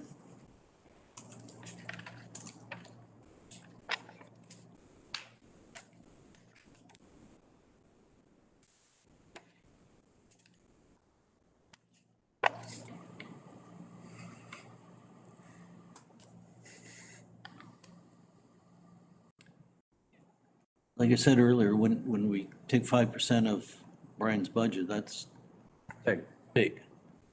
And that's not, the other ones are important as well. But, yeah. And when you're talking about the effects of the pandemic and the supply chain, we assume maybe prices will go down in a year. There's no guarantee.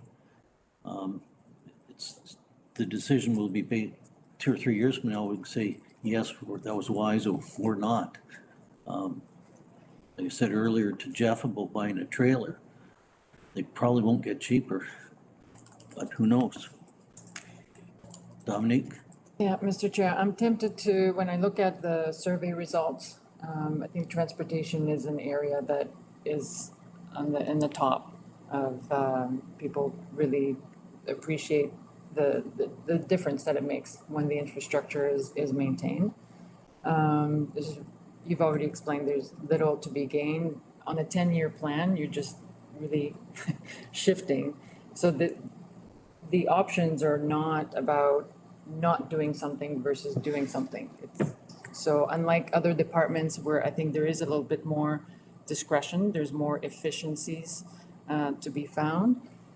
In this area, I personally don't really see where, there are efficiencies to be found. They're not soft costs per se. So I would be interested in seeing then what the options look like. We do have the growth reserve. A lot of these are a result, to me, are related to growth and enhancing or at least maintaining the infrastructure. So I would be interested in seeing what's the end result.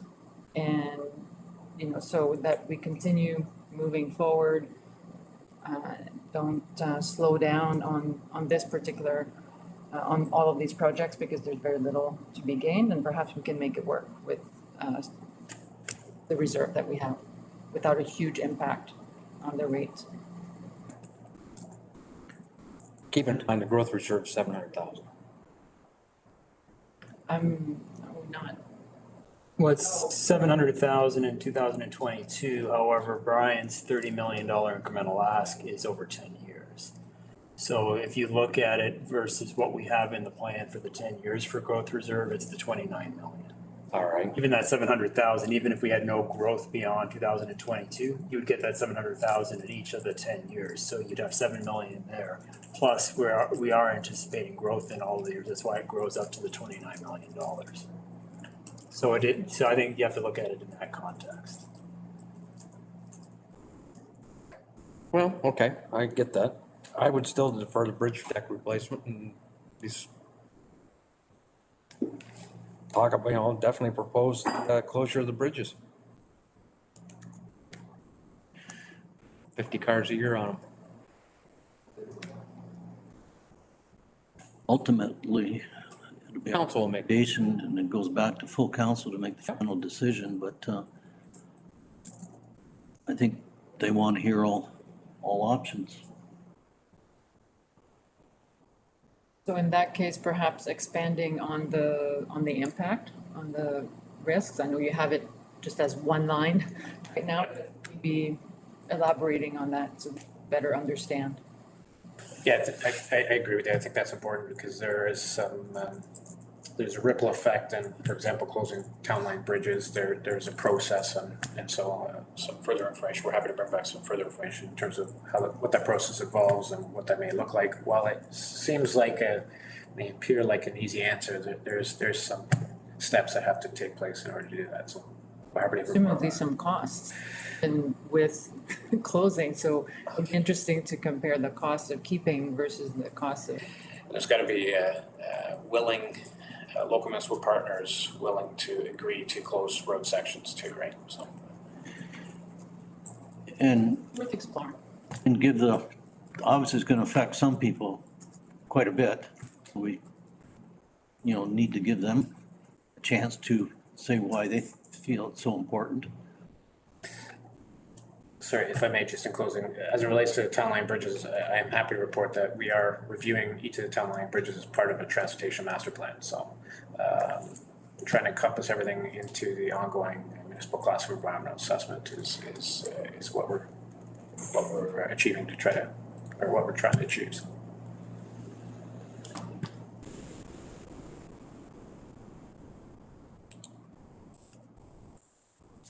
Oh.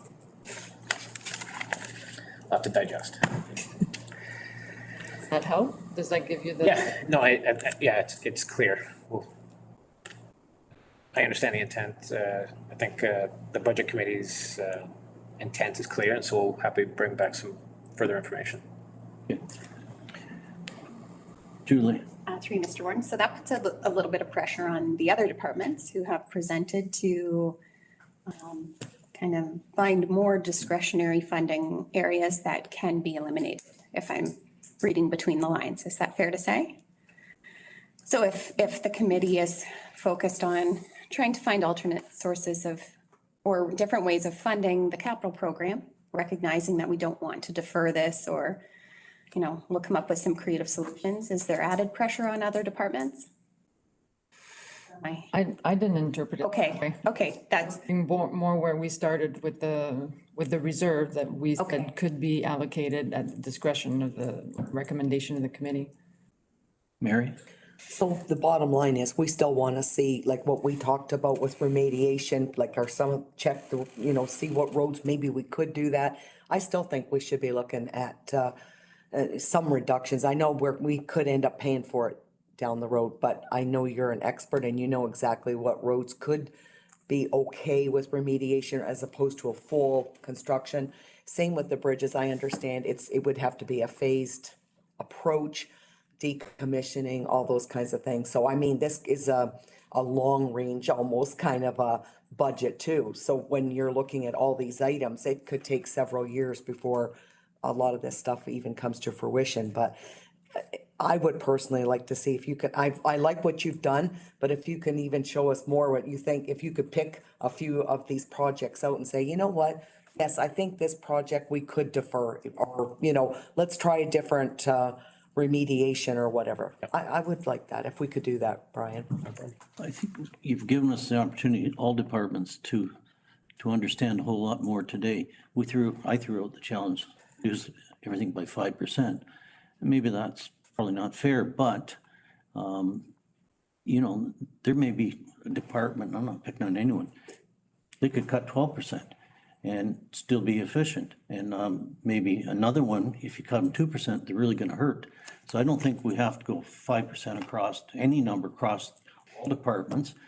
I've getting a pretty good comfort level on some departments. I got a few questions, others. That's what, to me, has been the real goodness of this, We're gaining a lot more information. That makes it easier to make a final decision, in my opinion. And I thank all staff for it. Mary? I'll just elaborate on that. So basically, it just gives us a, think outside the box for all of us. And we represent the taxpayers, so we have to be looking at everything that we can possibly do, but maintain all the proper levels of safety and everything, because we know we have to follow those rules and we have to keep our residents safe. But I appreciate what staff has done. This is great. And I think that it's a good exercise for all of us to look at these numbers. And in this day and age, we have to be cautious how we spend money. We always have had to be, but it seems like it's getting more and more costly. So I appreciate that. Who's card? Brian's. There's alarms going on. He's sat on the, All right, Brian, thank you. I think we're, nicely orchestrated. Yeah. Saved by the bell. Oh. I think we're satisfied. Thank you. Jeff, welcome. You. Can't say good morning anymore. Good afternoon. Whenever you're ready, sir.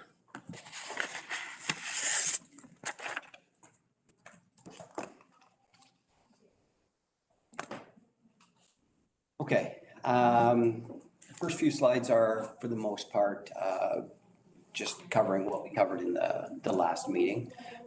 So this one kind of refers to some software that other departments are asking for that do hit the IT budget. I think they spoke to them, so I'm not going to go into detail on any of these. This is the same sort of thing. Next slide, please. Now, these are the ones that I guess are more IT department specific, even though they do affect the entire organization, they're more geared to us. So there's a capital ask of $227,000 for hardware, an additional $6,000 for training and development, a $14,000 ask for an ITSM service, so IT service management software. Total of about $110,000, $135,000 to cybersecurity items. So this just kind of highlights a breakdown of those two sections based on capital and operating, what is directly related to IT and what is other departments that do hit our IT budget. Next slide. So there were a few questions from the last meeting that I wanted to address. One was around if AMO has anything to offer in terms of consolidating any of the cybersecurity efforts. So I did review the document. I think it's called a Municipal Cybersecurity Toolkit. There's no actual tools included within that. It's a document that highlights best practices, makes some recommendations for municipalities to move down, those sort of things. But no actual tools included in it. One thing that they do point out is that an assessment, ongoing assessments are quite important. So that is one thing that we did put in there. So that's good. One other item in the document is around a government agency called Canadian Centre for Cybersecurity. I was part of this when I was in healthcare. They do sector-specific calls around impacts to your organization, that sort of stuff. So I am getting signed up with that for municipalities. They do the same thing for municipalities. So that's good because that was a bit of a refresher there. So there was another question around whether any of these initiatives would have an impact on our insurance premiums. So I did talk to Mike Hoekstra a little bit about this. We currently have an open RFP for insurance. There are a lot of factors that make up the premiums. So it's very hard for us to determine if one application or one service, what that impact would be on your premiums. But what we do know is Mike indicated that the last RFP, they had 3 questions brought back to them. This one, I think he's up around 70, and 50% of them are around cybersecurity. So there is a big focus on cybersecurity from insurance companies. And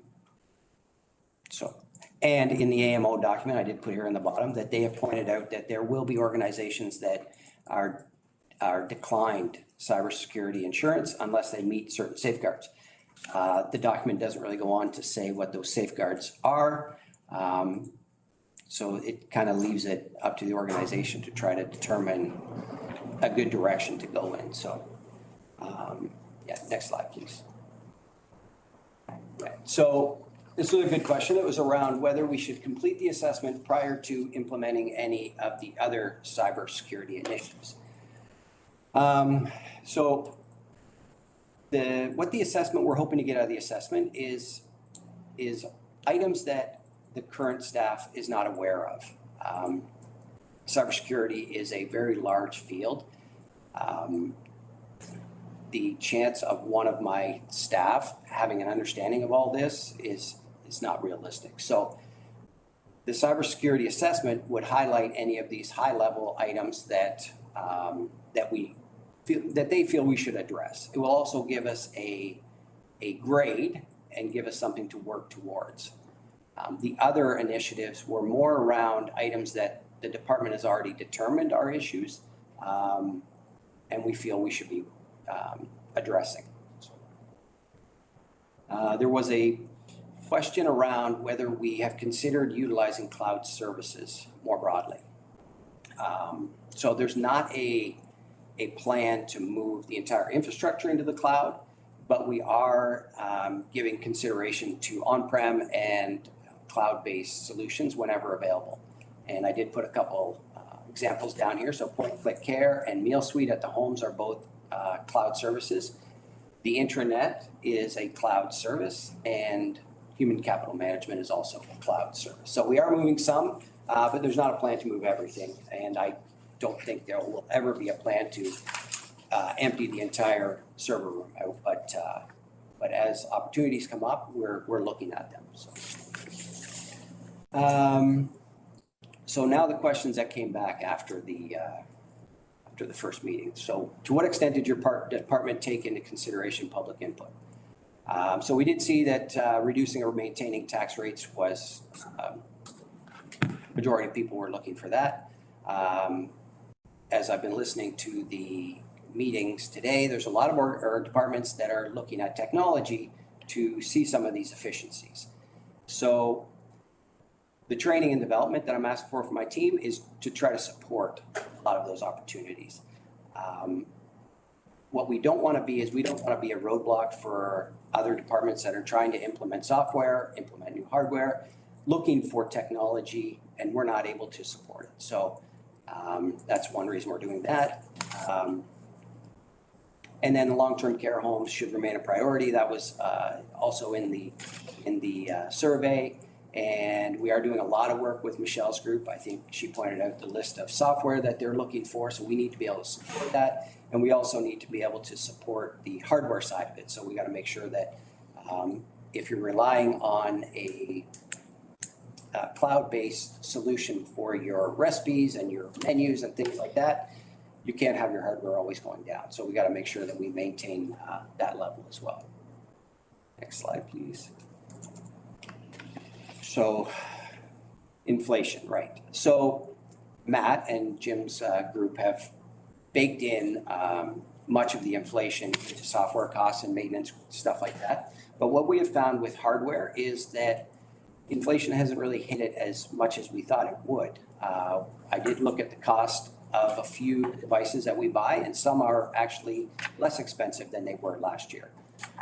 Our issue with that is delivery of that equipment. We're having a hard time getting some equipment delivered on time, that sort of thing.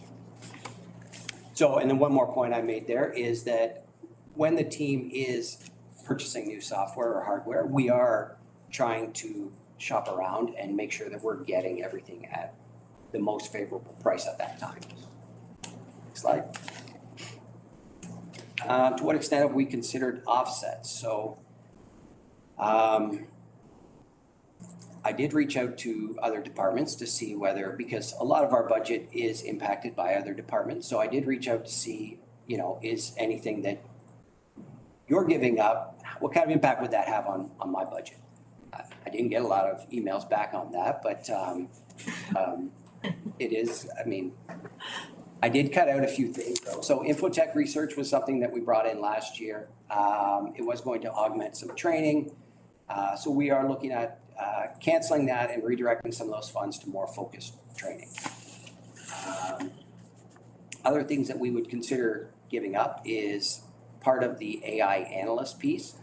We've had discussions with our antivirus provider, and they are assuring us that what we currently have will do some of what we're looking for. Not to the extent that this will, but partly. So we are going to investigate that a little bit more. We have a meeting with them either later this week or first of next week to get a better idea of what we can capture in a solution we already have. I think we talked about this before. We don't want to bring a lot of software in and then only use 70%, sometimes less. Like I think with the antivirus stuff, we're probably using about 50% of what the capabilities are. I'd like to get that number much higher. So we are going to investigate that. And we need to understand what that impact would have on resource requirements. One reason we really like this AI analyst is it doesn't take a lot of IT staff to manage. Basically, you put it in, it runs, you can put as much time into it as you need to. The other thing we could probably give up is our privileged access management. We recognize that this is an issue, but I think recognizing that it's an issue is part of the solution because we can put more attention on policies that would protect these accounts. So we could potentially do without that until future years. And the last one that we have a impact on is the hardware replacement. We do have a hardware schedule, replacement schedule that we've been working from, and we can put some devices off extra years, knowing that we would probably have to make that up in subsequent years when maybe things are a little bit different. We are looking at only end user devices. We don't want to take down, we don't want to try to stretch the life out of like a router or a switch that maintains access to the entire building or anything like that. But we could consider, you know, maybe getting an extra year out of a desktop or laptop, phones, those sort of things. Slide. So how did our department link back to the service delivery recommendations? So one item in there was around developing skills of the team to make them more appealing to some of the LMPs. So we currently provide IT services to two of the lower tiers. And I think ultimately we'd like to be able to provide services to more. But there is some questions around the skills and abilities on the team and direction that we are going in. So that's another reason why we have increased the training budget. And the cybersecurity, I think, also goes a long ways in saying how progressive the department is and how we view cybersecurity as a high priority. And that's how we would actually deal with lower tiers as well, like we would be able to protect their data. So that's how we liked it back. Next slide, please. So how do we collaborate with other departments? Same as all the other departments said this morning, we are involved in most of the discussions when it comes to new software, new hardware. We do try to evaluate any new asks and ensure that there's not a duplicate, that we don't already have an application that might suit their needs. And then we also have to do our due diligence to make sure that anything that's coming in is not going to have an adverse effect on the current infrastructure as well. Right. So this is around the 5%. What would we cut? So I already spoke to, we could remove part of the AI piece. And that, I guess I didn't put all the values in here. That would be about a $35,000 decrease. 5% of the IT budget is about 108,000. So removal of the AI piece, part of the AI piece would result in about a $35,000 savings. Postponing of the privileged access management is 25, and then the hardware makes up about 50,000. I think we were able to carve out about $47,000 worth of hardware that we could potentially put off for subsequent years.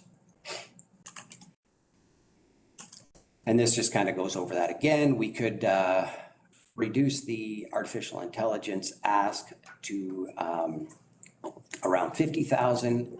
We do lose some functionality, but we hope to get some of that back from an existing piece of software that we have. And then we could reevaluate. If the existing suite is not capable, then we may be sitting here talking about this again next year, but that's an option. And then the same with the privileged access management. We know that these accounts that this software would secure are very important. If a hacker gains access to your network, these are the accounts that it's after. We know this, so we can put policies in place and procedures to better protect them. And then we could reevaluate. And then the hardware refresh. This is where we would have the most impact, I think. And like I said, we could remove about 47,000 out of that if needed to.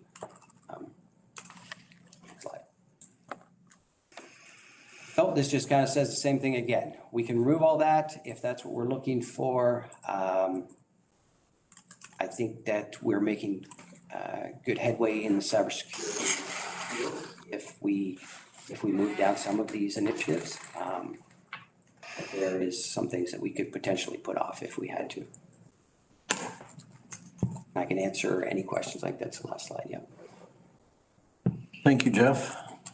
Comments? Ed? Yeah, thank you for a presentation, Jeff. Some of the proposed savings that you're indicating here are, of course, predicated on requirements of our current insurance renewal. So until we really know what that is, it's a nice placeholder, but really can't guarantee it. And if you can stretch your hardware out another year or so, sure, as long as there's no adverse effects, or Right. anticipation. And so since we're staying away from pieces of hardware that would affect a large group of people, I think we could adapt. If somebody lost a laptop, we would have a spare laptop, for instance, that could replace it while we wait for the supply chain to get that delivered, things like that. So when we're talking about making cuts to hardware, we're talking about devices that impact an individual, not an entire branch or an entire office, things like that. So the schedule you're on, if I may, Mr. Chair, is a 5-year renewal? It's depending on the device itself. Right.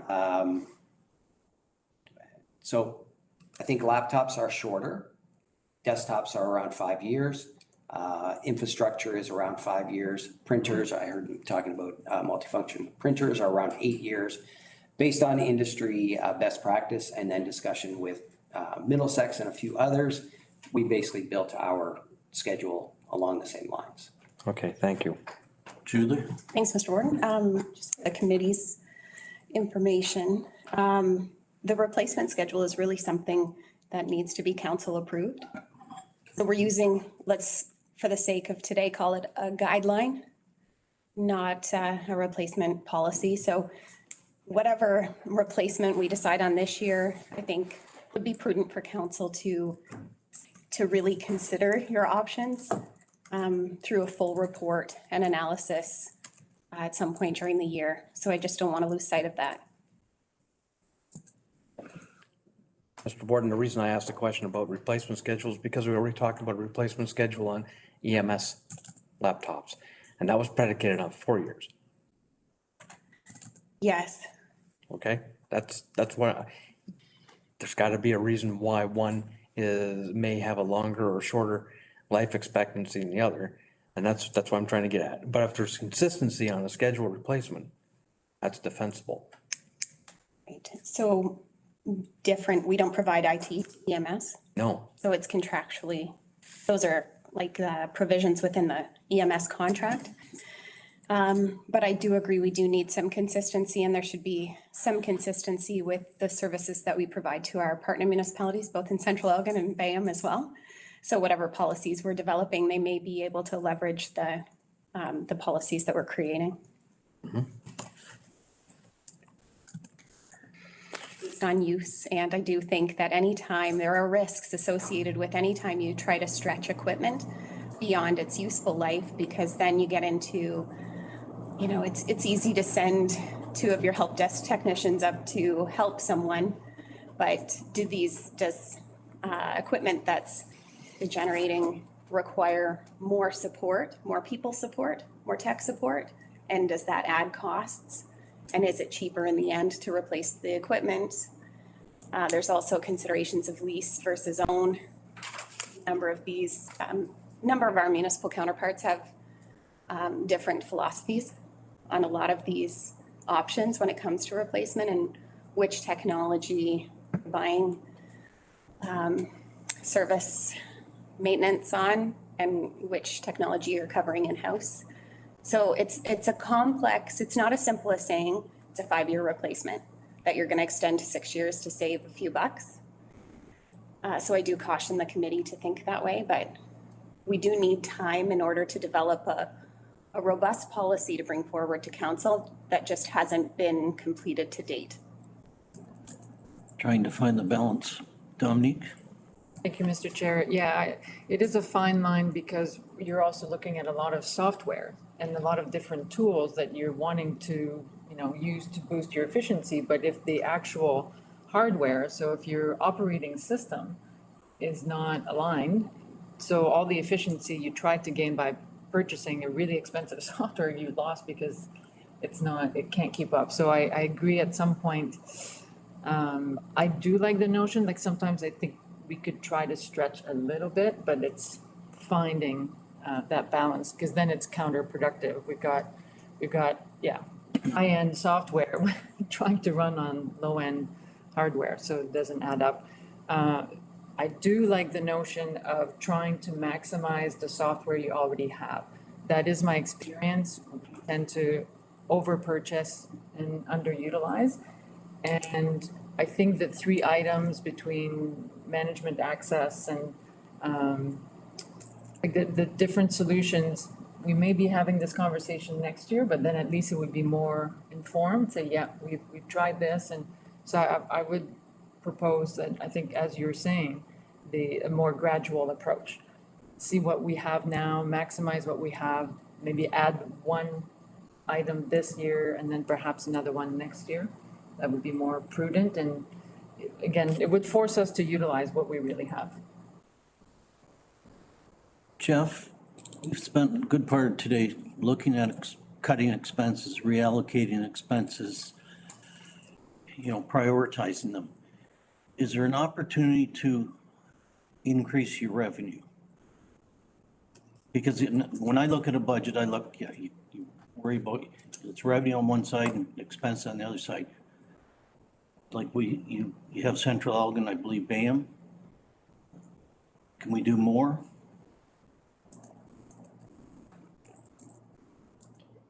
Not next year. Yeah, I get it. So Get our house in order. And maybe I should have asked that question to all departments. Can they increase revenue? Because it's one or the other. we need to build our team, develop the team, that sort of stuff. That's what we're trying to do right now, is build a bit of a foundation Fair answer, develop the group, and then look at that. fair answer, thank you. And if I may, Mr. Warden, what Jeff just commented is explicitly stated in the service delivery review as well, just that we have to, once we do develop some internal expertise and maybe leverage some opportunities that exist regionally, then we'll be in a better position to support expanded shared services to other municipal partners. So it is on our radar. We'd be excited to do so when the time is right. Look forward to it. Further comments for Jeff? Okay. Thank you, sir. Thank you. Good job.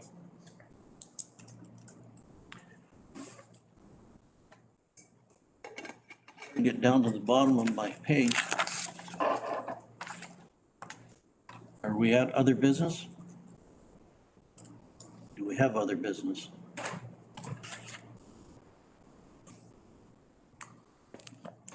Do we have correspondence?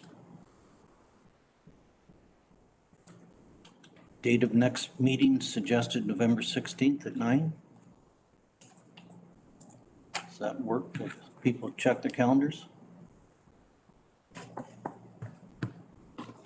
I haven't checked, but I'll probably be here. I think we checked last time. Okay. Yeah.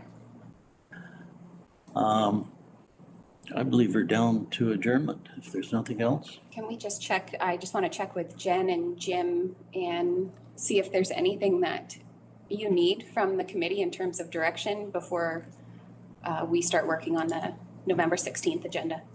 It probably would make sense just to bring up, Jenna, slide 74. And just interpreting from the things I've heard, and then correct me if I'm wrong. I think what we're gonna be focused in on is option 3, which will be effectively that we're gonna be spreading the costs of the increased capital. First, we're gonna be looking at what we can allocate to the reserve, and then what residual will spread out over the 5 years. So that means that option 3 is gonna be coming somewhere in the middle of 3.6 to 4.1% in that range. And if that's where we go, then we'll work, finance and engineering will work together to projects would be related, and come back with a proposal of what that increase would then be and what the amount of reserve use would be. And we can bring that back for the Tuesday meeting. We'll cram that in over the next couple of days. Because we knocked off quite a few items that were proposed, right? So that should be a different number. Yeah, so we'll be rolling in those changes as well as we can do from a reserve. Sorry if I may, Mr. Warden, I think we were gearing more towards option 2. No, this is on slide 7. On slide 7. Oh, sorry. Not the engineer. Sorry, my bad. So it's Finance one. option 3, which is just as you have the continuation, it's option 2 was the 4.1% spread out over the 10 years. And then option 3 is taking that 4.1 down by the use of reserves where appropriate. So that means it'll be somewhere between that 3.6 to 4.1 where it will likely come out. And last year we went below 3.6, right? That's right. We were at 2.9. We had both operating and capital surpluses that we were able to allocate to reducing that. We won't know until end of January, beginning of February. So keep in mind, what we're bringing forward to council in December is the departmental budgets. We're not actually approving tax rates until March. So at that point in time, we'll have that information, and that may yet further improve those numbers that were presented in December to council. Jim, if 75,000 is 0.2% on the levy, what's 1% on the levy? 260, 270? 1% on the levy is close to around 400,000. All right.